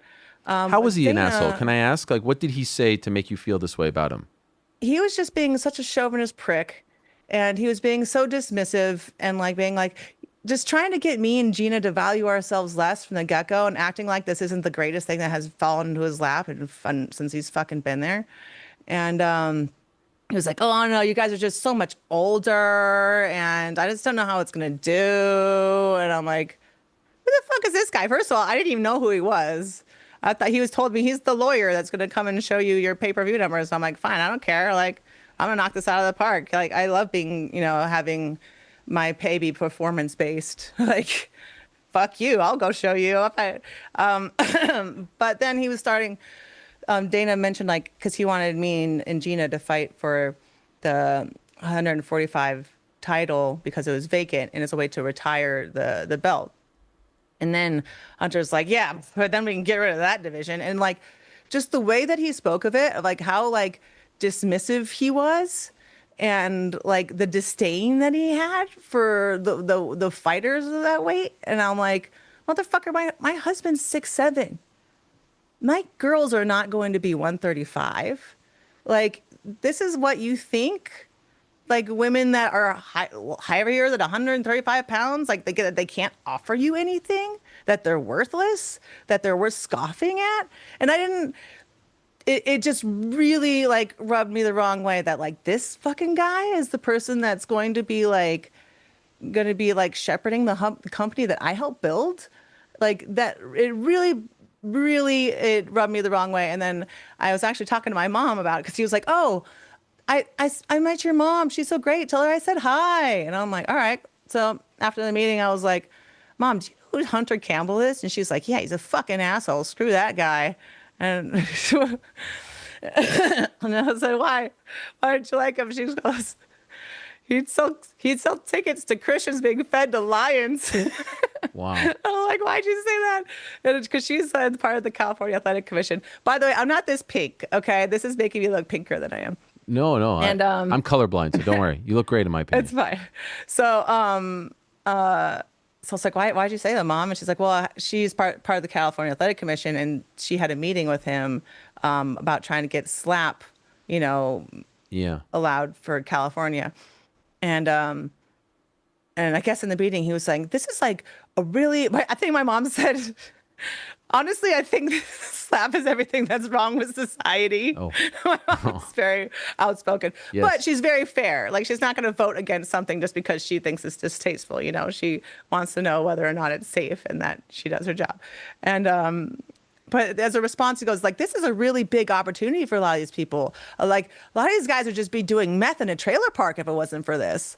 And I'm like, that's what you think of the fighters? Like, we are glorified bum fights to this guy. Like, this guy does not have a job because he's good at it. He has a job because he is Dana and Lorenzo's lawyer's son. He was a fucking intern when I was there before. And now he's fucking coming up to me saying, like, oh, I don't know how you and Gina are going to do. Like, motherfucker, I'm going to put on a bigger fight with Gina than you have your entire fucking career. Keep trying to fail upwards, motherfucker. Keep trying to suck the right dicks in the right order. I'm fucking coming for your job. You fucking pissed off the wrong bitch. And I told Dana, I was like, last thing you want me to do is leave this office pissed off with something to prove. Because this motherfucker is pissing me off, and now I have something to prove. Because that's why I'm going to go do some change the world shit. And Dana's like, I just want you to make as much money as possible. You go do it. And I'm like, I'm going to do it. So yeah, as long story long. No. He's a dick. Have you heard from Dana in the process of this promotion? Hold on, I'm blurry. I think last time I heard from him, he was asking me if those Katie Taylor rumors were true and stuff like that. And then I hit him up because when I was with Netflix, and like, I gave him a chance to counter, but I feel like it's just, Dana is legally bound to maximize shareholder value, and it's nothing that he can do. He's just trying to maximize shareholder value. So then when I went and said, okay, I'm going with Netflix and all this stuff, and I was like, I want you to know, like, I love and appreciate you, and I don't want you ever to think like I hope that we're good. And he just like was so gracious and sweet, and was like, I love you. We're always going to be good. Like, I want you to be so successful at this and everything like that. Like, he's just always been an incredible friend every step of the way. And, like, it's just business, and he gets it and I get it. By the way, I want to be a man of my word. I was told you had 20 minutes and we've gone a little bit over, but we have had. It's all right. We're having fun. Are we not having fun? Yeah. What's next? Oh, it's what time is it exactly that I have to do it? It's 1:25. We're vibing. I'll give you 5 minutes. 5 minutes, golly. 11 years. Only because this is in Australia, and the next one, and I don't know what their times. Oh, they should sleep in. They've got plenty of time. What happens? You look amazing on Saturday. You win classic armbar. They call you and say, "Come back home." Are you interested? To the UFC to fight? Yeah. Oh, I know. I promised my husband up and down that this is the last one. He's the one that I really got to convince to, like, get on board for this promoter shit afterward. He's not 100% sold on it. So he's definitely not 100%. He's not going for the fighting at all after this. And honestly, I want to get started, like, having babies again right away. I want to have like at least 2 more if I can. And I just can't be taking any detours anymore, So, and I think this is the peak. I can't go higher than this. This is like the dream fight. This is the absolute pinnacle, I think, for me. And this is the perfect way to end it. Okay. Even if like you said, you loved it. You're sad the camp is ending. You don't think there'll be any part of you. They come to you and say, hey, here's Kayla, or here's Holly. Like there's fights to be made. There'll always be fights. But it's like, there's so many like series you're like, oh man, it peaked in this season. They should have just ended it then. You know, there's nothing bigger than this. This is it. And I think like anything other than that will just be dragging the series out too long. Fair. And I think we need to end at the peak. Can I ask what you think of WWE these days? Do you feel the same way? It's the same parent company. You had the run there. You had friends there. How do you feel about it? Do you watch it? Do you pay attention to it? I don't watch it at all. I mean, I just, I'm watching Miss Rachel and I'm trying to get, and Totoro on repeat and Encanto on repeat. I don't really get to run the TV at all. And usually the only reason I ever really watched WWE was because Shayna was always putting it on. And I enjoy it and I appreciate it. And I actually just read a really great pro wrestling comic called Duo Powerbomb, which is really great and I recommend it. But yeah, I heard from Shayna that it was like getting better right away, that like people were getting like, I don't know, like more lead time on like what was going on, and everything wasn't so like last minute and clusterfucky as it was. So I've heard some good things, but honestly, I haven't been keeping track of it. I had a baby and I'm training for a fight, and there's just life goes on. Two last very quick things, if I may. I know you haven't paid attention to anything that I've said over the past 10 years, but I've said it repeatedly on this show that it always annoyed me that you had the benefit of coming into pro wrestling with a finisher that was over. You know that term. I know you know the terminology now. Your finisher was over. Everyone knew that when you slapped on an armbar in real life, it was lights out. It was done. And you had that already over with the crowd. When Hulk Hogan gets into wrestling, the leg drop isn't over just yet. He has to get it over. But you had that. And it always bothered me that in your first match, Stephanie McMahon, who I love, but is not an athlete. She's a mom. She's a CEO. She got out of it multiple times. I'm like, you had the benefit of the over finisher that was lights out in real fighting, and you had the mom CEO get out of it 3-4 times. That always annoyed me. Do you know what I mean? Do you understand what I'm saying? And did that annoy you as well? I thought the first time you slapped it on, and like a Goldberg streak, it should have been automatic. Slap it on, match over. Slap it on, match over. And it should have gone on for like 100 matches. And in the first one, I felt like they got off on the wrong foot. Does that make sense? I mean, you're going down the slippery slope of being frustrated with the WWE's not well thought out choices that will end up driving you crazy in the long run. You know what? I loved that match. I love that match. It was my favorite match. Yes, a lot of things could have been done better the whole way around, but I just had to accept the fact that that is a world that's not going to change. And I could change what I could, and get women to like a headliner position when they weren't before.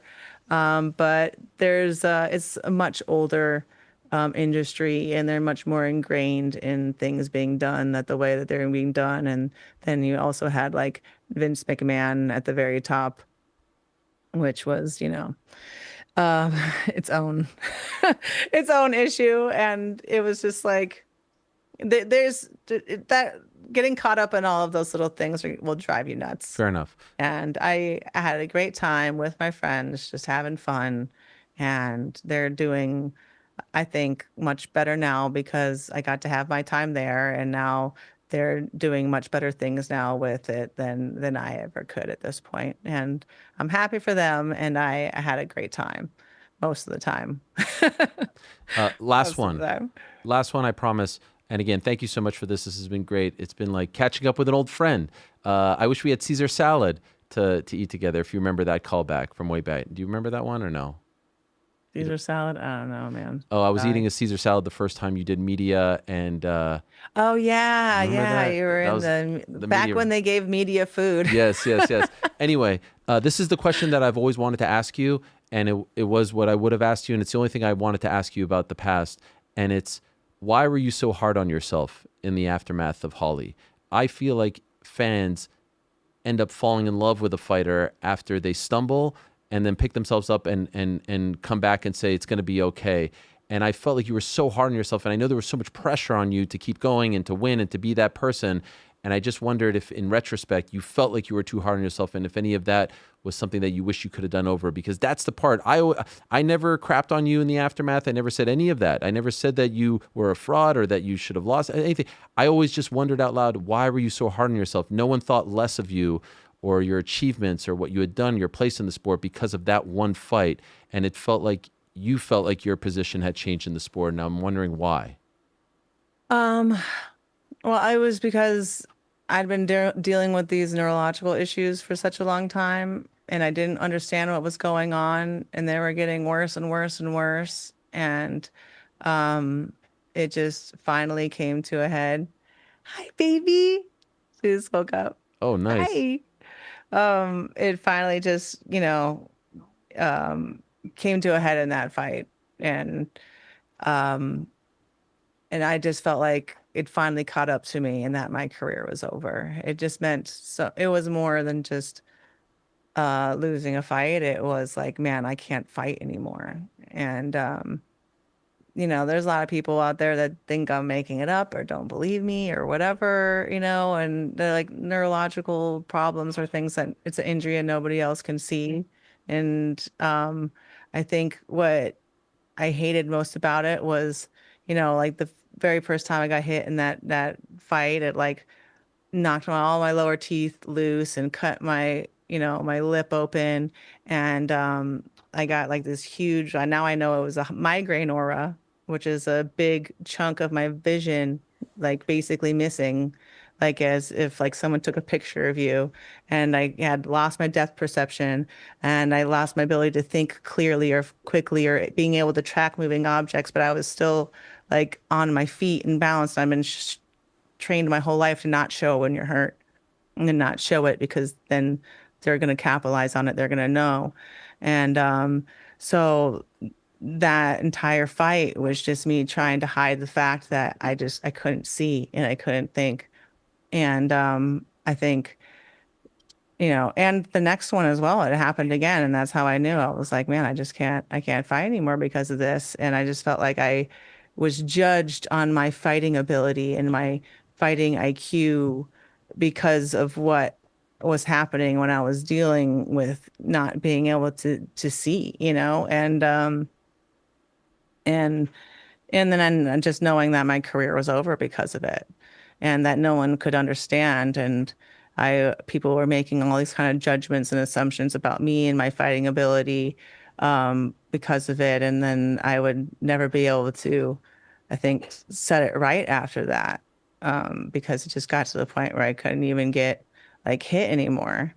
And thankfully, because, Dana sent me to the Cleveland Clinic and because I had, world famous neurologists check me out and give me a diagnosis of like, hey, you're dealing with migraine aura and here's some medication that can actually be preventative and help you. Like it's completely life changing. But then why I'm like able to do this fight, but also I didn't have any of that information then. And I just thought I would be, forever misunderstood and only known for those performances. And that's just not who I am as a fighter. And I'm always going to be judged for those performances. And, I'm not taking it away from those women. They're great athletes. And, I'm glad that the equity of my wins have been able to carry on since I've left. And you need the other women to do that. But, it was just really tough to feel like, man, that's how I'm going to be remembered and I'll never be able to come back again. And it just felt like entirely outside of my control. And I would never be able to communicate it to anybody. And it took, I guess, 10 years to be able to do that somewhat. And now you're back. And it's an incredible story to watch unfold. Thank you so much for this, Ronda. Really, really, really appreciate it. Welcome back. Good luck on Saturday. And thank you for doing this. This has been incredible. Thank you. All right. We'll talk to you later. There she is. Ronda Rousey, kind enough to join us. We went a little bit longer. We'll see her at the press conference on Thursday, open workout on Wednesday, weigh-ins on Friday, fight night on Saturday, Netflix, Intuit Dome. What a time. Never thought. There are a few that I probably never thought would ever happen. That is one of them. And that was great. Wish we had 2 hours, but I think we covered enough, and I do apologize to our team. We went a little bit over there, but there was a lot to catch up on. There was a lot to get to. Now, thank you very much to her. There's still a lot to get to on this program, and I'm seeing that Sean Strickland is mad at me. Is Sean Strickland mad at me, guys? Well, I'm seeing here that he is mad at me. So where is this? This is on Twitter. Let me read this. Sean Strickland is mad, which I knew was going to happen, if only because he'll probably see a clip and not see that we praised him for the first 25 minutes about the fight. I talked about the, the talk, not the fighting component, which I would think that he is aware that people have opinions. First Amendment. Is it the first or second? I don't know. I'm just a Canadian guy. What's the opinion one? First Amendment? The opinion one is the first one. Yes. Okay. Oh, here it is. All right, so there's a clip of me. Ariel went off. So Sean Strickland replies to what I said earlier. And again, to recap, I said it was an incredible win, incredible game plan, incredible execution.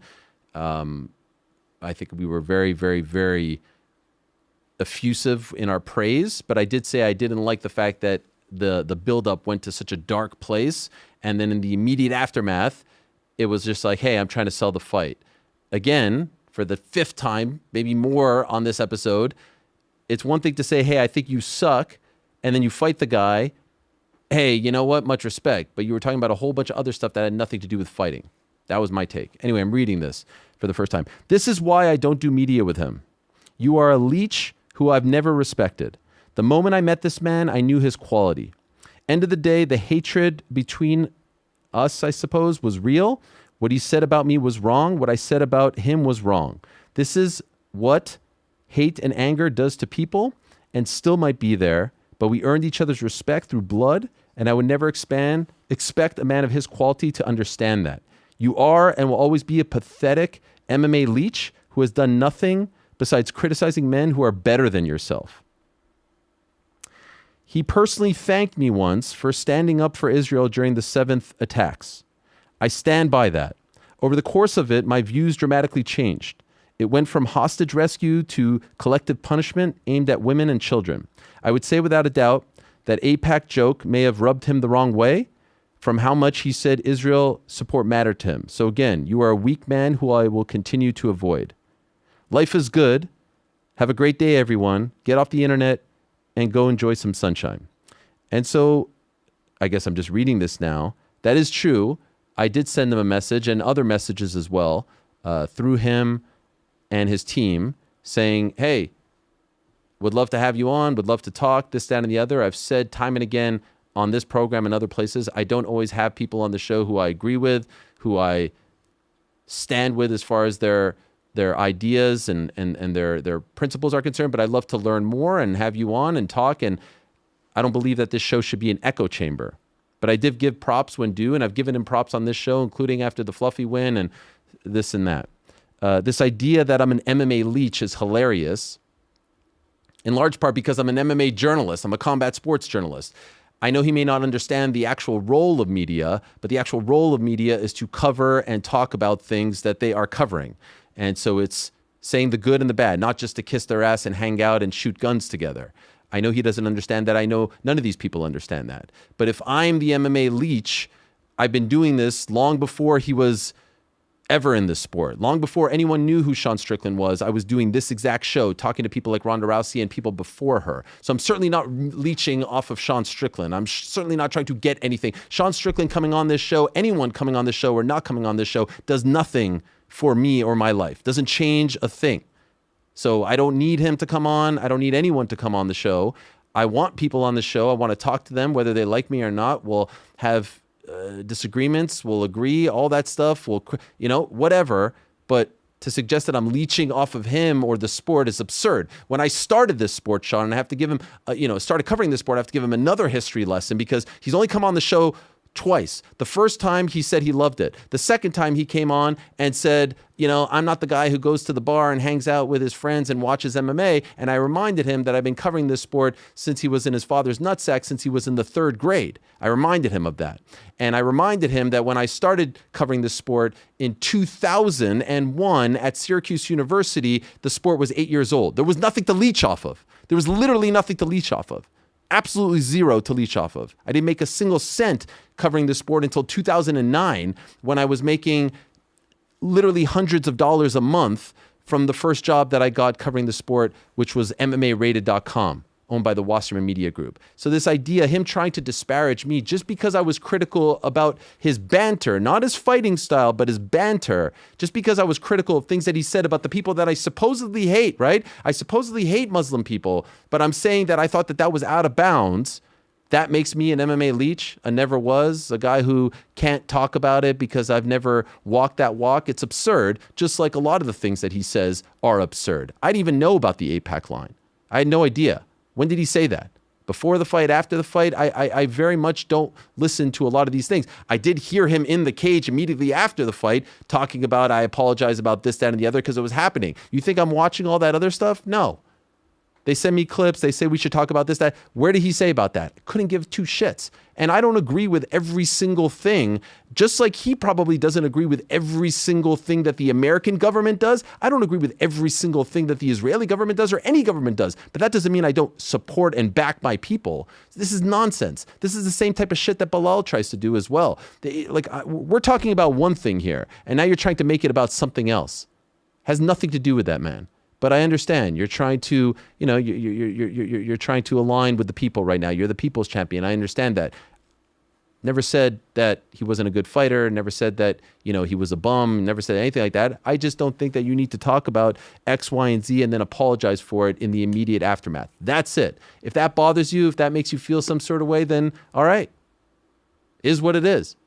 You strike me as the kind of person who would be like, we're going to agree to disagree on this one.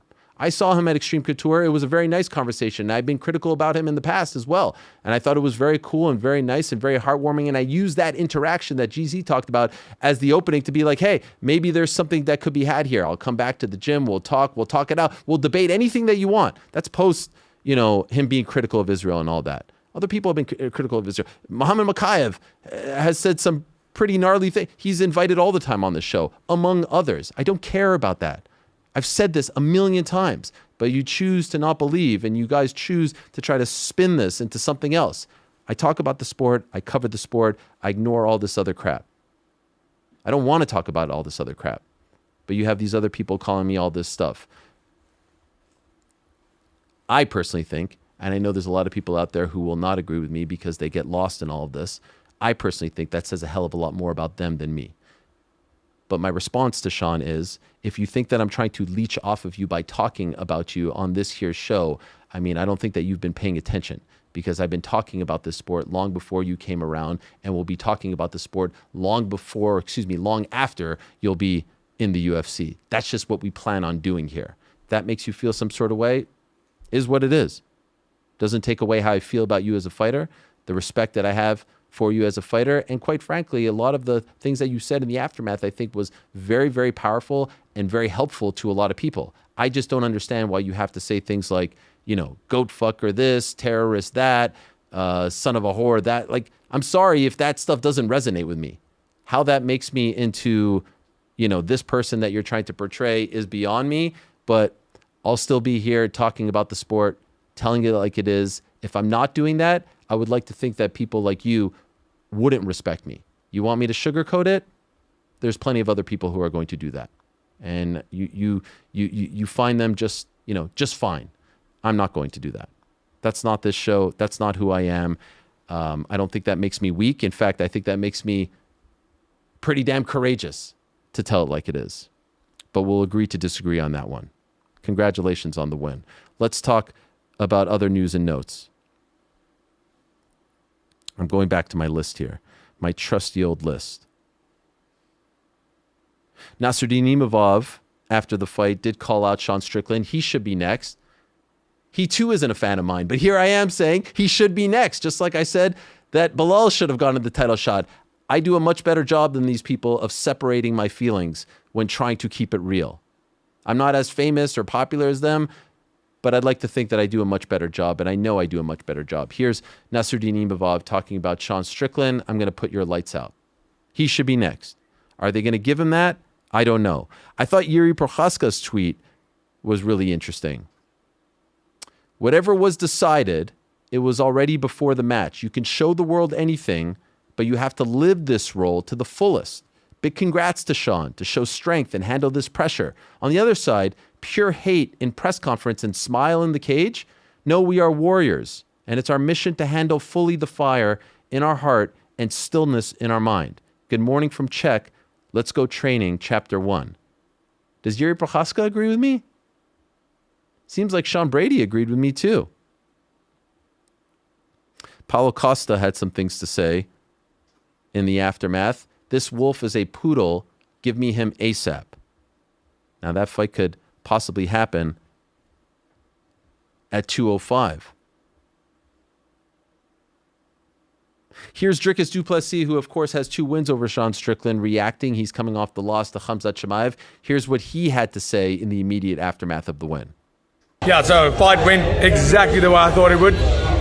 Great fight by Strickland. Like I said, it's so hard to keep that man on the ground. He is incredibly tough to hold down, and he made Khamzat tired, and that's exactly what happened. I knew, and like I said, in the stand-up, he just won't be able to hang with him. So congratulations. I guess this makes me world champion again.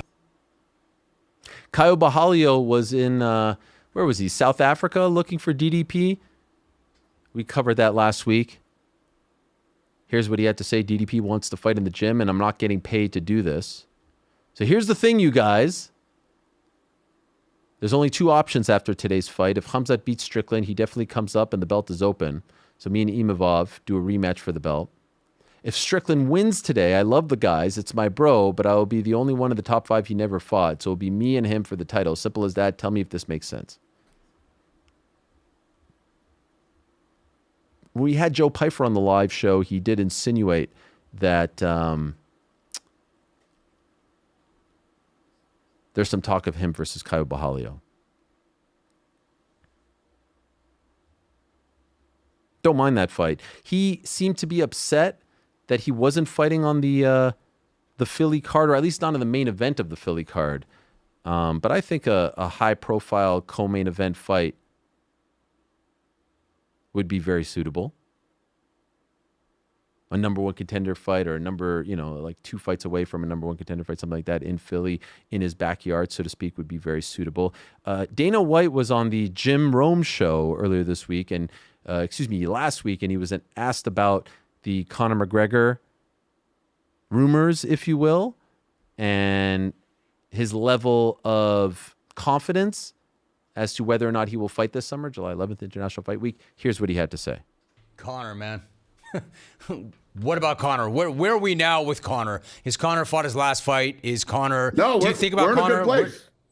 We're in a great place with Conor. Okay. I'm extremely confident that Conor will fight this year. I'm extremely confident that we'll get him dialed in and ready to roll. He's training. There's footage out there of him in training right now.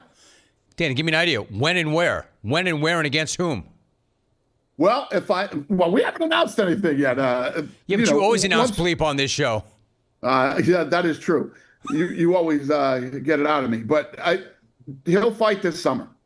Let me just start there. He'll fight this summer. Why? Look, he's been great for you. You've been great for him. Why do you still believe in Conor after all this time? He hasn't fought in years.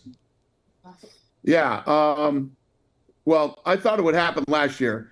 It didn't. I'm extremely confident it will happen this summer. Yeah. He seems motivated. He's training. And there are a lot of other great things going on behind the scenes that make me very confident that he will fight this summer. I reiterate what I said at the very beginning. Not signed at the goal line. He's confident. I believe him. I think that is 100% the plan. And I've told you the fight. I've told you the weight. I've told you the stakes, all that and more. And so let's see. Sometimes things happen. I don't foresee, I'm not sensing something bad is going to happen. But, it's a crazy game. But that's what they want. That is 100% what they want. That is what they're banking on. Absolutely. And I feel very confident that it's still going to happen. So I will echo Dana's confidence. How about that? Dana White was asked about how they're going to offset the Conor McGregor pay structure, no pay-per-view points anymore and all that stuff. He was asked about this at the post-fight press conference. Here's what he had to say. Conor McGregor, you're talking about being confident that he's going to come back, right? And I know that with the new Paramount deal, the structure of things does change. He's talked about how his contract was super heavily based on pay-per-view. Who's this? McGregor. Oh, McGregor. So he's one of these guys who could do 1 million pay-per-views fighting nobody, and then he's done 2+ 4 million against Floyd. How do you structure a deal with someone like that under this new Paramount? Because it's completely different to any other UFC fighter. There's a formula to it. McGregor's going to do just fine. What's the formula? Huh? What's the formula? Oh, based on if you take the average of his pay-per-view buys and what they do, there's an equation for that you can. I mean, we've done it with a lot more guys than just McGregor. Right, but I guess the concern would be that like Jones isn't fighting, and that seems to be financial. Rousey is going and fighting somewhere else, and then Conor, we're still waiting on the deal on that one. It seems like the people who were like going to be making huge money on pay-per-view back when that was the thing, it seems like the deals aren't necessarily getting done so far. Yeah, don't believe everything you hear. Another one was most of the stuff is bullshit about all the numbers and things like that. Great stuff from Donna Corby there. Shout out to him. I think he was piggybacking off of Dana White on the Craig Carton show, talking about how they always have made the biggest fights. And there's a lot of people, including myself, who would say, nah, that hasn't really been the case as of late. I mean, I could think of 5 off the top of my head where it's like, hey, we wanted to see this fight and it didn't happen. Shall we do this? Francis versus John. John versus Tom. Ilya versus, gosh, take your pick. Ilya versus Islam. Ilya versus Armin, Conor Nate 3. I mean, there's 5 right there, and there's been a whole host of others. Here's that clip of Dana saying that they've always made the big fights, and he's very proud of that. You'll look back, maybe not with regret, but you go, man, I should have gotten that fight done. The people would have loved it. It would have been a great fight. Yeah, there's probably been a few. I can't remember off the top of my head, though, but pretty much what I've been very lucky about in my career is every fight that the fans wanted to see, we pretty much made. I mean, at the end of the day, that's what it's about. My job is to make the fights the fans want to see, and we do that pretty much every weekend. And so in another media appearance, Dana White was talking about Arman Tsarukyan, who should be fighting for the belt and should be next and all that other stuff. And he did say that Arman Tsarukyan is the backup fighter for the Ilia Topuria versus Justin Gaethje fight. My understanding is what he meant by that was, at least as of now, Arman's not going to be weighing on like a scale on the 13th of June as the backup fighter. What he meant to say was, and my understanding of the situation is, he's the guy they're calling if shit hits the fan. But as of right now, Arman Tsarukyan is scheduled to compete for RAF on the 13th of June against Tony Ferguson. So he's going to get the call if shit hits the fan. So he's not your traditional backup fighter, if you will. Arman has told us he's not going to do that. And my understanding is nothing has changed in that regard. Could change, but as of now, nothing has changed in that regard. And so I just want to clarify that backup fighter role that he's talking about isn't like your traditional, hey, Alex Volkanovski's stepping on the scale in Edmonton before a title fight. He's still going to do his thing, and they may call him. They want him to be ready, but not in that official capacity, if you will. Ilia Topuria was asked about Arman being the quote-unquote backup. He had a pretty hard line. Here's what the champion had to say. Obviously, Arman's going to be the official backup. It was announced yesterday. Yeah, he's always a backup. And obviously, we know you're looking forward to getting a third belt, maybe being the first guy. We've talked a lot about that White House presser. We talked about it on Friday. Josh Hokett getting crazy and all that stuff. He's doing his thing. He's getting noticed. People care about him. He has to beat Derek Lewis. The star of the press conference, by the way, in my opinion, was Sean O'Malley, who I don't think was asked a single question at the press conference. It's phenomenal. It's wild. He's such a big star. He wasn't asked a single question. But his content in the aftermath was unbelievable. He posted a video of himself in the middle of the hysteria, the fracas. I believe we have it here. Yeah. Then he's gonna sell old man ass weight because his knees look like a broke toy. And on June 14th, I'm gonna beat the shit out of the black Pillsbury Doughboy. Am I right, New Jersey?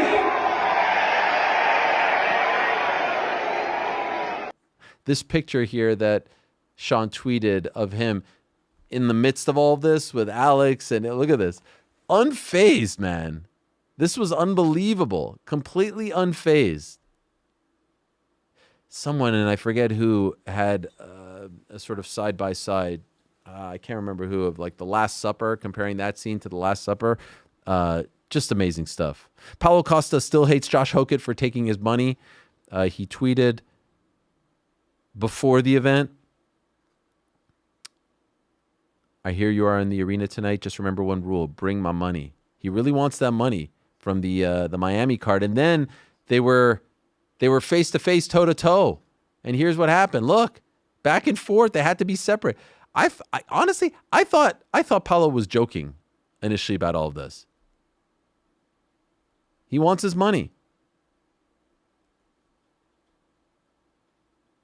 He wants his money. Look at this. Paulo being separated. Speaking of Paulo, he posted a video. I think this was after the Khamzat loss. That's what I think. Let's go.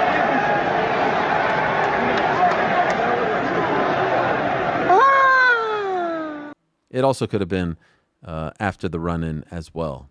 One note on the MVP card this weekend, Muhammad Mokaev is out.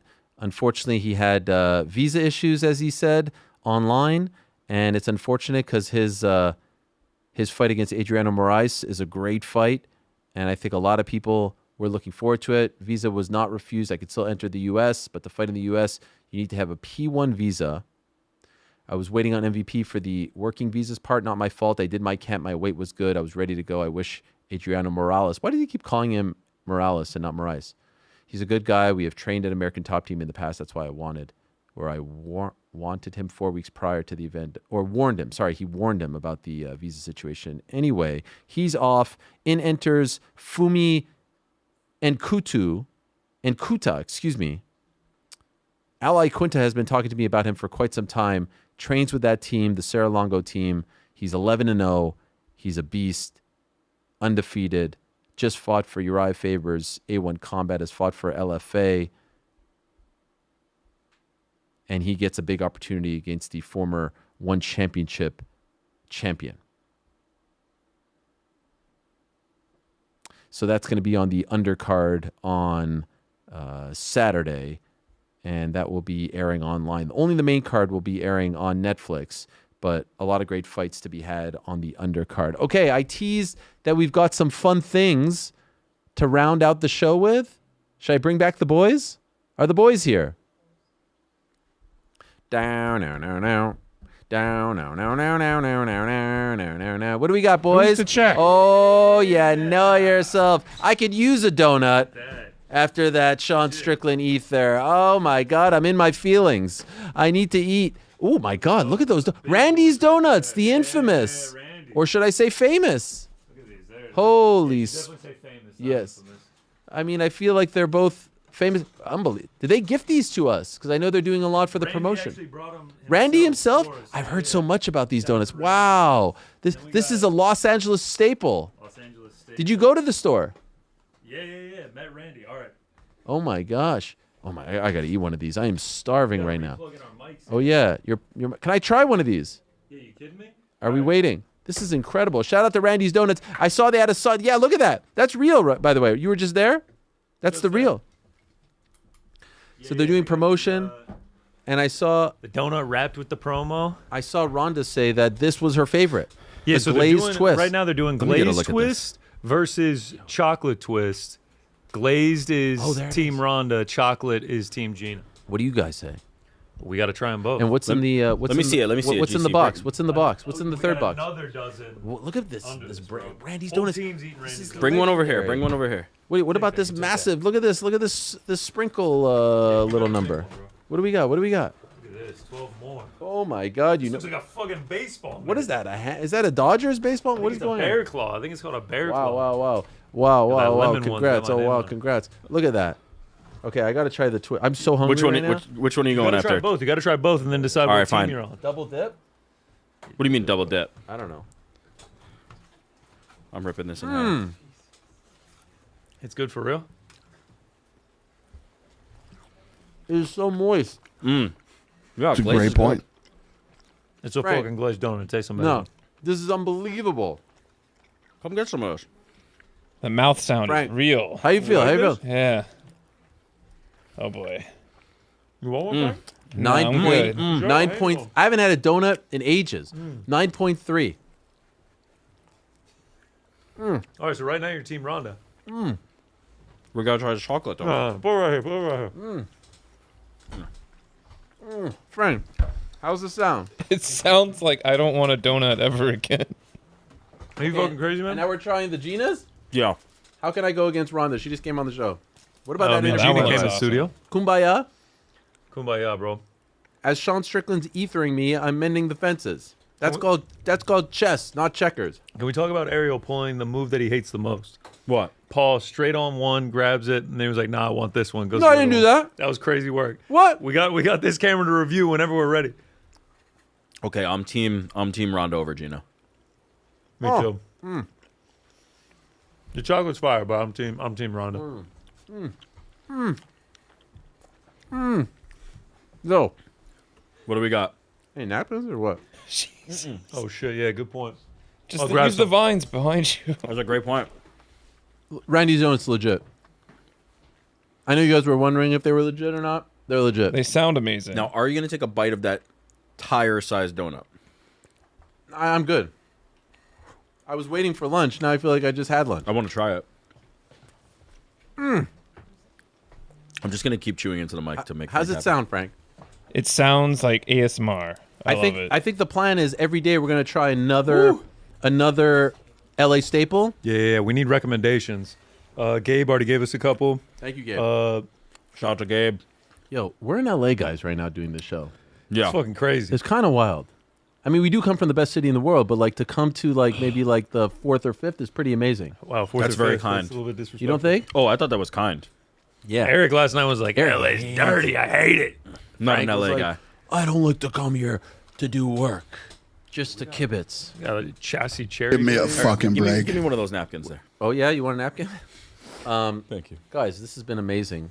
What a day. I saved one thing for you guys. Okay. What? I wanted us to react to the White House fight kits because you're like sort of the kit connoisseur. Yeah. Do we have that footage? I'm not the kit connoisseur.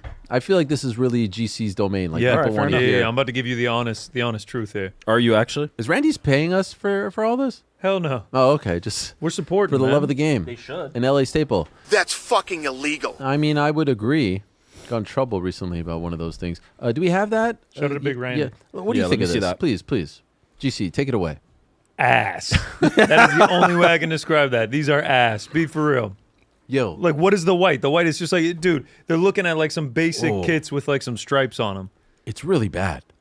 Like, this honestly, is terrible. The that Derek Lewis look white is fucking terrible. That's very tough. No, That's seriously, very tough. what is going on in a bad here? way? How do you feel about the Okay, fact... Cyril Gahn makes it look a little better, but still bad. How do you There's just feel- nothing special. Okay, but the fact that a non-American is wearing this... It's weird. Right? Okay, the one that Lopez had on like wasn't with the stars on the belt isn't terrible. Okay, but can we... Dude, look. That's a Canadian. Dude, Justin Gaethje does not look cool at all. I'm sorry. We must he does not look acknowledge- cool at all in those. All due respect to Venom, right? Every time we get a like new fight kit, a variation on a fight kit, it's just a bullshit redesigning of swapping color palettes Yes, and but moving this shit is around. particularly weird because it's American. It's very American. Yeah. And I understand, but I kind of feel like only the Americans should be wear wearing it. this. Alex Pereira. Alex looks weird in it. I mean, he does live in America. Okay, fine. But like... No, it's weird. There's enough Americans on this card where the Americans could have been like agree. Team America. But that doesn't change the fact that it's still ass. Like, these sucks. Hokit. All these guys. Yeah. Taporia should not be wearing American colors. No, I agree. I guess the only argument is that it is just like it's No. it's Freedom the 250 America 250. celebration, It's a yeah. celebration. It's at the White House. Cyril Gahn, honestly, do you not think that it's possible that these guys felt some sort of way about it? Proud Frenchmen. I mean, they posed for the photo, so... Proud Spaniards. What are they going to do? Say no? No. Of course they're not going to say no. But it just seems a little bit out of touch to be like, yeah, guys, you're fighting on this card. throw these kits wear on. the you know what it looks like? It looks like they're wearing like a World Cup jersey. It That's looks what, they're- 100%. And would someone who doesn't play for America wear that even though the World Cup is happening in the United States? Would you know, Maybe if they Harry were- Kane show up wearing stars and stripes? The Maybe framing if they of were it, playing though, on the White House lawn. the framing of it is this is the uniform for the event. You're on the event, and you wear the uniform. shut the fuck up and watch the fight. If they were cooler, it would be cool. Yeah, but they I suck. Just, They yeah, suck. They're just like, They just- Come on, Frank. I am a shill. Like, there's been times like I love Taporia's shorts. I love Zhang's. I love Pereira's. Izzy's with the lightning bolts. Like, there are a lot that I like. These are they're all these ass. are basic. In my They're humble fun. opinion, the way that they could have made this cool was their own fight kits and some kind of like patch or what the NBA does, like a Freedom 250 like version. Yes. A variation of what they have existing. Or, you know what would have been okay? And maybe I'm contradicting myself here. Call me out if I am. If the gloves had it. I would hope that we're getting special gloves. Yeah, the weapons are What's okay. the contradictory part? Oh, I like that. Because I'm saying on the one hand, they shouldn't be wearing the kit, but like that to me feels but that's a special. smaller profile. I like that. These dudes wearing shorts in there that have stars and stripes that aren't Weird. from America. Yeah, it's to me weird. seems weird. There's enough Americans on this card where they would have stood out, and then make cool like White House-esque. You could have thought for the non-Americans to do something else. Remember they did the Noche and everyone wore those, even whether they were Mexican or not. The Noche uniforms. Was it that sort of overt? It was throughout the whole card. Those were not great either. But And like they were all wearing Mexican colors. it was like you had the red option, the green option. I guess it didn't feel as blatant. Yeah. Stars, stripes. That feels very American. Well, yeah. I mean, that's what they're trying. It just to seems about. weird to see Ilya in those colors or Alex in those colors. I guess I'm just not as concerned. I'm more concerned about the fact that they're looks just not ass. good. Yeah, they're just not good. They're just not good. My like standard is so low that I'm more concerned about the fact that non-Americans were asked to wear. I do Zahabi actually. in those colors is just weird to me. I agree with that, especially when they're going to be fighting against Americans. Yes, Alex Pereira in those colors. Does is every weird. fight have an American except for Alex Pereira versus Cyril Gahn? I think so. Yeah, so they it's could have just just put half of them in it. That's what I'm saying. Or like- more because you got American versus American, right? You Hope could have versus had Lewis. Alex Pereira as the one non because he lives here or something like that. But yeah, it's not great. It's not great. Anyway, I wanted to show that was a great day, right? We had an amazing day. Reunited with Ronda. Reunited. It was a quick one. Went by quick, man. Did it go by quick? Yeah. To me, it felt like it. Yeah. 4 hours later, here we are. Here we are. Amazing day. Tomorrow on the program. Oh, we're still here. Obviously, as I said, we're here today, tomorrow, Wednesday. BITB here. Yes. Can't wait to see what you guys have cooking for Ooh, that shit. one. I'm Thought sure we it's were going to doing be electric. You haven't thought about it yet? No No, problem. just Tomorrow on the program, as I said, Nikisa Badarian is going to join us in studio, so we'll get his take from the business side of things of what's going to come on Saturday. The legendary Mike O'Hearn is going to join us in the studio. This is the biggest pop from me. I cannot believe I'm going to meet Mike O'Hearn tomorrow. Like, larger than life. Larger than life. I don't even know if he's going to be able to fit in this studio. Baby, don't hurt me. He's a legend. We could take it outside. Legend. We'll do some Him workouts. and Paulo Costa are buds. Yeah. Buddies. Yeah, they've worked out I've together. seen the videos. I didn't know it was like Well, I that close figured like just that. from the videos. Late last night, Casey and I and Esther recorded a rare old school. And when I mean old school, I mean old school like 2018, 2019. In fact, the first one that I've done with this particular gentleman since 2019 at MSG, a rare sit down with the one and only Nathan Diaz. And let me tell you, it was vintage. It was vintage. It's not just Nate, some cameos as well from other people. You'll have to wait and see. We will air that interview, 40-minute interview live on the program tomorrow. Myself, Nate Diaz, as the sun is setting in Manhattan Beach. It was a beautiful scene. It was amazing. And he's in a great place. So that is going to air on tomorrow's show. Nathan Diaz, Mike O'Hearn, Nikisa Badarian in studio, maybe one or two others, and then more to come on Wednesday. I think we're doing it, guys. I think the train has left the station. We've already done it. One down. We're doing it. I mean, Yeah. live show on Friday, watch party, post show on Saturday. Shout out to PT, Chuck, and Ben holding it down. Coming out here, Knicks sweep on Sunday. I mean, Habs up 2-1. Frank, that was for you. No? No response. Brother. and we're doing stuff. We're going on like a field trip now, right? Yeah, we're coming. We're gonna go hang out. What do you mean? Who am the I coming? fuck is we? Oh, was I not invited? Your participation is always Wow. Yeah, why hit or don't you miss. just get back to us in That's an so hour? crazy. Let us know. Okay. Well, I'd like to come. I'm if it is what I'm I think it envisioning is. an hour from now, and it's like No, man, I'm I'm in. a little tired. It's so crazy coming from you, of all people. Like the king of... Frank can't do it. You know? Oh, I was actually speaking for myself. I wasn't mocking you. Oh, right. Is this the LeBron saying to Şengün, like, anybody else that's but exactly you? What it is. You are not allowed. Disingenuous. That is exactly what it is. You are not allowed. All right, it's time to go. What a day it has been. Great day. Thank you very much to everyone who tuned in. Massive thanks to everyone here. Do we have the... We could show it. Yeah. Whoop. These fine gentlemen, West Coast Creative Studio. They've been so kind, so welcoming.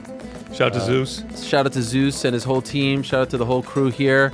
It's an amazing setup. We feel at home. We've been able to take our show from New York and bring it here, and it's been a massive, massive deal. What a way to kick it off. Sean Brady, Eric Nicksick, Joshua Van, Jake Paul, Ronda Rousey.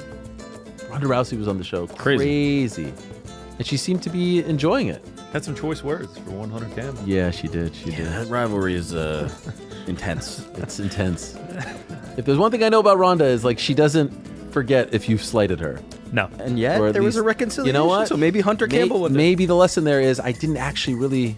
It's fine. She gets on and immediately is just like, we gotta even have to do this shit. Yeah. What's up, Ariel? Yeah. I mean, she could have rolled. We're probably not that far from her. I don't know where she lives in LA. Actually, I saw the countdown. Did you guys see the countdown on Netflix? Yeah. She has like a huge compound, like a farm. She sure does. It's unbelievable. She's out there mopping up the poop on the ground and whatnot. Respect. I'm just so happy that I could be here leeching off this event on Saturday. Oh, stop. Without the sex. I'm just so happy I could be leeching off this event. It's so great to be leeching off this event. You leech and then I leech off of you. It's a bunch of leeching happening here in Los Angeles. It's an amazing thing. We love it. We look forward to tomorrow. For now, thank you to all our guests. Thanks to all of you. Thanks to all of them. Back tomorrow, same time, place. Peace. I'm out of here. Y'all see them though.